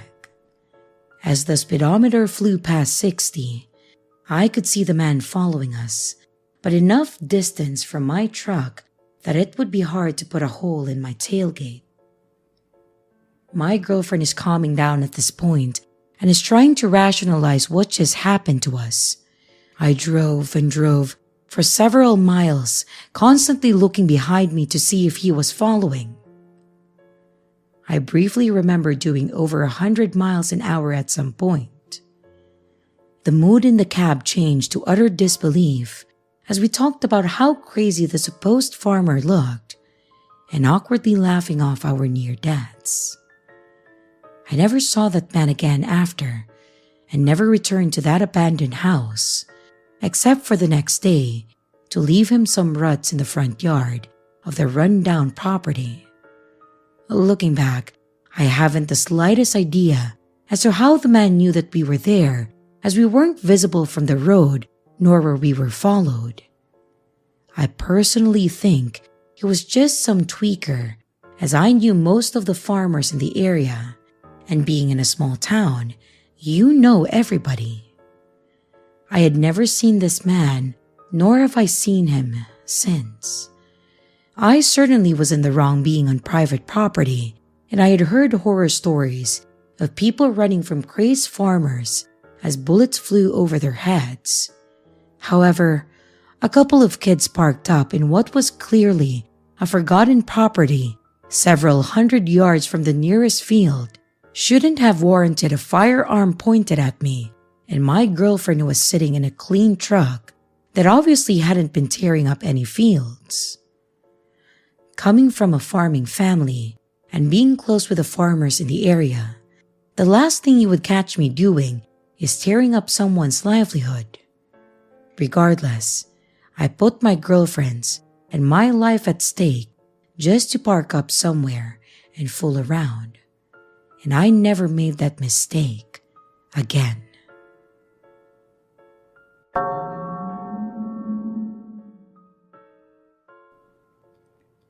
This happened a few weeks ago, and it was so bizarre that I still think about it every so often. Anyway, I was babysitting my nieces, 8 and 10, since my sister was going out to meet this other girl at a coffee shop. I offered to babysit my nieces since her house was nice and I didn't have anything else to do that night. So I decided, why not? At first, we just watched movies and played video games together. Later on into the night, I noticed they didn't eat anything, and so I asked them if they were hungry. They both replied, no. At first, that's when I said that I can make a quesadilla for them or anything else that they want, and they still replied no to me. But when I mentioned pizza, they immediately yelled yes. Of course they would. Well, bad idea that night though. When I called the Pizza Hut, I ordered 2 large pizzas to be delivered. Keep in mind that I went outside to make this phone call, quite loudly I should say because it was dead silent outside. I only went outside because I noticed a bag on the street and I thought it was mine or somebody else's. It was just trash when I looked closely at it, and I'm assuming that this was the neighbor's trash bag. 20 minutes go by and I hear a doorbell ring. It was the Pizza Hut delivery girl. I paid her in cash and I took the pizzas to the kitchen where my nieces were eating at. This is when the weird stuff happens. Not even 10 minutes go by and I hear the doorbell ring again. I was skeptical at first and I looked out the window. It was hard to see much of anything by this point. I opened the door only to be greeted by an old man with a pizza box in hand. He says to me, "Oh, hello son. I got your pizza that you ordered." I try to answer in a way that would divert the situation. "Oh, I'm sorry. I didn't order any pizza. You must have gotten the wrong location." And that's when I tried to close the door, but he pushed his hand hard on the door and said, "Are you sure?" I firmly replied back yes, and I closed the door. I thought that that was the end of that, until one of my nieces told me, "Why is there a man just standing outside our house?" I was confused, but my heart started to pound when I thought that it was the same old man from earlier. I was right. It was the same old man still standing outside the house with a pizza box still in his hand. I was absolutely livid. I opened the door furiously and I yelled at him that I would call the cops immediately. That's when he ran off. My sister arrived 2 hours later and I told her of what happened. She looked immediately concerned and then asked who it was. I told her that it was an old man who impersonated a pizza delivery worker. I don't know what she did after I told her, and I'm not sure if she called the cops to file a report or not.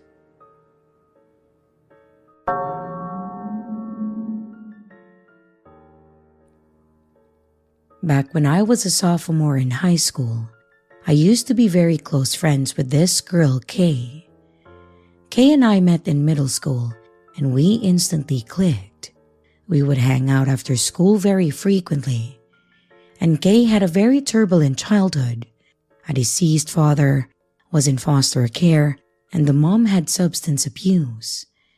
So Kay's family would house hop a lot. Our sophomore year, Kay's family was staying with their step-aunt's ex-husband. My parents never really stressed about me hanging out with Kay because she was such a kind soul and a great influence on me. Now, the man Kay was staying with, I'll call him R, was interesting to say the least.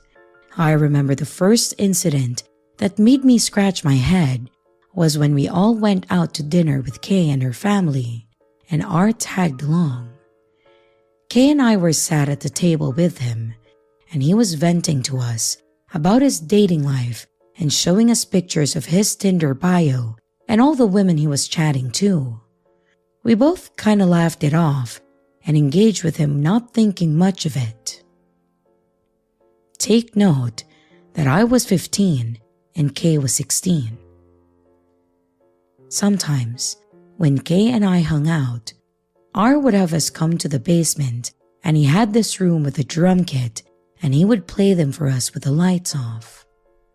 Anyways, the strangest encounter that I personally had with him was when I went to Kay's house to hang out for the day, and then she went to take a shower. While she was in the shower, I was sitting in her room and R wandered in and told me that he wanted to show me something cool in his room. Kay's room was on the first floor and R's room was the only room on the second floor. Being the naive girl I was, I agreed and I followed him upstairs. When we got to his room, he realized that it was locked. He seemed very annoyed and jittery because his key was downstairs. Now, instead of going downstairs, Art takes a credit card out of his wallet and tries to unlock the door that way. Thankfully, it didn't work, and something clicked in my brain, and I decided to go back downstairs and sit in the bathroom with Kay until she was done with her shower. I'm now 23, and looking back at it, I honestly think that there wasn't anything cool to show me in that room, and I thank the moon and the stars that he never got it unlocked. I never told Kay, but as we got older, I casually asked her if she had any weird encounters with him, and she said no. I'm not really sure how to end this, but I'm thankful that I never got to see what was beyond that door.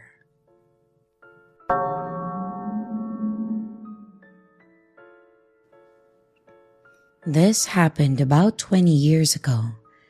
I was 9 years old at that time, but my parents have also told me their side of the story on a bunch of different occasions, so that should help. My parents are both biologists, and they met at work, and from there, it's history. The place where they worked at that time was a government building dedicated to biology research used in government projects, turned towards the public, meaning they were the ones studying the environment and making environmental protection laws around their studies. This being a massive, old government building, it always had a security guard present, day and night. During the day, these security guards would mostly just stay at the reception and greet people. But at night, they would go do their rounds and make sure that there were no intruders because of all the science equipment and the computers kept in the building. One of these guards is the let's not meet guy. Initially, he seemed like the nicest person. He was really nice to me, and frankly, all the memories I have from him before this event were really nice. He would greet me and talk to me in the nicest way every time my parents brought me to work. He would make me paper planes, which he was surprisingly good at, and then he would throw them around with me, and he would stay with me at the reception in the days my parents had to work into the night. Obviously for me, that would get really boring, really fast. So he would keep me company and entertain me. Mostly we would just talk, play with the paper planes, and also watch TV. It all seemed nice enough for my parents to trust him with me, which was probably their biggest mistake. One night, my parents had to work even later than usual. I think it was around 10 p.m., and they were still at it. So this guy, who was the one on shift that night, decided to take me around the building with him to do his rounds. We started on the top floor, checking all the rooms and the exterior part on the roof. Every room was so dark that I'd always stay a little behind and wait for him to turn on the lights. Then, we would step down to the second floor where my parents' office and labs were. We checked the opposite side of the building, going into the labs with massive extractors, microscopes, and every kind of science equipment that you can think of. We walked down the stairs to the first floor where most of the administration rooms were. I still remember seeing some maps on the walls and embalmed fish everywhere serving as decorations. The first floor was all clear, so it was time to check the 2 basement levels. I thought it would have made sense to check the labs on the right side first, as the left side had a flight of stairs at the end leading up to where my parents were. But for some reason, he decided that we'd go check the side first. We checked all the labs, but I noticed that his pace was accelerating and he was starting to look and sound happier, excited even. Once again, we checked all the labs, all the corners from one end to the other, turning the lights on ahead of us and then turning them off behind us when we left. When we got to the last area, he turned all the lights on and then we went inside. There were 3 separate offices on each side of the lab, and on the first one, he hurried towards the printer, opened it up, took out 2 pieces of paper, and made 2 quick paper planes. And that's when everything changed. He picked one of the paper planes, went outside of the office, and threw it towards the end of the room. Then he told me that the one he just threw was mine and that we could throw them around in there. So I ran to the other side of the room to pick up my plane, excited to play with it. And suddenly, the lights went off. When I turned around to check what was happening, I saw him getting out of the lab, turning the lights off, and then locking the door. I ran to the door, and I punched it and I kicked it while screaming for him to open, panic taking over me because of how scared I was of being in the dark at that time. And through the glass on the door, I could see him scurrying away in the corridors, turning the lights off as he went and disappeared after turning a corner. I'm pretty sure that everything I felt, every shadow, and every creepy monster that I saw in there while waiting was part of my imagination because of how scared I was. I balled up against a corner and I could see shadows moving around me in the dark. I could only cry, lost, without knowing what was happening and why he was doing that. My parents finished work eventually, and when they did, they packed up their things and made their way to the lobby to pick me up and go home. When they got there, the security guard was at the reception, but I was nowhere to be found.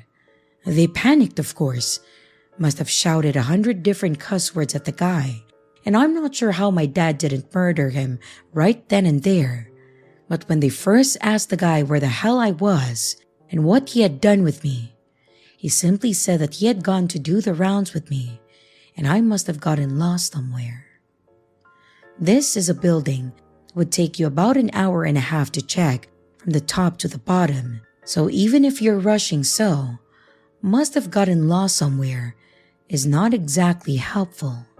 They looked for hours without finding me. It was only when I saw a light far at the end of the corridors leading to the lab that I was in that I got the courage to stand up, rush towards the door, and start punching it as hard as I could. They finally found me there and made the guard unlock the door to get me out. I don't really remember sleeping that night, and if I did, it must have been out of exhaustion, but I know I made my mom stay in the bedroom with me the entire night. Of course, my parents made a complaint against the guard, and when they did, the guy started being investigated. He was fired and then arrested. Not because of locking me away, where he probably hoped no one would find me, but because he had been partnering with other criminals to steal computers and equipment from the building to sell in some shady market along with the information in the hard drives and make money off of it. By then, he had stolen a lot of old computers without anyone realizing. And who knows what his plans were for me that night. I'm not convinced that locking a crying child in the middle of the darkness, hidden away in some room, is exactly the most normal behavior if you're not trying to hide them and come get them later when everyone has left and sell them as part of your product. Luckily, he never had the chance to do that, and I really hope that he never got to do that to any other kid.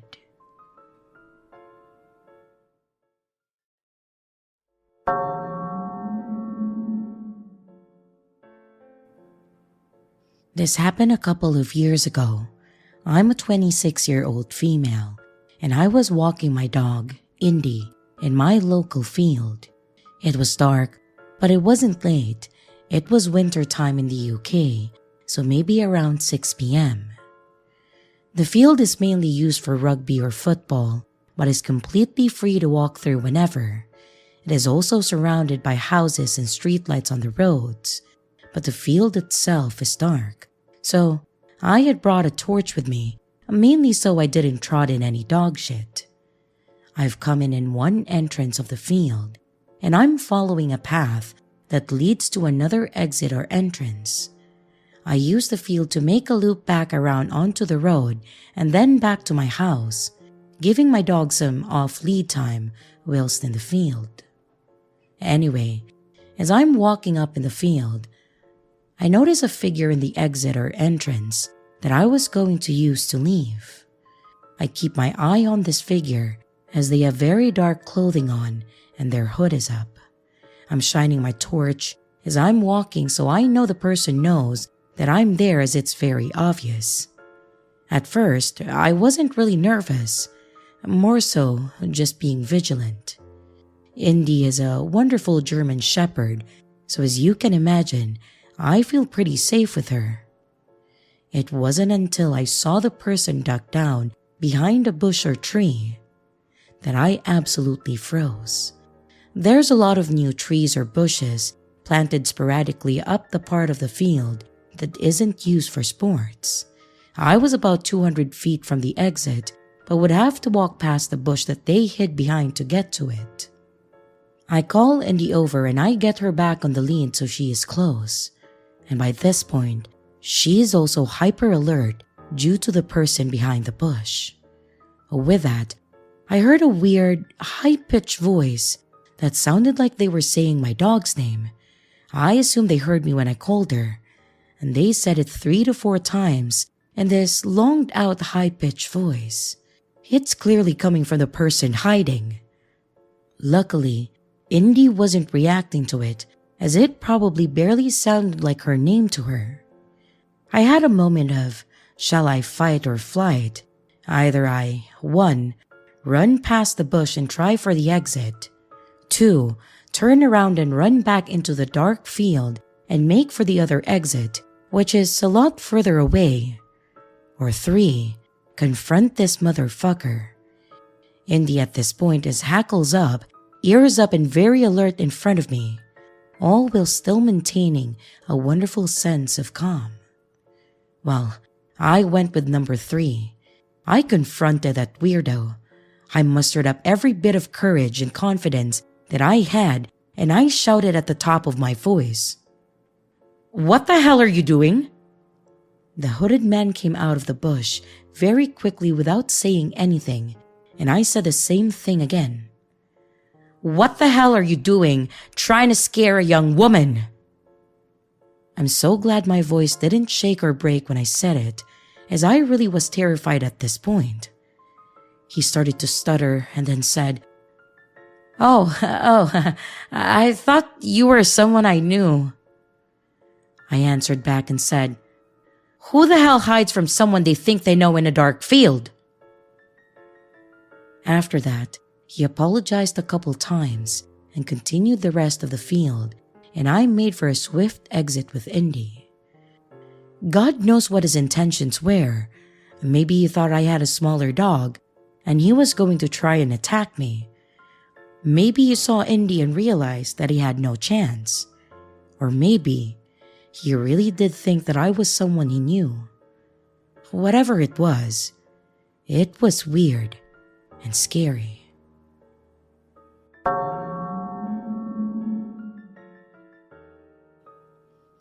For a bit of context, I need to explain how transportation works in the area where I live. So, where I live, the public transportation is absolute shit. There is only one not very reliable public bus that takes you in and out of the residential area and is a long way walking. So, the people in this residential area came up with a cab sort of system where you pay by the seat. So, one of these cabs fits up to 4 people, and a little under a year ago, they decided to identify these cabs with a sticker with a number that states that the car is part of the cab line. Also, that the drivers have to have an ID that has the cab line info. Now, on to the story. A couple of times, men have tried to give me a ride and I do my best to ignore them, but sometimes it's a little bit scary. The part of the residential area where I live is a little bit isolated, so not a lot of cars or people go through there, and I have to walk alone from my house to the cab line or bus stop. In one opportunity a couple of months ago, I was walking from my house to the stop, and I was wearing headphones, so I wasn't paying that much attention. A first mistake on my part, really. A car pulled over next to me, and this wasn't all that strange because I have been using this cab line for a while, and a lot of drivers know me, and if they see me, they just pull over so I don't have to walk all the way to the stop. The driver said, "Hey, are you going to..." Then mentions a place of destination. I said yes, and I got inside the car without checking the windshield for the ID number, which is the second mistake on my part. Here is where alarms started going off in my head. First, the cars in the line tend to be older cars with no AC, and this was a newer car. When I got in, he locked the doors and then turned on the AC. In this point, I finally realized that this wasn't one of the cabs, but a complete stranger. He began to ask me things like my name, exactly where I lived, and other personal things. I responded very vaguely with my heart beating really fast. I was starting to panic, so I texted a friend my location and I told him to call me ASAP. At this point, we were close to the destination and this guy was not slowing down the car and was about to pass the stop. Then, the call came through and I started to talk to my friend like he was my boyfriend. I said, "Hi baby, I'm almost there. Wait for me and then we'll go, okay?" My friend was really confused, but when the man heard my conversation, he suddenly stopped the car saying, "Oh, sorry, I was so entertained talking to you that I almost passed the stop. Maybe we could see each other again." And then he unlocked the car, and I bolted out barely saying anything. After that day, I became more aware of my surroundings, and I tend to only get inside the cabs in the stop unless I clearly see the ID on the car. A couple of my friends said that I was just overreacting, but still, it scared the shit out of me. Then, today comes. I was walking from my house to the stop, no headphones in this time, and when I'm halfway there, a car starts driving slowly next to me. I keep on walking, and the older man that was driving starts talking to me. He says, "Are you Alicia's daughter? Do you live around here?" I responded no, that I'm not, and I keep on walking. He insisted, saying that he was a neighbor and that he could give me a ride. I replied again that I wasn't and that I didn't want the ride. Mind you, my mom wasn't called that and has been dead for over a decade, and my grandma that people sometimes confuses to be my mom is not called that either. He kept insisting, and I began walking faster, approaching the stop where there were more people. At this point, the man became angry and started to yell, saying that this was the last time that he would be nice to me and then offer me a ride. Then he sped up and left. Finally, I got to the stop to get inside a cab that left in my destination. When I got to work, I told my boss and she said, "Ah, thank God you kept on walking. You could have been kidnapped." Well, yeah, that was my morning. I really need a car. To both those creeps that maybe wanted to kidnap me or who knows what, let's not meet.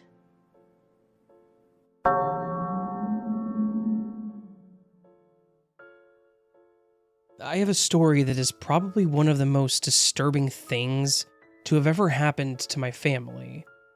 I say my family because it was more so my grandparents, but it's something that has been kind of held close to all of us since it happened. All of this happened on my grandparents' property, and my grandpa was even looked at as a suspect for a moment, but was eventually cleared for the whole thing. Even still, this whole event was devastating for my grandfather, for reasons that will be obvious in a little while. I do need to give a small bit of context, so bear with me while I detail a few things. This happened quite a long time ago. My dad was still in his teens when this took place, so it was way before my time. My grandparents lived in the northwestern part of the US, and they owned a decent amount of land there. It all belonged to my great-great-grandfather and had been passed down twice at this point to my grandfather, Ronald. On the land that they owned, in the southern corner, complete opposite of my grandparents' actual house, was a small cabin that, way back, was where the hired help on the land lived. By the time my grandfather got the land, the cabin was empty, and was used more for storage than anything. Still, they kept it up, and made sure that if anyone ever wanted or needed to stay in the cabin, they could. My grandfather kept the land around it tidy, and kept it up on the maintenance of the building. It is important to mention that this cabin, being on the opposite end of the property, was nowhere near the house. In order to get to the cabin, you would have to get on the road, circle around the property until you hit the south end, and then pull up the driveway to get to it. In the fall of 1965, my grandfather's cousin, Walter, a man that helped raise my grandfather because they were separated by about 12 years, came to visit my grandpa, and asked him if he could stay in the cabin for a little while. Apparently, Walter had, in his words, fallen on hard times, and needed somewhere to stay for a couple of months. My grandfather didn't ask him any questions about what had happened, because Walter was family, and he said that Walter was welcome to stay for as long as he needed.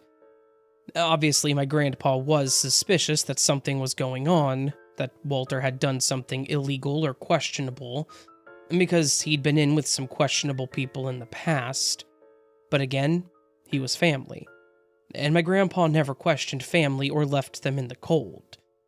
He was a man that didn't say much, but he was very loyal to those that he knew and loved, because that's how he was raised. A few weeks passed, and Walter had set up his home in the cabin. My grandfather went over to visit with him a few times over the first week to see how he was doing. Walter seemed a bit nervous at first, but as the first month came and went, he seemed a lot more comfortable and less on edge. Again, red flags, I know, but my grandfather was confident that Walter would be able to handle whatever it was. He did ask him if he should be worried for himself and his wife at one point, but Walter told him that everything was fine, and that he would just be there a few months until things settled down, and then he would be out of his hair. Again, questionable comments being made there, but in the end, my grandpa just said that Walter was free to stay as long as he needed, told him where the ammo for the hunting rifle in the cabin was, then went back home to my grandmother and my father. A couple more weeks passed, and my grandpa hadn't heard much from Walter. And that Saturday, he decided he would take the trip around to see how he was, and to ask if he wanted to help with some work that he needed to do.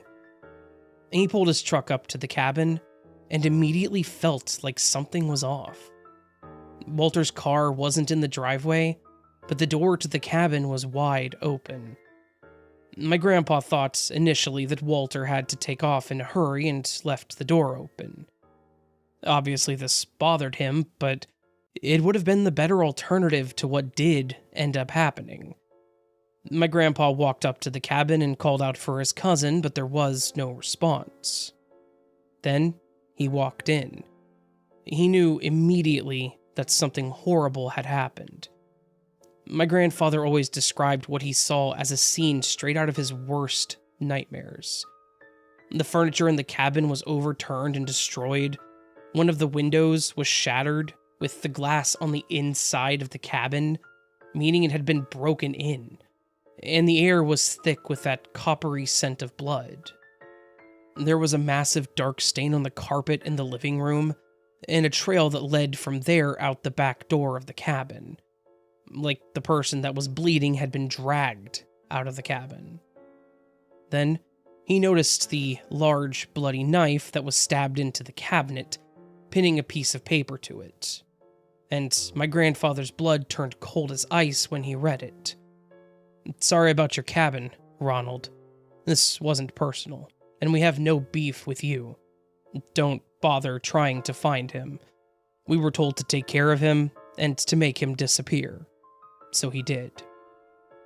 My grandpa said that those words were like a cold hand around his heart, that they made him feel sick to his stomach when he read them. He panicked and started shouting for Walter, but he knew deep down that there wasn't going to be a response. Whoever Walter had messed with had taken care of business, and that was the end of it. Grandpa raced back home and called the authorities, telling the cops that he thought that someone had been murdered in the cabin. Their investigation ended up yielding more questions than answers. Of course, back then, forensics wasn't exactly a super complex thing. The only clue was the blood, the knife, and the note. And Walter was never found, dead nor alive. A fact that hovered over my grandfather for probably the rest of his life. The cabin was a crime scene for a while, the officers and investigators coming through every once in a while to try to find clues, or to ask my grandfather questions, but after a little while it was released back to him to do with as he pleased. My grandpa ended up moving all of his tools and everything he needed out of the cabin. It burned everything else in it, and then boarded up the husk that he left behind. He wanted to demolish it, but he never did. I think that it haunted him too much to do so.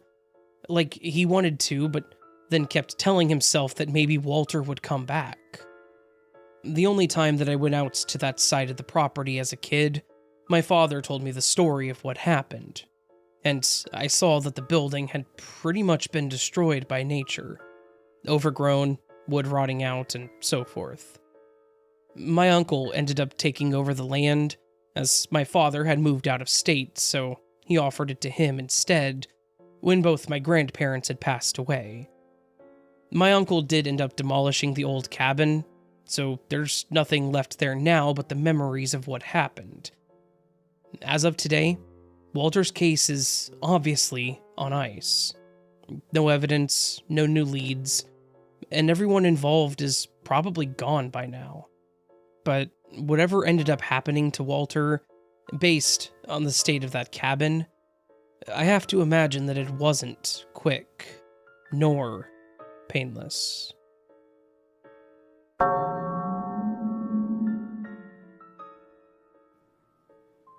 I'm currently an 18-year-old female, but this situation happened in 2021, and at that time I was 16. It was afternoon. At around 3:30 p.m., I was returning home from my classes, and at that time, there was a high spread of COVID-19, so school was happening online. But I had no other options than to go take some notes from my teacher, as there was an important exam coming. Normally, I wasn't allowed to go outside because my knowledge of roads and areas were pretty poor, but my teacher's house was about 3 kilometers away and on the same route as our old apartment, so they let me. Now, on the way there's this fuchka stall where I knew the shopkeeper since childhood. For those who don't know, fuchka is a popular, affordable, and delicious snack in our country. While I was walking home from my teacher's place after fetching the notes, I decided to snack on some of those fuchka and have a chat with the kind shopkeeper. The roads were kinda empty at that time, and most of the shops were closed. Only a few passerbys were here and there too. As I was eating, I felt someone touch my hair suddenly from behind, which startled me. I had my hair as a ponytail at that time, and when I turned around, it was an old woman who looked homeless, probably in her 60s or early 70s, smiling at me. She asked me if I could buy her the snacks, and at that time, I kind of felt awkward, but I didn't know how to deny her, so I just said yes, even though I didn't carry enough money. I just asked the kind shopkeeper to give her my part of the snack that was left. I didn't really mind this, but when I started to leave, she grabbed my right hand tightly and said, God bless you, child. If I could see my granddaughter, she would be just like you. And something like that. I was awkwardly smiling and nodding at that time because I felt uncomfortable. I did try to pull my hands away from her grip politely, but she didn't budge at all. She then started talking about how she raised her daughter and son, and how her alcoholic but rich husband used to beat both of them up and pretty much assault them, and how she kept silent about all of it because of the money.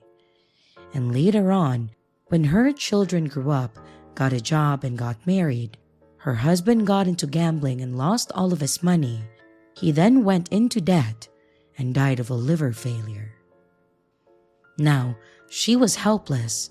She went to her children, but they resented her because they were greedy, so they didn't help her as they were happily settled in their lives. She told me how she lost everything and other shit for the next 2 hours. I did sympathize with her, but at the same time, I had to return home because I was too late. The woman had a very eerie body language. She later on asked me about where I lived, and dumb me at that time told her about that. She asked my dad's name, so I told her, and she said that she knew him and started saying things like how he was a nice man. It wasn't a surprise to me, as my dad is popular around our locality, as he's a helpful person who participates in charity work and things like that. So, I don't know what came into me when I asked her for a description of my dad, and she literally described him in total opposite. She just described my physical characteristics, but the thing is, I look like my mother, and me and my dad don't have similar body skin color or even height, even though I do have his smile and nose. I said okay, and I tried to pull away my hand, but she didn't budge again. And mind you, she was holding it for 2 hours straight, and while we were talking, she was kind of walking me towards the starting of this dark lane by the road. She now kept on talking about how she wanted to take me to her home and feed me some sweets. But that's when it clicked to me. She told me that she has lost her everything. So, how was she gonna take me to her home, especially in that dark lane? I got so frightened that I told her that I needed to get back home or my parents would scold me, and I actually started using a bit of force to free my wrist from her grip. And that's when she literally started dragging me towards the lane, and she was like, No, you fed me snacks. Now you have to take my gift in return.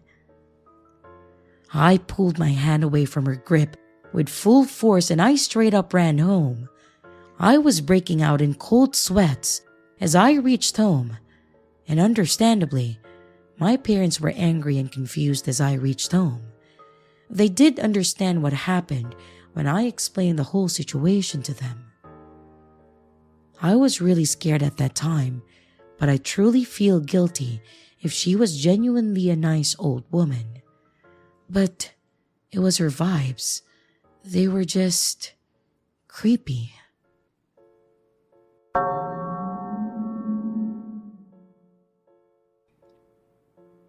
Once, while I was at Walmart, I passed by a younger 20-something guy heading to the auto care section to grab something. As I'm scanning the aisle to look for what I needed, and then consider the options. The guy walked into the island right next to me. Conscious of how close we were, I stepped to the side to allow him more room while I considered which option to get. The guy started talking to me and asked which car organizer I would get. I looked at the options for car organizers and I started making suggestions based on what he was looking for. I don't work at Walmart, which was very obvious. He then asked me my name, which made me slightly uncomfortable because I did not know this dude.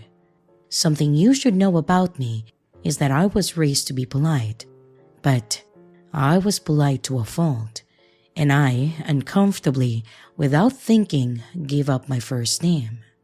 He then asked me how old I was, to which I replied my age, which was under 20 at that time, and I looked younger. He asked where I lived, and I felt very uncomfortable by this time, but again, polite to a fault. I said that I lived nearby, and he asked me where, so I quickly replied in town, trying to be careful not to say where. He then asked me where I worked, and at this point, I am extremely uncomfortable and aware of all the information that he now knew about me. I did not want to tell him where I worked, but he would know if I lied because I was clearly wearing a company shirt. I replied with just the general type of work it was, and then he asked where that was at, so I replied with an approximate time to get there, but overshot it on purpose. I did not mention the town name, as there were several branches of the company. This entire conversation happened within the matter of 20 to 30 seconds, barely enough time for me to process. He then attempted to make more conversation, and I either answered with very short replies or just slight chuckles to give off the idea that I did not want to talk. He finally said thanks and then walked away. I started texting my boyfriend like crazy because I was freaking out and I didn't know what to do. I'm a pretty small person, so it might seem as if I'm an easy target. So, I was standing in that aisle for the next few minutes talking over text. Suddenly, the guy, who seemed very interested in what car organizer to get, came back and quickly put the car organizer down, smiled at me, and then left. He didn't even buy the organizer. It wasn't like oh, I shouldn't spend money on this, so I should just put this back. It was almost like he just had it as a prop and stopped needing it. Needless to say, I was very careful throughout the rest of the store and had a worker walking me to my car.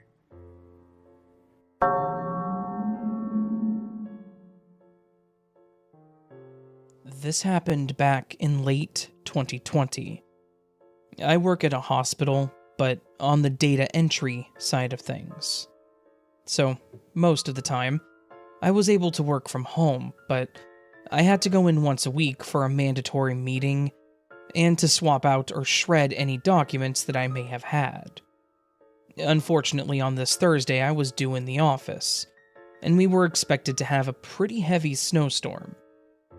It was just a light dusting by the time I went in that morning, but I watched from my office window as my car was buried inch by inch in snow. By the time I was leaving for the day, it probably took me an extra 15 minutes to dig my car out. It was older, so I had to let it warm up, otherwise it wasn't going to go anywhere fast. But finally, I was on the road and headed home. I was living in a newly developed apartment complex, which meant there was a whole lot of nothing around the area. It was in a pretty busy city, but the side road to my apartment complex was all new, so it was a pretty long and boring road, typically. So, as I was coming home, I turned onto the old highway, thinking it would be easier to get through, expecting the roads to have been cleared, or at least treated. As I drove, I could see a dark figure in the distance. It looked like someone was standing on the side of the road, possibly about to cross it. As I mentioned, I was on this little side highway that was a shoot-off from the larger and more heavily used one. So seeing anyone out here on foot wasn't simply uncommon, it never happened. Especially not in these kinds of snowstorms.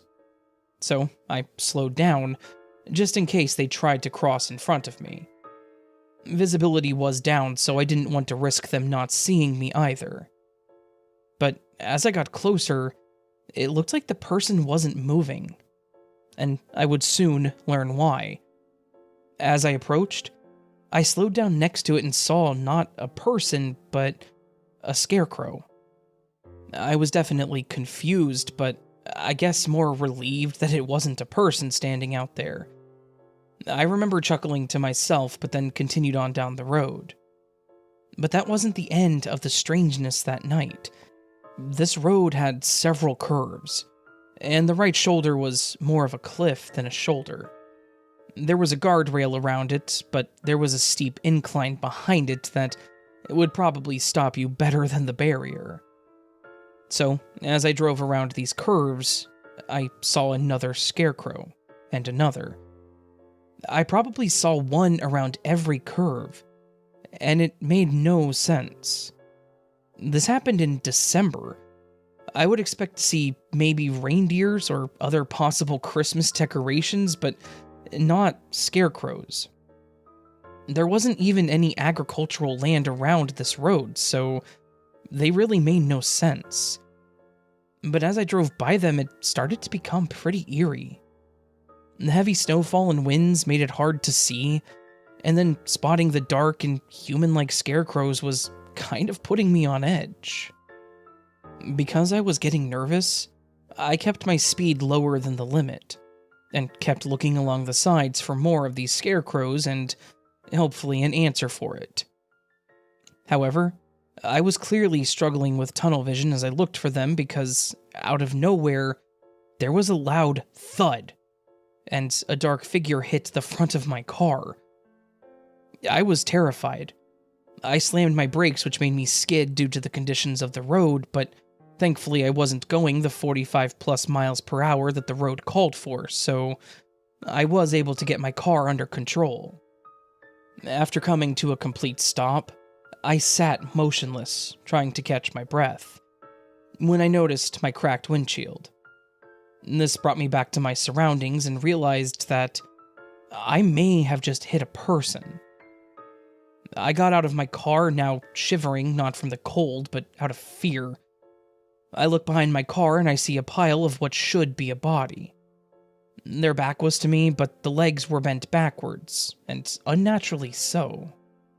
They had clothes on, but from their position, I was certain they were dead. My heart was racing, and I felt like I was going to be sick, but I continued to walk towards them, shouting if they were okay. Yes, I asked if they were okay. I was scared, dumb, and I didn't know what else to say in this situation. But then, I got close enough and realized that something was wrong. Again, this was not a person. It was a mannequin. What the hell was going on here? There were random scarecrows everywhere, and then out of nowhere a mannequin falls from the sky and hits my car? I seriously felt like I was in some kind of movie, or someone had to be around recording this. I nudged the mannequin with my foot, and after confirming one more time that it was not a person, I started walking back towards my car. Then, the deafening silence of the snowfall was broken when I heard a shuffling sound from behind me. I turned around and saw a man sliding down the hill on the right. I stopped and watched as he walked towards the mannequin and started picking it up. Then he shouted back towards the hill, and 2 more people came out and slid down the hill toward him too. I was standing by my car at that point, ready to jump in and lock the doors. I started to fear that this was some kind of setup that I'd heard about online, where someone pretends to get hit by your car, or maybe they claim they're broken down on the side of the road, and when you pull over, more people come out and try to rob you or something. They were all in big jackets and overalls, all wearing balaclavas, and had their hoods over their heads. I wouldn't even be able to give a description, so I was prepared to get in my car and just call 911. But I couldn't help but watch as the three of them started picking up the mannequin that was now in pieces under the clothes. The first guy then stopped to wave at me and said, "Sorry about that. We're just trying to have a little fun." I just stared at them and gave them a limp wave back, and watched as they finished picking up the mannequin. One of them threw the head to another, and then they all marched back up the hill and out of view. What did I just witness? Was that really a couple of full-grown, I think, men playing with a mannequin on the side of the road? I just got in my car, frowned again at the crack, and drove away. I was even more on alert at that point, looking all over the place and probably not going faster than 20, just to make sure that nothing else happened. And thankfully I made it home shortly after with no other incidents, and no other scarecrows seen. I locked the door to my apartment and kept looking around to see if anyone had followed me home. I don't know why that had me so paranoid. They definitely didn't seem like they were going for a robbery or something. I mean, after watching them walk away and not even approach me, but it still freaked me out. Were they really just doing that for fun? And what exactly were they trying to do? I definitely didn't want to stop and ask questions, and I surely wasn't going to tell them that they owed me a new windshield, even though I should have. I never did see them again on that road, though I didn't leave my house again until that following week, I guess afraid of what or who might be out there. I even posted on the Nextdoor app to see if anyone else witnessed the same thing, but no one had similar experiences. I guess I was just the lucky winner that day. I still live in the same apartment, but I'm very suspicious about taking that road. So I got a dash cam, in case, God forbid, it does happen again. However, it seems like it was just a one-off thing, and their one-off day of fun has forever triggered a near panic attack any time I am on that road.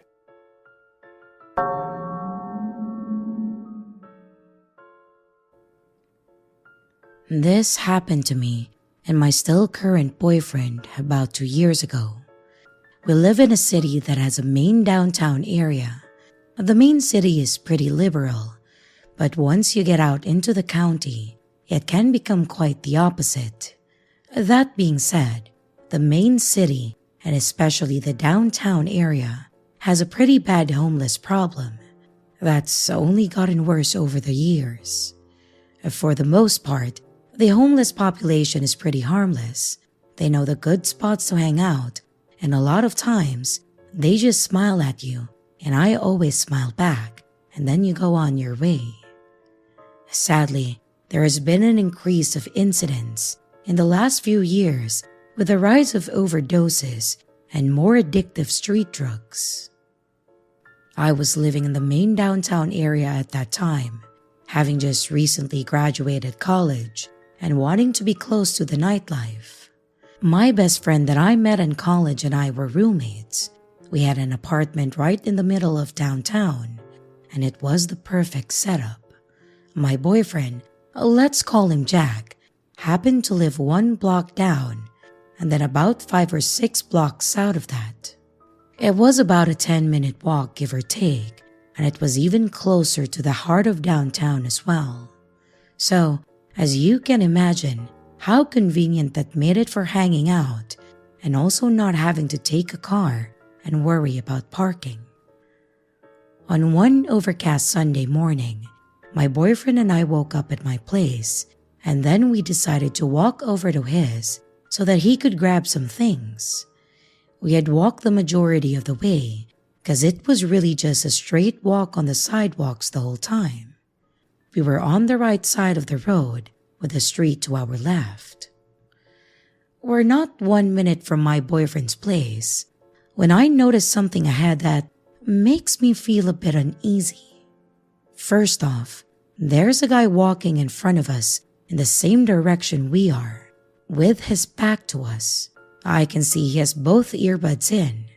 He was walking at about the same pace, so we aren't about to run into him or anything. In front of him, facing and walking towards all of us, is a different guy.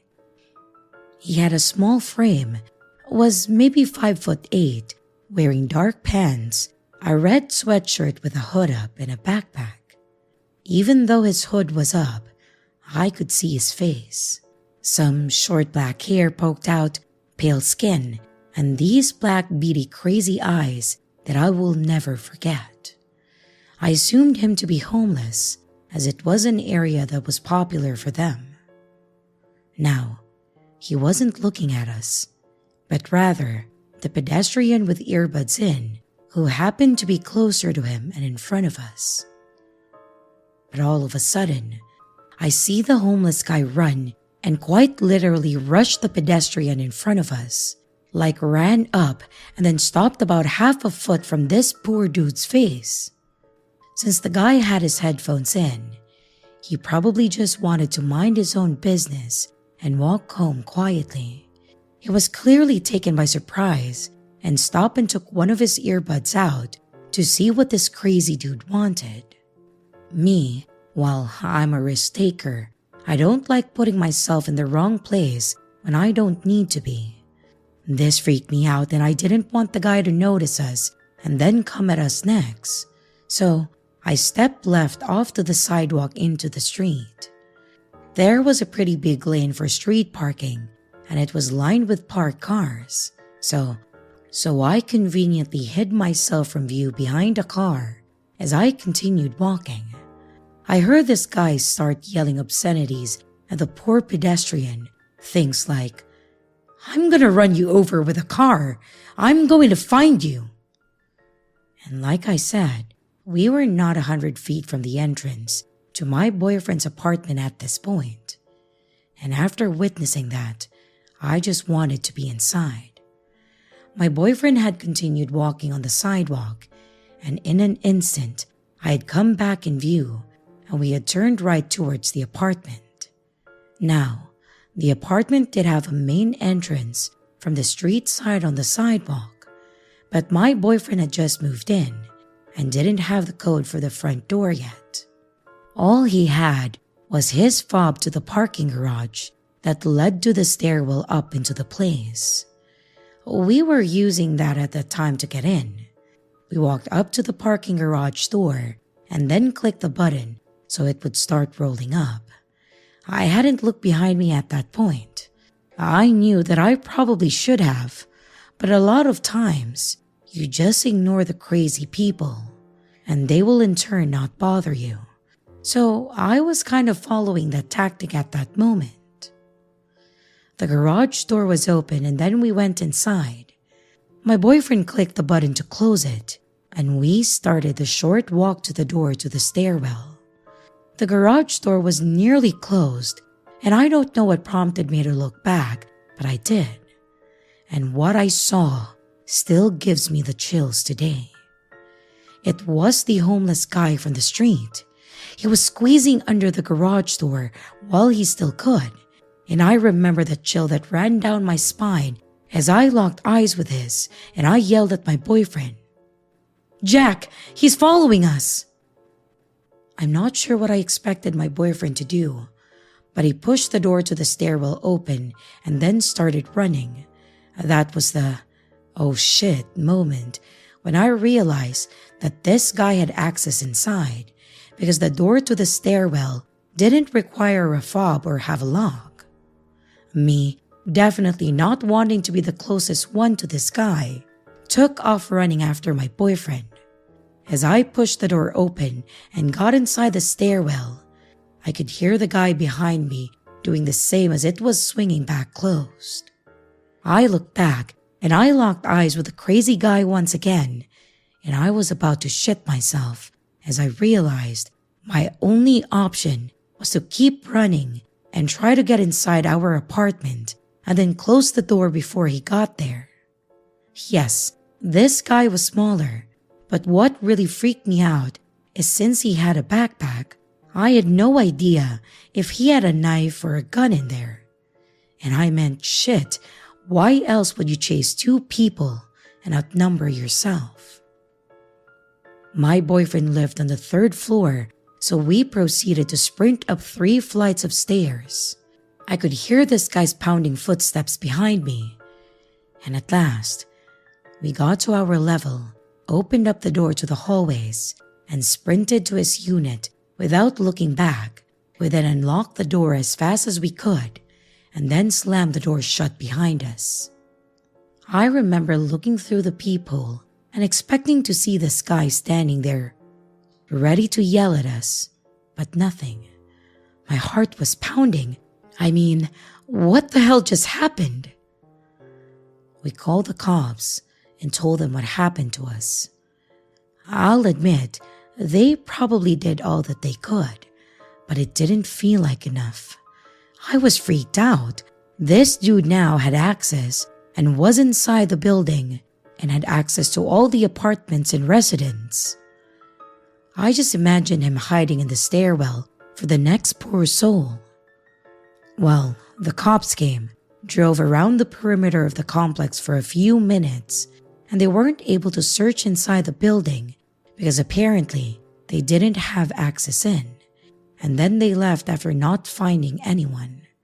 It took me forever to get the urge to finally leave the apartment to go run our Sunday errands. But we did. I'm sure the guy was high on drugs and decided to be crazy that morning and bother some unlucky people. He probably left after he realized that he was screwed if people found him there, and someone else called the cops.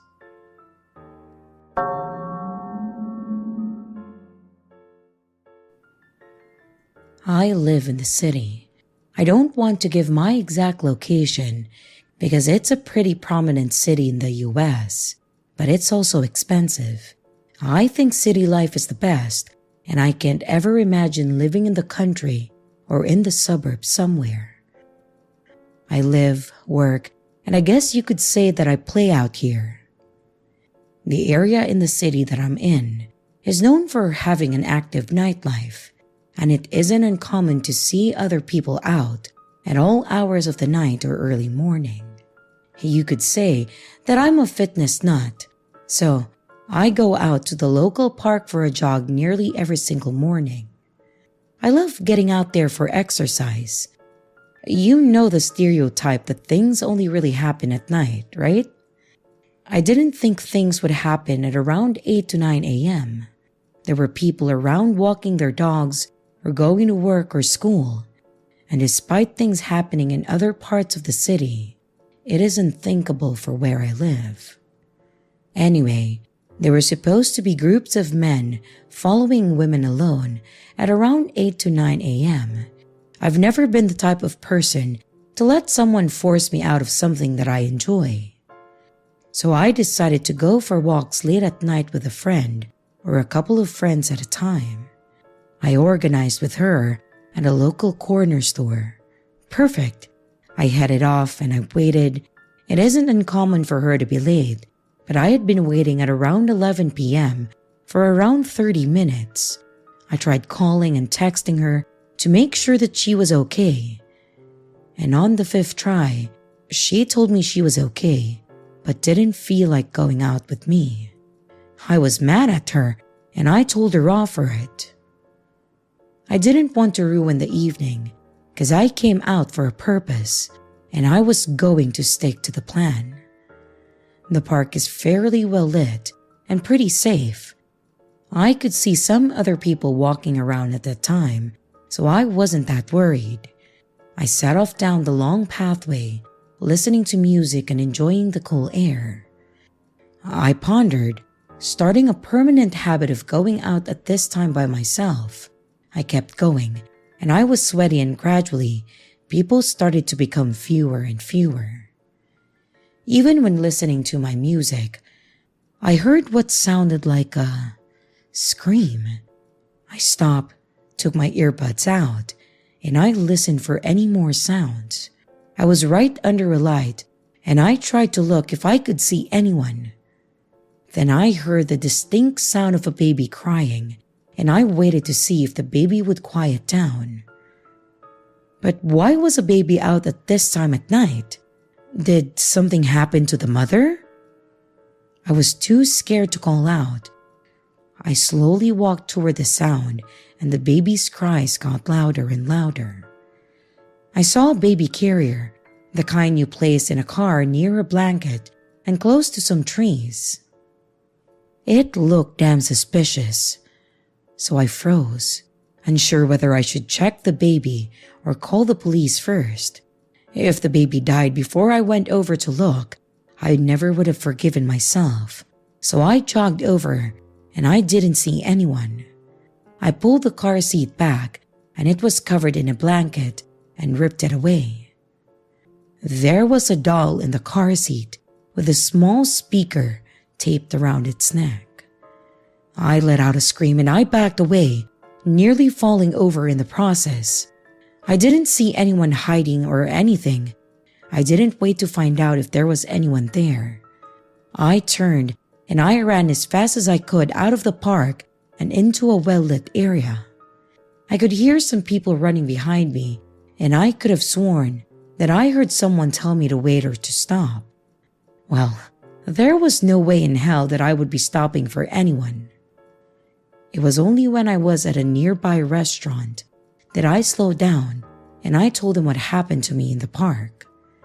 I don't know if they were human traffickers or just people who wanted to rob me. Either way, someone who does something like this doesn't have good intentions. I should have called the police instead. I did. I called the police afterward and I reported it. These sorts of crimes happen in the rougher areas of town rather than where I lived. They were mainly robberies. I only go jogging with people now, or during daylight to prevent these things from happening. The sad thing is, people stop walking through the park as much, including me. It is sad that the actions of a few can impact the many. I used to feel so safe here.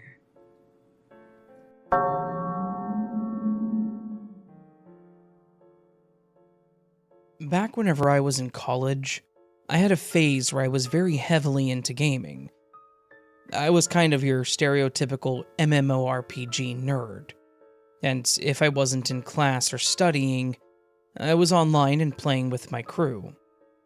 I'm not gonna lie, I made more friends playing that dumb game than I ever did trying to socialize with my classmates. The people online were more accepting, and were more willing to accept me into their circle even though I was a bit different. It's not fully relevant to the story, but I've always had an issue with self-identity, and obviously those years were a time for development.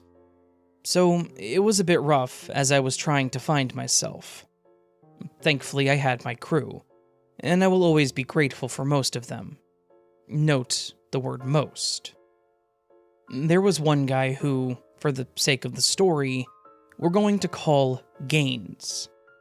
That was part of his username, and that's what we all referred to him as when we were in the crew, so it's a valid way to identify him. Gaines seemed like an okay dude, from what I knew at first. He was funny, he always had a quip ready or a joke to throw out there, and he knew pretty much everything about the game. He and I became pretty decent friends, often teaming up when no one else was online, and just chatting about random stuff. He was also in college, so we did have some common ground, and I think that helped quite a bit. It was a fun time, but after a little while, Gaines started getting a bit weird. He started messaging me out of our gaming sessions, which was kind of this unspoken rule amongst the crew. For whatever reason, we all had this understanding that we only talked to each other in-game, or about the game, and we never tried to get personal with each other beyond just being friends. It was probably an anxiety thing all around, to be honest, but it was what it was.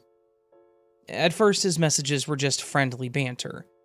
He would send me an email about how much he hated the class he was in, how his professor was an a-hole or whatever.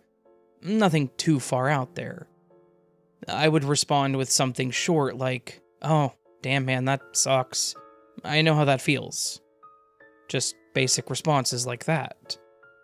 Then, after a couple days of him messaging me on the side, he pushed further and started asking personal questions. Like where I lived, questions about my family, if I was dating anybody, if I had any younger siblings, which, while unrelated, probably should have been a red flag, and random things about my daily routine. I figured that he was just curious, and probably just as awkward as I was, so maybe he didn't know how to start a proper conversation. I didn't really answer most of the questions that he asked.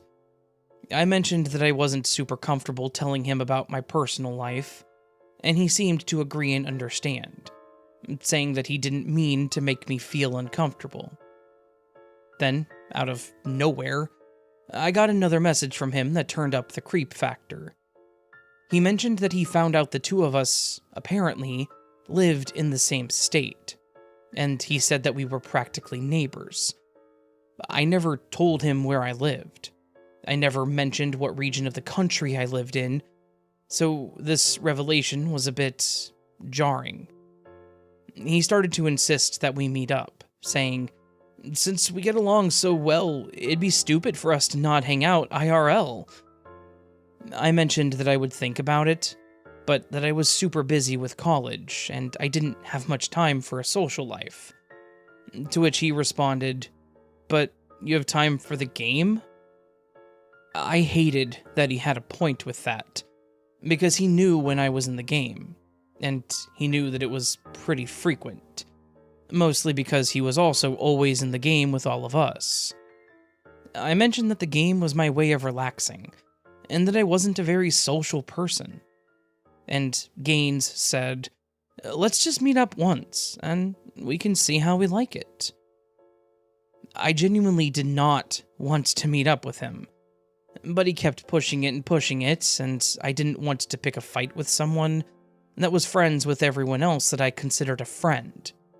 So I agreed to meet up at a small restaurant on the edge of town, something public and where a lot of people would be just in case.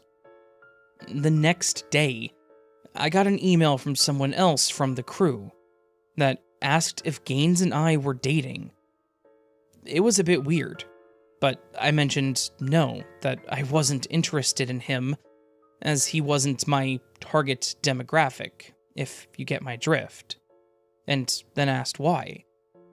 He then forwarded an email that he had apparently sent to everyone in the crew, except for me, that said he and I were meeting up for the first time after having been in love in an online relationship for months.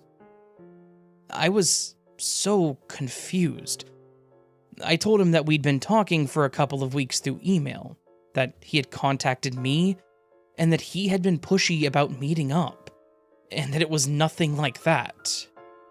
He then told me that I needed to make sure that Gaines knew that, because he apparently had a very different idea of what we were.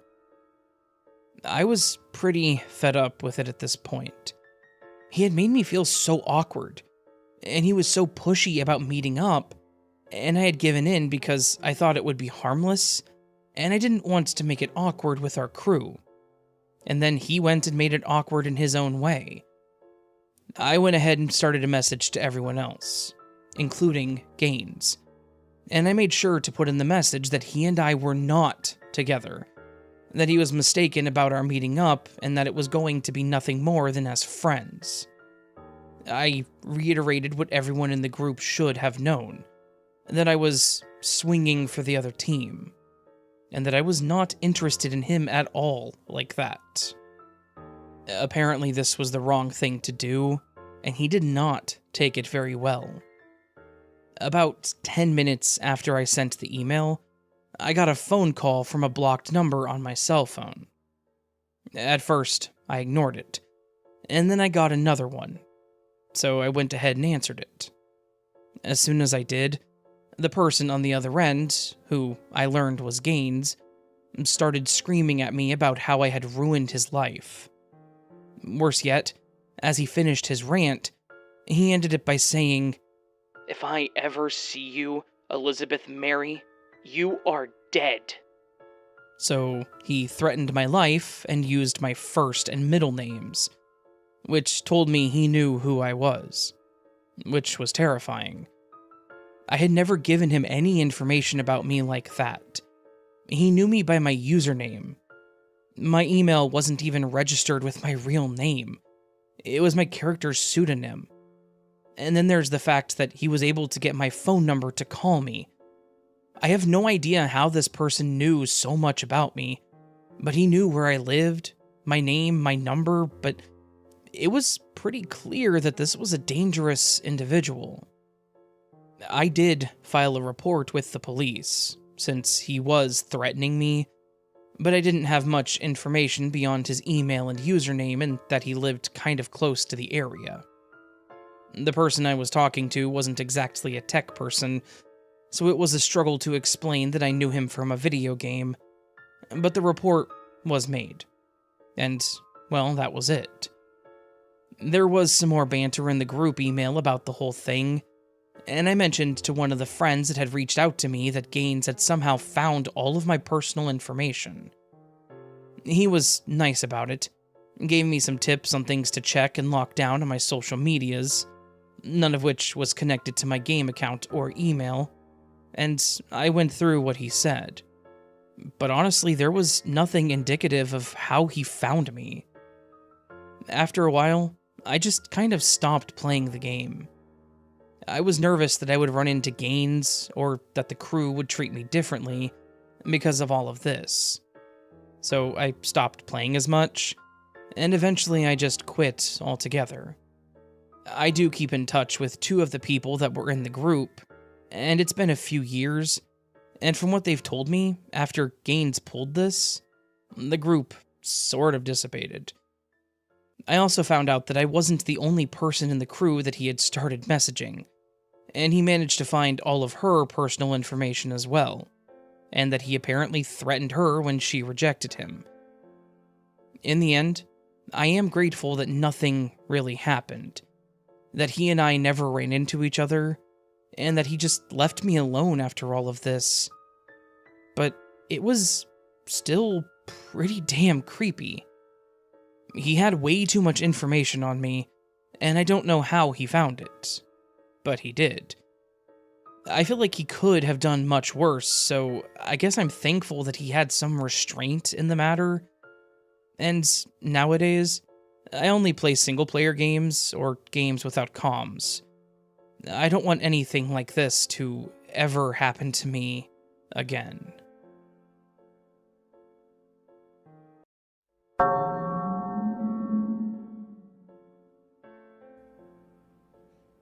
I'm sorry for the long explanation.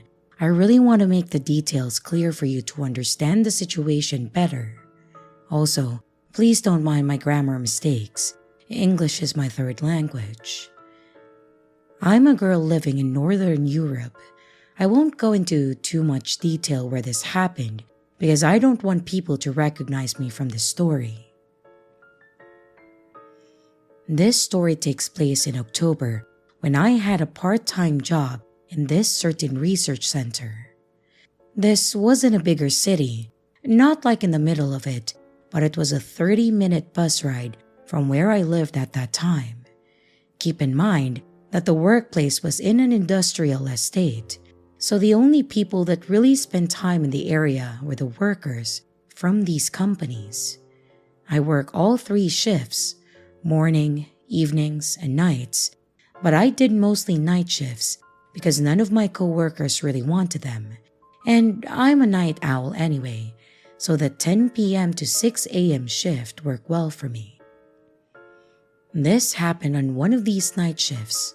It was a Thursday night, and I was one of the 3 workers there that night.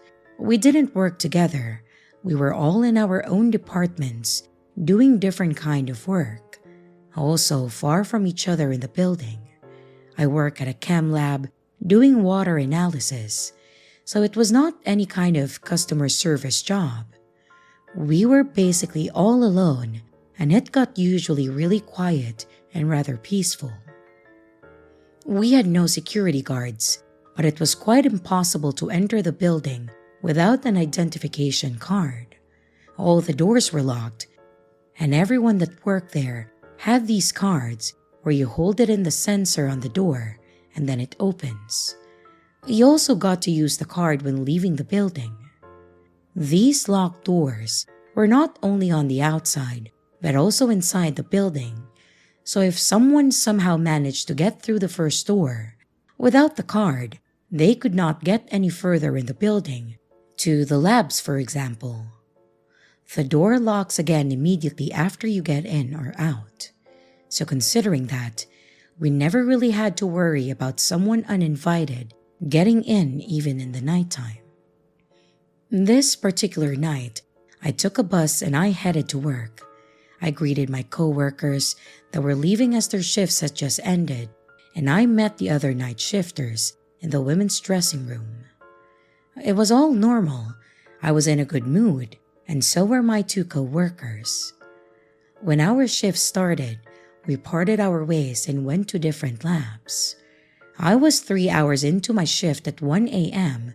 when I decided to take my 20-minute break. The two co-workers had went to their break earlier than me, so I had to go alone this time. Our break room was this lounge where there were a couple of long tables, chairs, mini kitchen, and a bathroom. I'm not gonna lie, this big hall with old flickering ceiling lights was not my favorite place to be alone at 1 a.m. when the whole building is almost empty and it's pitch black outside. There were big windows in the lounge, but I could not see anything out of them, just darkness. There was always the same eerie vibe at night, so I was used to it. 5 minutes into my break, I decided to go outside to smoke a cigarette. I put a jacket on, took my shit with me, and I opened the door with a card. We had this smoking place in the back of the parking lot, about 1 minute walk away from the door. If I said I wasn't scared to be alone in an empty parking lot at night as a young girl, I would be lying. This was the only thing that I really did not like about the night shifts. But I really needed that cigarette. Besides, nothing bad had ever happened, and I live in a generally safe country, so I just hope for the best. There was this nasty white plastic chair in the smoking place, so I sat in it and I lit my cigarette. From the smoking place, I could see clearly to the entrance of the building that there were bright lights above the door. Usually, I just stared at that door without even noticing it. I mean, it was at night in an industrial estate area, and there were not many interesting things to look at all. But all of a sudden, I noticed a person walking up to the door. It was a man with a trench coat and a top hat holding a briefcase. I had never seen this man before, in my work or anywhere near this place. This man stood still in front of the door, not moving at all, facing the door. Even though nothing seemingly bad had happened yet, just a weird man standing by the door. I can't even explain in words how scared I was. I had to somehow get past that man to get back inside. And he doesn't know I'm there. He didn't see me. What if he does something to me while I'm trying to get inside? Is he trying to get inside? What does he want? And who is he? This was the only door where I could enter the building from outside, so I don't really have a choice. I just try and ignore that man on the door and then get inside. What on earth is this weirdly dressed man doing in this area at 1 a.m.? There is clearly something he wants from us, and I wasn't even sure if I wanted to know what that was. I started walking towards the man in the door while he was still standing, not knowing that I'm here in the parking lot. The closer I got, the more scared I got. I had to stop and think again. I knew it was part of my job to confront unwanted people trying to get in and tell them how to contact our customer service. But keep in mind, this was 1 a.m. A weird man who appeared out of thin air and an 18-year-old girl alone. I had this gut feeling that I should not go to that door. So I decided to call my coworker that was there that night and ask if she could meet me at the door and then let me in, so I didn't need to face this man alone. I went and hid behind my coworker's car that was in the parking lot to make a call. I was hiding behind the car in this position where I could still see this man through the car windows. I wanted to see if he leaves and where he goes. My coworker answers the call, and when I start whispering in the phone and explaining the situation, I watch in horror as the man turns around and stares right at the car that I was hiding behind. I don't think he saw me, but he for sure heard there was a woman talking behind this car. And what happened next is straight from a horror movie.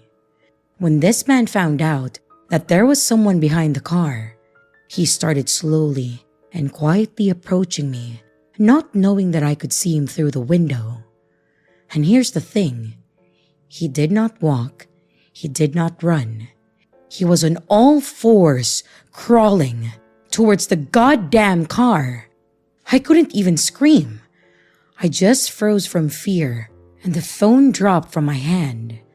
When this man was getting closer to the car, I see both of my coworkers opening the door, waving and screaming at me to run and then come in. They did not need to tell me twice. I ran inside so fast that the man didn't even have time to react, and when he got up and started running after me, the door was already closed.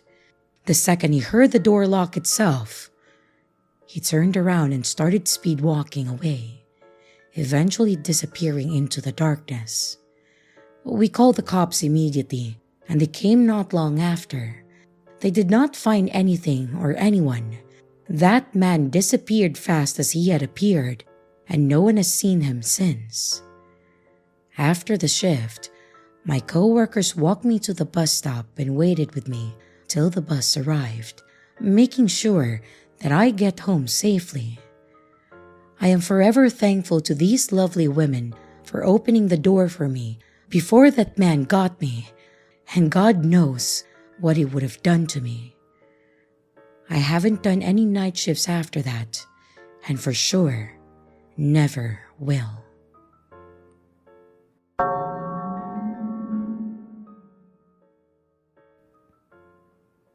This happened to me about a week ago. I found a summer job at our local supermarket. And about 2 weeks in, I got asked to work the late night shift, which was around 11 p.m. to 5 a.m. I accepted since I was in need of money and I never sleep early. Everything was fine and dandy until about 3 a.m. when a shirtless, scarred-up guy came into the store. After lingering around the store for a while, he quickly came up to the counter, making intense eye contact with me. As I was about to ask him if he needed any help, he whispered, "Don't you dare move." I didn't hear him at first, so I asked him if he could repeat that. At that point, he got agitated and then he yelled, "Make another sound and I will cut you up." And in a swift motion, he vaulted over the counter, going to the alcohol section, trying to grab a bottle of whiskey. Thankfully, the owner has hid a baseball bat under the counter. The moment that he turned his back to me, I took the bat and I swung full force at his knee. He winced in pain and he tried to get up. I winded my bat again, acting like I was going to hit him again, just to see him pull out a homemade shiv of some sort. I let him get up, and the moment he got up, he swung his shiv at me, lightly lacerating my wrist. I pushed him back with my bat, and he ran for the door and got out. The day after, I called the cops and I showed them the security camera footage. But they haven't contacted me since. I think it's safe to say that I won't be working the late night shift again for a long, long time. So, scarred shirtless guy, let's not meet again.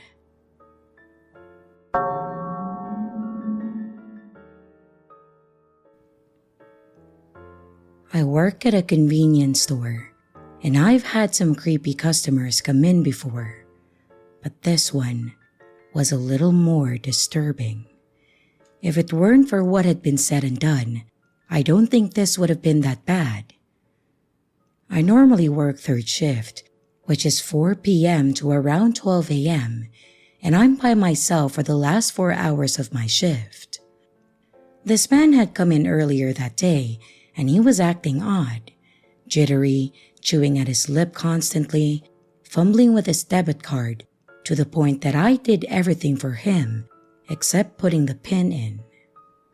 Well, fast forward to around 10:30 p.m., I'm sweeping the floors as I'm supposed to every night, when the man entered again. He approached my register, and I asked him what he needed, and he said, Hey, can I have one of those lighters? I pick one up and I go to scan it, but he then tells me that he doesn't have any money. I tell him that he can't have it, and then he glares at me before leaving. A man was in line behind him, and the entire time that I was scanning his things, the lighter guy was staring at me through the window right next to my register. He eventually walks off, and the man jokes about the creepy guy asking for the lighter when he, the man in line, didn't even have his with him. He tells me to be safe. He then walks out to the gas pumps, and I start sweeping again. But when I turn around to move a small crate out of my way, the creepy guy is staring at me again, just watching me work. Well, I quickly make my way to the back room to make mop water so I could get away from him for a second. He stayed there for a solid 5 minutes before stalking off again. I grab a random receipt as a cover, and I basically bolted to the man at the gas pumps. I got close and I asked if he was in a hurry to go anywhere. I told him that the creepy lighter guy was still hanging around, and that it was really freaking me out. He promises me that he didn't plan on actually leaving after getting gas. At this point, I thought that it wouldn't take up too much of his time, since we both thought that the man was already wandering away from the store. Unfortunately, he went back toward the store a few seconds later.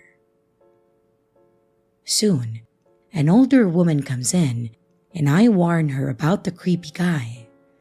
She asked what I was talking about, and I subtly nod into his direction. Mind you, he's still hanging around my window. She looks a little disturbed, leaning in and whispering. She asked, "What does he want?" I explained that he wanted a lighter, but he didn't have money, so I didn't give him one.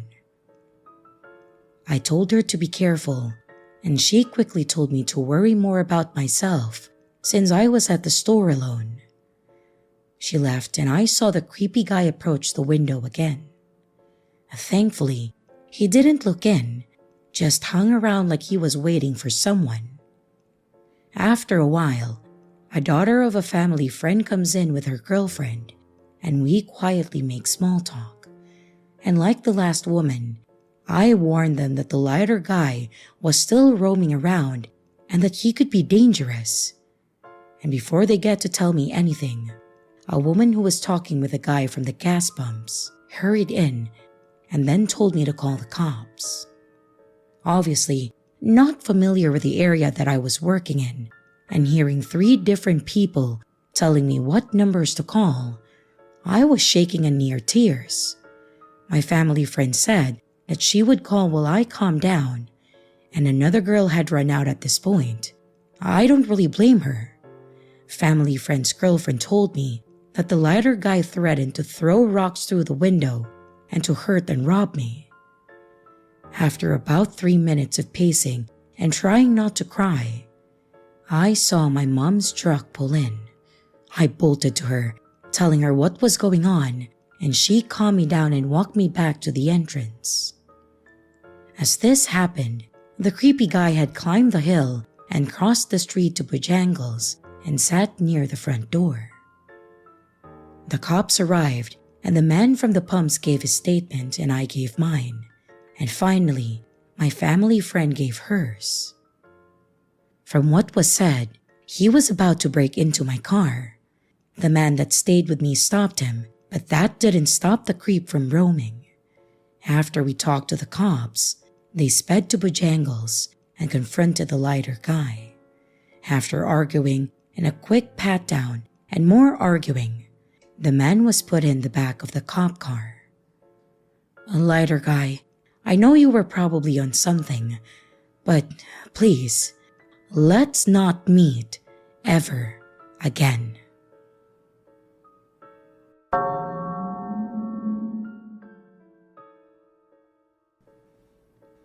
I work a graveyard shift as a security guard for a recycling yard. I can't say the company for obvious reasons, but I've been on this site for 2 weeks, this being the second. Basically, every hour, I make rounds across a giant recycling yard covered in various precious metals that are broken down and sold. During my shift, I scan various checkpoints and ensure that nobody besides me is in the yard or in the facility. One of my other tasks is to go through some grassy or bushy terrain and over a set of train tracks to take a photo of a warehouse far across. This is to ensure that it is safe and clear. I have to use a flashlight with 2K lumens so I can see my way through pretty much the entire yard. Well, just an hour and a half ago on my round, I went through the grass and over the train tracks. I took the picture of the warehouse and then I submitted it. But all of a sudden, I get this intense feeling that I'm being watched. My hairs on my neck stand up and I freeze. My flashlight is still on and pointing at the warehouse. I slowly turn around and I point my flashlight behind me. I kid you not, about 10 yards away, I see a skinny, old wrinkled white man with a large white beard sitting on a chair. He was looking directly at me. He had dirty jean overalls and what I think was a Western-style cowboy fedora on. He was bare skin under the overalls. Now, I'm 6 foot and 220 pounds, but I screamed at a pitch that was embarrassing. Accidentally, I dropped my flashlight out of shock. Mind you, there are thin, tiny metal shards literally everywhere on the ground, and I can't see a damn thing now as the flashlight is facing away from my sight. And all I hear is quick pace of shuffling or clanging of metal from footsteps quickly running towards me. And once the metal crunching footsteps are within maybe 5 feet of me, I hear them quickly veer to the left and past me. Within 3 to 4 seconds, the metal clanging is gone, followed by the faraway sound of rustling bushes. I then grabbed my flashlight from the ground and I pointed to the sound. The old man was gone, past the bushes to who knows where. I was shaking from adrenaline and fear. I managed to catch my breath and I called several emergency contacts. And when they arrived, the old man was long gone. I believe maybe he was just there to watch the active trains move across. I say this because the metal chair was facing the tracks, and it's still there. I took a photo of it, more as a memento if anything. I am now in the office and still terrified and alone. I have to finish my shift tonight, and tomorrow I have to do another 11-hour graveyard.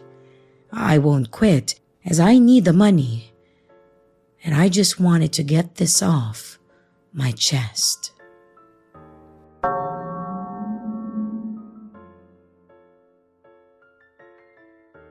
This was maybe 8 or 9 years back. I was an office worker at the time. It was not uncommon that we would have to stay back to work late at times to catch up on paperwork, especially as the financial year came to an end. It was one of such nights. It wasn't quite the deadline, but I was going on vacation soon and had to get all my work in order. I won't go into details as that is not what this story is about, and the boredom would stop you from listening. As fate would have it, I was the last one left, hunched over my desk in my cubicle, trying to get all my work done. As a rule, to save money, if there was only 1 or 2 people in the office, then only their personal desk lights and the bare minimum of lighting would be used. So my desk was an island in a sea of blackness. I wasn't quite the only one in the building though. There was a security guard at his desk on level 1 who would do rounds from time to time, and also a small cleaning crew who would be through around 2 to 3 a.m. I was hoping to be out by then, but maybe I wouldn't. So I was at my desk, hating my life, dreaming of the vacation I was going on, and really seriously thinking if I wanted to come back to this.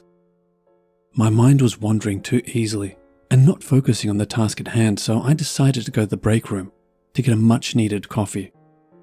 I stood up and slowly made my way to the hallway that led to my goal. The hallways also had minimal lighting, kinda dehumanizing, working so hard to make the company money and they won't even light the hallway properly for my hard-working ass. I get to the break room and switch on the light. I fill the coffee maker and switch it on. The way I was going, I figured I was going to be there a while. Luckily, the next day was a Saturday, so I wouldn't be working. As I was waiting for the coffee to make, I started getting an uneasy feeling, like a prickling at the back of my head and tunnel vision. I felt like I should just take off running, like a flight response, but I had no idea why. It was just the same break room that I frequented every day. I just guessed I was overtired and unused to working back so late alone. There was usually at least 1 or 2 others, but being all alone was a first for me. The coffee maker was doing that gurgling thing it does when it's almost finished. But at the same time, I'm sure I could hear a similar gurgling out in the hallway. Or was it in another room and I'm hearing it through the wall? Or back where the desks and cubicles are? I figured the silence and aloneness was playing with my head and my imagination was running wild. Although no amount of rationalizing could shake the uneasiness I felt.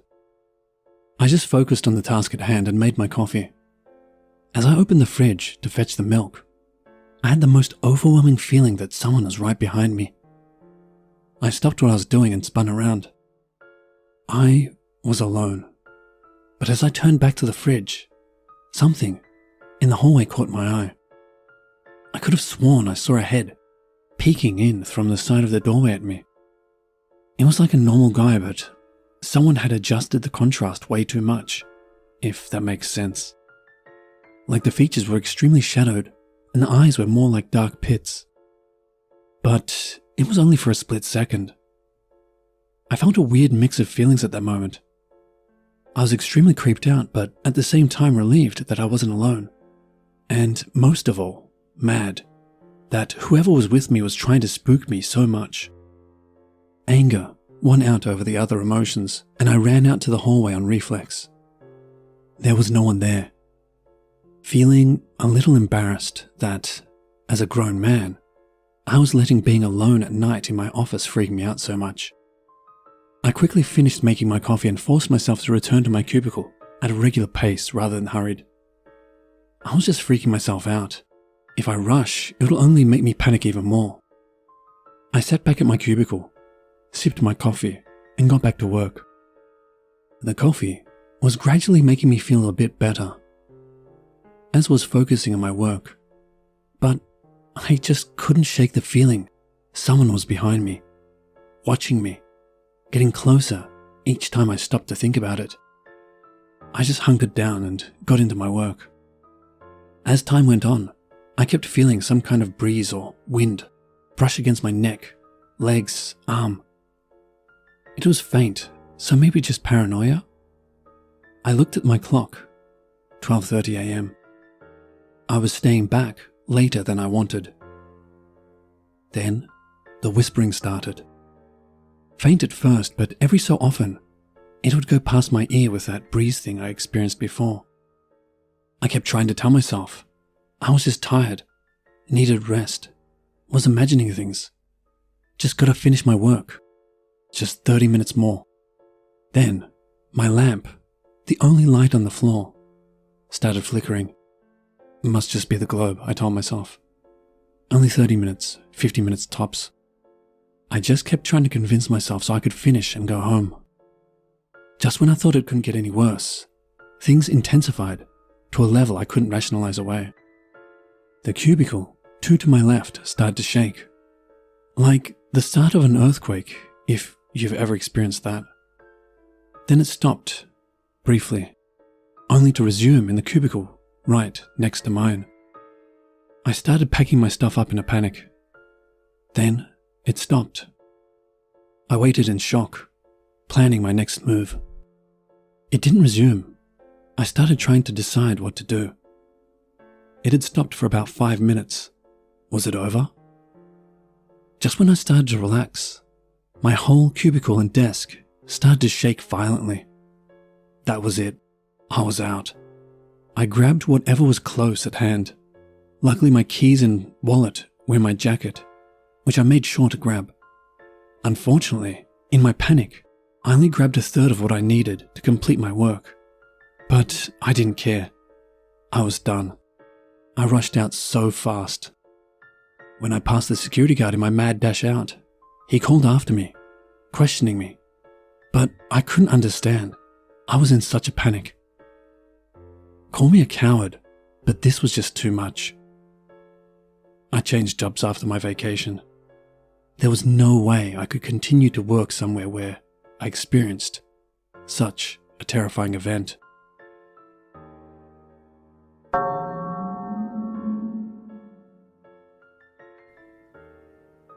Hey there, I've been a long-time listener, and I had a story that I wanted to share with you that unfortunately happened to me. I used to work at a liquor store for a little over a year. I actually quit after this event occurred. I am a single first-time mother, and my baby is almost 10 months old. So, needless to say, she pretty much never leaves my sight.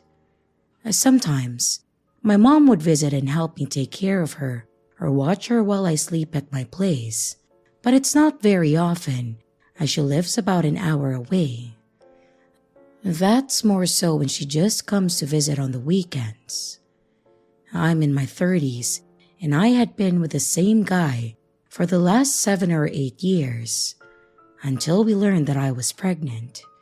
Then, he claimed that he never loved me and that he was just here for the ride, etc., etc. So, he moved out of the apartment that we shared, leaving me to pay the rent alone, which I couldn't afford. And after a nightmare of a move and more debt to deal with, I moved out too, and at least I found a place that I could afford on my income. Before all of this chaos, I had a steady job at a staffing firm, and they laid a lot of people off, which left me desperate to find anything that would pay me. That's how I ended up working at a liquor store. But to my surprise, they treated us better there than I expected. They even had benefit options and were flexible and willing to work with all of us when it came to our schedules. This was a huge relief for me because I didn't have someone that lived close by to watch my daughter, nor could I afford to pay for a babysitter or daycare. So I told the owners, which was an older couple, about having a child, and the wife, Darla, was absolutely smitten when she saw her the first time and told me that I was welcome to bring her with me, since it's not like she was going to be running down the aisles and potentially breaking things. This was such a huge stress lifted from me, knowing that I could work and still keep my eye on my daughter. I usually stayed behind the counter at the register, and she stayed in her car seat. Darla actually brought in a small bassinet that she had bought specifically for me, and then she kept it in the back room. When I worked, I would then bring it out and set it up, which gave her a bit more wiggle room. They really did treat me like family. The pay was decent too. I knew I would eventually need to find a job where I made more, but for the moment, I was feeling happy again, and I felt like I belonged, so I was definitely getting comfortable with the job. Anyways, I'm sorry for rambling. Back to the story.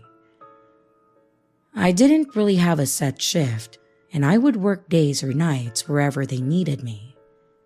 This happened when I was working the closing shift, which was from about 5 to 11 p.m., typically till midnight after all the after-closing work was done. It usually wasn't too busy, being a smaller store, so it wasn't unusual to be alone on the night shift, which I was okay with too. We had a few of our regulars come in as normal, but then after about 9 or 10 p.m. on a Tuesday night, it was pretty dead. I would turn on the TV that was behind the register, and I would just watch something or play a game on my phone. The owners were okay with this, as long as when a customer comes in, we are paying attention to them. Maybe not watching them like a hawk or something, but checking the above mirrors to make sure that they are not stealing anything and making sure that you are giving them your attention, which made sense to me. And so on this night, I had my daughter in the bassinet and she was sleeping. I was playing Sudoku on my phone when the doorbell chimed and a guy walked in. I greeted him, and all he did was look at me and then quickly look away. I immediately took a mental note of what he looked like. Whether they are rude or suspicious, those people tend to stand out. Unfortunately, he was hitting both labels. He was wearing jeans and a gray hoodie with a hood pulled up. It had been raining, and I could see that the hood was a little wet, so at first, I assumed that's why it was up. He had a bit of a beard growing that stuck out from the hoodie, but not much, and after opening the door, his hands remained in his front pocket while he walked around. This is when I started feeling a little uneasy about this guy. I would glance up at the mirrors, and I would see him constantly looking up at it too, and would quickly look back down when our eyes would meet. I started watching his movement closer and noticed that he was looking around the store, not like he was trying to find something, but more so casing the place. This started to worry me. We weren't in a bad or shady part of the city, and in fact, this store was part of a strip of stores, which actually had a small open bar at the end. So even though I was alone in the store, I was definitely not alone in the middle of nowhere. While doing my best not to let him notice my nervousness, I slowly dialed 911 on my phone and let it sit there without hitting the call button yet, and I slid it back under the counter. After he walked up and down every aisle, he came back towards the front while also looking down the back where the office was. He then approached the register, empty-handed mind you, and he turned his attention to the smaller Hooter bottles that we kept up front on the counter. He grabbed a few and laid them in front of me. I then asked him if he found everything that he was looking for. And while looking down, he said, kind of. He then looked up, making direct eye contact, and said, "Are you here alone?" I, at least, wasn't stupid enough to tell him the truth, so, trying to sound as intimidating as possible, I told him no and that the boss was in the back and asked if he wanted me to get them. He gave me a sinister smirk, declining my offer, and tossed a few bills at me. After giving him his change, he grabbed the bottles and then put them in his pocket. Which is when I noticed that there was already something in his pocket, something long. I wanted to scream right there, but to my surprise, he just left. I watched as he walked around the corner, and when he was out of view, I quickly went to lock the door. At this point, I was pretty freaked out, reasonably so I called Darla to tell her what I just witnessed and let her know that I wasn't feeling comfortable being alone. Thankfully, she agreed and understood and said that she would have her husband James come down here.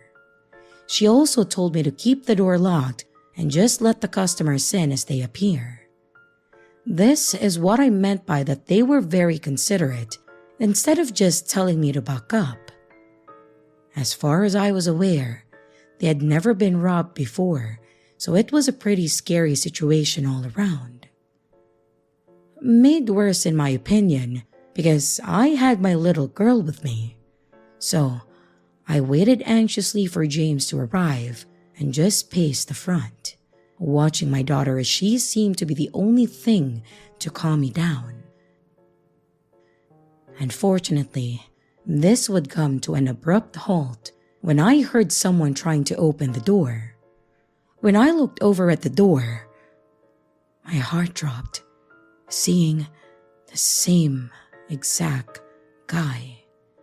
Except this time, I must have ruined his plans when he noticed that the door was locked. I saw his face immediately turn to one of anger and aggression, and we then made eye contact. I froze, not knowing what to do, as my phone was on the counter, which was closer to the door. The door and the two walls were just glass, so what was stopping him from trying to break it? Or worse yet, how well would the glass hold with his banging and yanking on the door? Because that's exactly what he started doing. He began yanking on the door harder and pounding on the glass while yelling at me to let him in. I just kept telling him no and yelling at him to leave because he wouldn't let up. My daughter is now awake and crying, and this guy is yelling.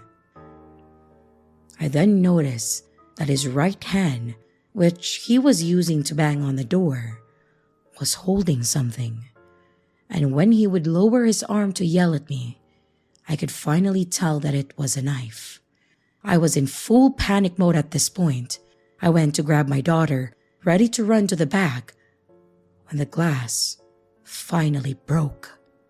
Thank God, they had an alarm system that went off when there was glass breaking.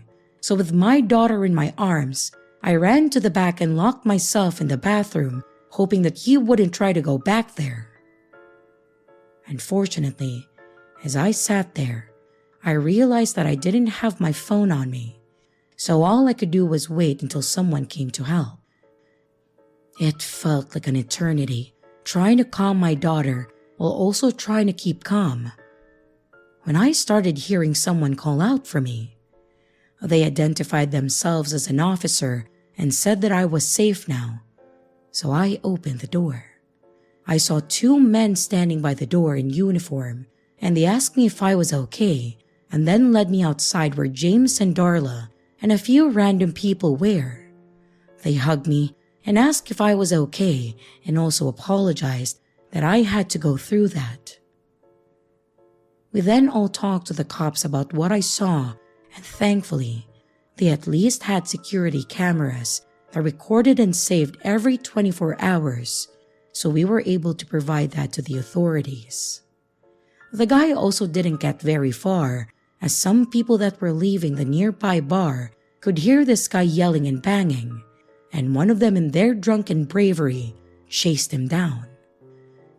I had to identify him, and man, I never thought that IDing someone would be as unnerving, especially when they gave me that same smirk when pointing them out. Needless to say, I was pretty shaken up by this, and I told James and Darla that I didn't think I could do it anymore. They were disappointed to see me go, but also understood. I've been out of work for a little over a month now, and I'm incredibly thankful that my mom has been able to help me with rent and groceries this past month.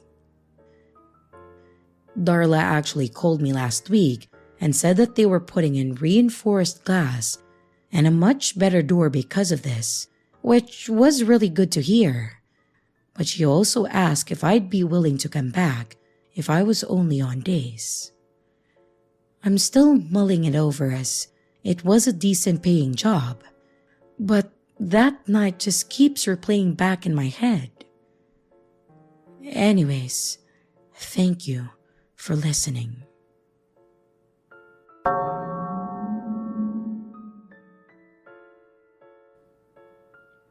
This happened about a year and a half ago. I was at work on a night shift, and it was a little past midnight. I ordered DoorDash for myself and my supervisor since it was her birthday. I was happy to see that I had the same driver as last time, as I work in a small building among other identical buildings with a convoluted road system in between all of them. It can be a little confusing for someone that's not used to it. I had been watching the map, and I went outside once he was close by. I stood under a cluster of bright lights in our parking lot. I was wearing neon yellow, so you couldn't miss me. Immediately, I get a call from my driver asking me to come to him. I look around and I don't see anyone until I walk a couple of yards to the center of the lot. He was sitting on the side of my building by the dumpster, where there was no light at all. He also had his lights off, and I'm thinking, what the hell, dude? I start waving my arms and telling him that I'm in front of the building and he's on the side. He hangs up and just chills there for a minute. At this point, I'm really annoyed because our food is getting cold and this guy delivered to me in the exact same spot a week before. Finally, he turns his lights on, comes over to me. As soon as he pulls up, he's speaking another language into his phone, which then translates to English, something like, "Hello, I'm practicing English and I need new friends. Will you be my friend?" And then he puts the phone towards me. I feel like I'm speaking to a child because, hello, this is inappropriate, and I just say, "Oh, that's a cool app." And I look at him, waiting. He keeps speaking into the app about needing friends, and I tell him that my supervisor is waiting for me, and I reach out my hand for the food. He tries to touch my hand and then asks for my number. At this point, the fact that he had tried to get me in the dark, plus his persistence, turned my growing annoyance into fear. I tell him that I need the food, and he asks me to get in his car in perfect English. Thank the Lord, because at this moment, someone in my sister building comes out and makes their way over to the lot. He finally gives me my food, and then he scurries off, which freaked me out. Why, after all that, would he speed off at the sight of another person? Clearly, his intentions were not good. I reported all of this to DoorDash at that time, as well as my local police and on social media. And it turns out that he had done this to someone who lives 2 miles away from me. She had also ordered late at night, and he apparently asked her if she lived alone and if they could hang out while holding her food hostage. DoorDash assured me that they had deactivated him, but his boldness, plus the fact that he seems to only drive late at night, makes me think that he does this a lot and has probably already assaulted someone.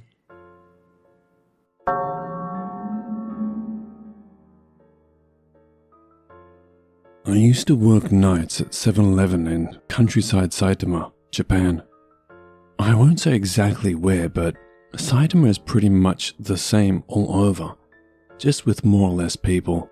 Being in the countryside, mine had less people, mainly nuisance biker kids stopping for cigarettes or people just heading home.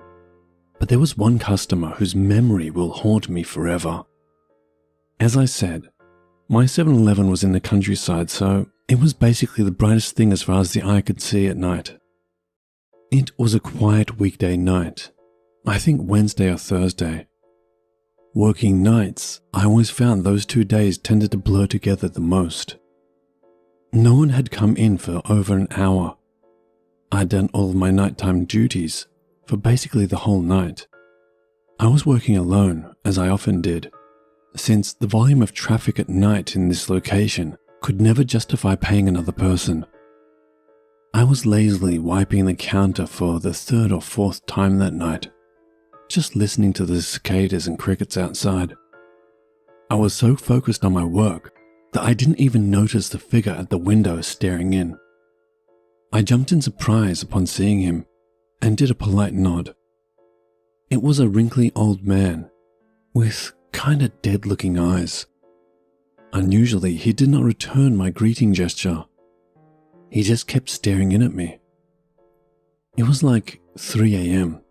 What was this old man who was pushing at least 75 years old, and I'm being generous here, doing out so late? It's not unheard of, I supposed, but he wasn't actually doing anything apart from staring at me. I was starting to get really creeped out. Outside the store was dark and quiet, and I hadn't seen any customers in over an hour. Actually, I hadn't even seen any cars pass the store in that long either. Then, another thought occurred to me. There were no cars in the car park. There weren't really any houses nearby either. Was this a ghost? I didn't really believe in ghosts, but I couldn't really think of anything else. But he was solid looking. The longer he stared at me, the more I felt creeped out. Actually, more than that, I was starting to panic. I came to a decision, and I'm not really proud of it. I figured if he wasn't in the store, he wasn't a customer. Therefore, wasn't my responsibility. So I pulled the blind down on the window he was staring from. My hand was shaking as I did so. I was mere centimeters away from his face. He held my gaze the whole time. He looked directly into my eyes, and I couldn't look away. The old guy didn't move, even a little. Being so close to him, I felt all the hairs on the back of my neck stand up on end, and my stomach was tying itself in knots. I did see his chest move up and down, however, so he wasn't a ghost. After I had closed the blind, I went back to the counter and stood there uneasily. I really didn't know what to do. It felt so strange just leaving him out there, but my mind was racing and I just couldn't think clearly. What was I meant to do? I even briefly considered turning the lights off, but then I snapped out of it and realized how ridiculous I was being. The creepiness of the situation had put my mind in a panic and I wasn't thinking straight. I then realized that I must go and see if he needed help. I mustered the courage, went to the front window, and raised the blinds once more. He was still there, but his eyes were somewhat bigger now. We were locked in a staring contest that I couldn't look away from. This went on for what seemed like forever. His eyes seemed to keep getting bigger too. Then, something happened to break the standoff. The old man slowly brought his head to the glass. Softly at first, but as time went on, harder and harder. Now I had to do something. I ran out and tried to stop the man. He was stronger than I expected, and he continued to hit the window with his head again and again. So I tried harder to stop him, but I didn't want to hurt him. I managed to stop him for a brief moment, and then he did the unimaginable. He started to yell. Just a continuous, unintelligible sound. The longer I held on, the louder he got until it reached a scream. This was a battle I was not going to win. I ran inside and called the police with him still bellowing outside. I tried to explain as best I could, but was extremely shaken up. Luckily, the operator could hear the screaming on the other end. The police came 15 minutes later and seemed to be familiar with the man. They calmed him down and loaded him into their patrol car. They took him away without really explaining anything to me. About half an hour later, they came back and explained to me that the old man lived in a care facility about 10 minutes away by car, which meant that it was about 30 to 40 minutes on foot for the old man. Before his mental deterioration, he actually used to live in a house where the convenience store now stood. It was sold to pay for his care, as his only living family, a son, lived and worked in Tokyo and was too busy to care for him. He actually escapes from time to time to go home and just can't understand where his house is. I left the job not long after this. I knew if it happened again I could just call the police, but whenever I worked nights after this, I kept imagining I could see the old man. I was always on edge and very jumpy, and even started losing sleep over it. This was about 8 to 10 years back, so I'm guessing the old man has since passed on. I wonder if his spirit is still trying to go home.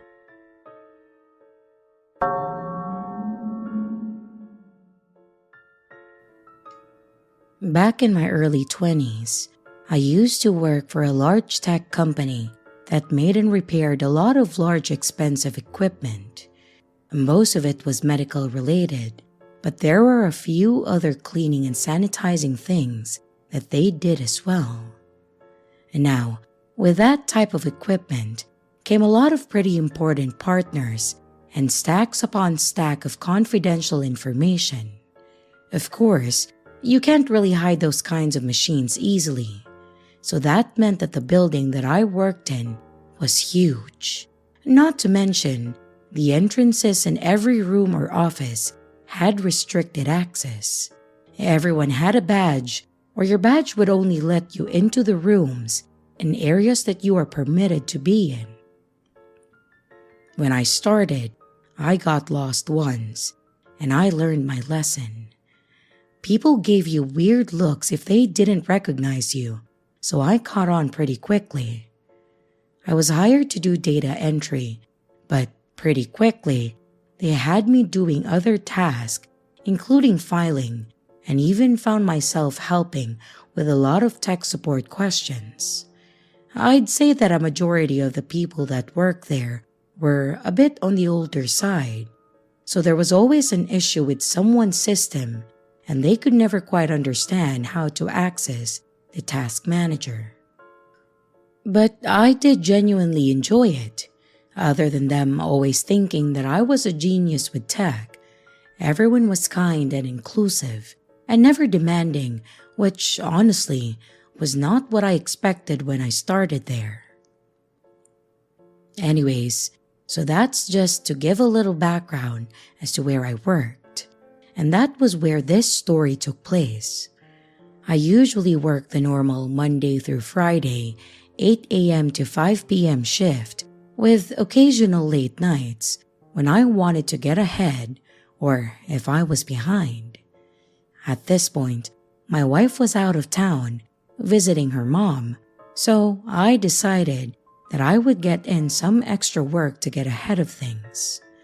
There was a new partner coming in, and from what I've experienced, it was going to get crazy. So if I was going to be alone that night anyways, I thought that I might as well get some work done so I could be ahead. So by 5 p.m., I started walking out, and most people were already gone by then as well. I went home, I had dinner, took a shower, and then I went back to the office. By the time that I got back, it was already dark and the parking lot was nearly empty. I buzzed myself in through the 2 sets of entry doors, and then I used my card again in the elevator to get to the 4th floor. It was pretty dark in the building, with some of the main area lights being motion activated. So, as I walked away from the elevator and down the hall towards the east side of the building where my office was, the lights were beginning to kick on as I passed them. So, saying that I got a bit of a scare when I saw some guy standing by the stairs would be an understatement.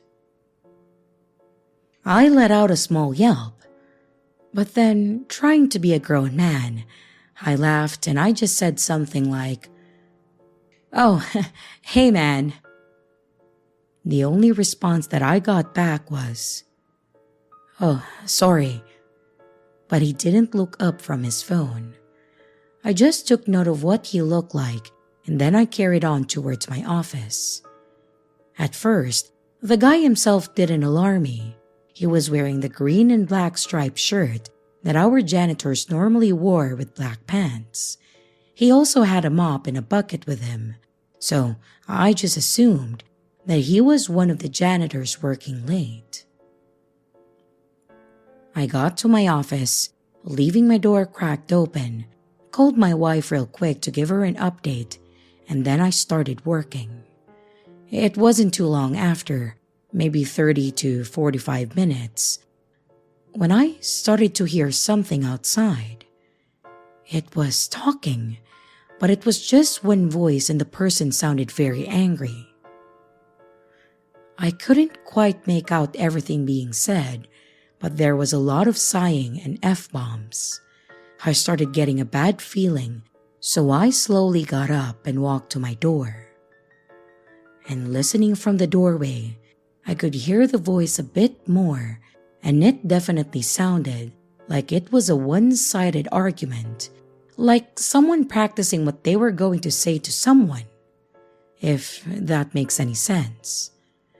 I couldn't shake the feeling that something was wrong, though I didn't feel comfortable trying to leave. So instead, I quietly shut my door, locking it, closed the blinds on the narrow window by my door, and then I turned off the light. I then went back to my desk and tried to continue working, but also kept getting distracted, listening to the arguing. At one point, I stopped entirely as I could hear someone dragging their feet near my office. I remember nearly holding my breath as I heard doorknobs being jiggled and the sound of the card reader denying access. I didn't have panic attacks or anything of that sort, but that's the only way that I could think to describe how I was feeling at that time. I was starting to feel overwhelmed, and I had this thought that I was in danger, but I just froze. I was hoping that the door lock and access machine would protect me. And shortly after, I heard what sounded like someone kicking the door, shouting some F-bombs, and then walked off. I waited several more minutes before I finally came back to reality and contemplated my next steps. I thought about calling the cops. It sounded like the smart thing to do. But even if I did, they wouldn't be able to get past the first set of doors without security buzzing them in. And there was no one on the security post due to the time that it was. So I would have had to leave my office unprotected just to let them in. I decided to stay behind my locked door and called my wife again to let her know what just happened. but I probably downplayed it a bit, not wanting to worry her. She told me that I should at least call my boss to let them know, and I agreed. I called my boss, and I had to leave a message, and then just waited to see if I could hear anything again.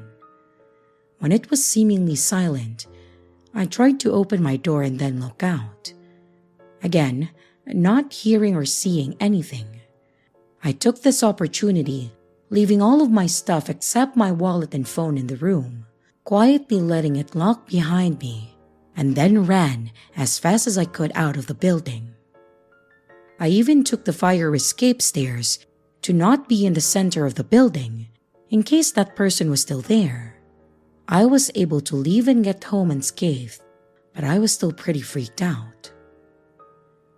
The next day, I went into work as normal, prepared to tell my boss about what happened. However, before I could even turn my computer back on in my office, my boss was at my door wanting to talk about my voicemail. I explained everything that happened, and I could tell by the look on his face that something wasn't right. He said the janitors were only supposed to be there during normal business hours, so he was immediately suspicious when I told them that they were there. Unfortunately, their access cards would still let them in, but the problem was that they all knew that they shouldn't be there. Other than the fact that they were there so late, the rest of the experience was definitely not okay, so he had me go with him to security to review the tapes that night. And what I saw seriously scared the hell out of me. I was hoping I was just being paranoid, but knowing now what was behind that door made me realize that my feelings were warranted, which I think was worse. We watched the footage as the guy scanned himself in, bringing with him the mop and the bucket that I saw. He walked around the 2 floors he could get to, and then had stopped and was looking at and doing something on his phone where I saw him. So long that the lights had turned off. Shortly after that, I walked in and saw the guy and then went to my office. That's when the guy continued on going to each office door, trying his badge and of course, being denied access. Janitors were not allowed in the offices unless accompanied by someone with access to that room due to the confidential information. So he even stopped and tried my door. While the fact that he was trying all these doors was pretty unsettling itself, it's what he was carrying that made it all terrifying. The guy was holding a hammer in his other hand. He had left the mop and bucket in the hall and just had this hammer and the badge. You tell me what he was planning on using that hammer for. As I stood there watching this, trying not to flip my stuff in front of my boss, he asked me if I recognized the guy. I confirmed that he was the guy from last night, but I didn't know who he was. The problem was the security guy watching the footage with us didn't know the guy either, which was a problem. They see the janitors all the time and have had to help them with access to some rooms, so they were pretty familiar. But this guy, he was not though. So now, they had to go and review the access logs and see who was trying to get into these restricted rooms, which made things worse. My boss shared with me later that the guy who was there that night did not match the guy whose badge it belonged to, like it had been stolen. Even better, they ended up talking to the owner of the badge because he came in the next day needing to be signed and let in, and he was in a panic because he realized that his badge was missing and he knew exactly what happened to it. It was his roommate. Apparently, he was kicking him out because he wasn't paying his part of the rent anymore. It was his home, and he let his friend, or the roommate, move in with him. He had been stealing some of his belongings, so he told him that he had to go. That night, the guy went on a rampage, destroying things in the house while he was gone, and then stole his badge that he kept in his room. I guess he thought he would be able to get in here, steal some things that he could sell, or blackmail him for. But he didn't have access to anything like that, which made him angry. I, of course, just became a potential threat since I saw him. The guy whose badge was stolen was reprimanded pretty hard, but he didn't lose his job. He did come up and talk to me and apologize profusely for what happened. I in no way had any ill will towards the guy. It's unfortunate that someone he called a friend would do that, but it's also not like he had the badge out in the open. He at least kept it in his room, so other than hiding it or locking it up, what else can a person do really? He did help in tracking the guy down though, and he was arrested, so at least we didn't have to worry about him again. That was still one of the scariest things that I have ever experienced. Knowing my gut instincts could have absolutely saved me that night. So to wrap this up, I will just say is to trust those instincts. Even if nothing happens, I think it's a hell of a lot better to be hyper vigilant than be in a "I wish I would have done this" situation.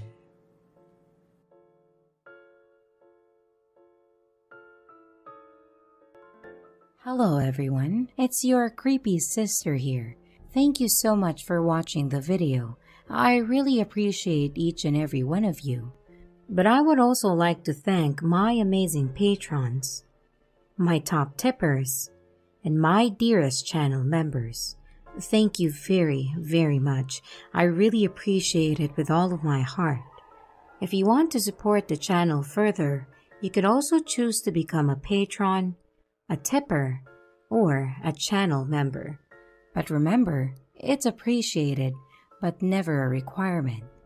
I would also like to announce that we have merch now.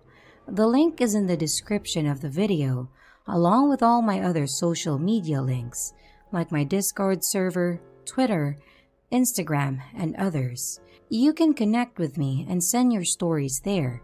And don't forget to like and subscribe if you haven't yet, and comments are highly appreciated. And remember, your fear feeds me.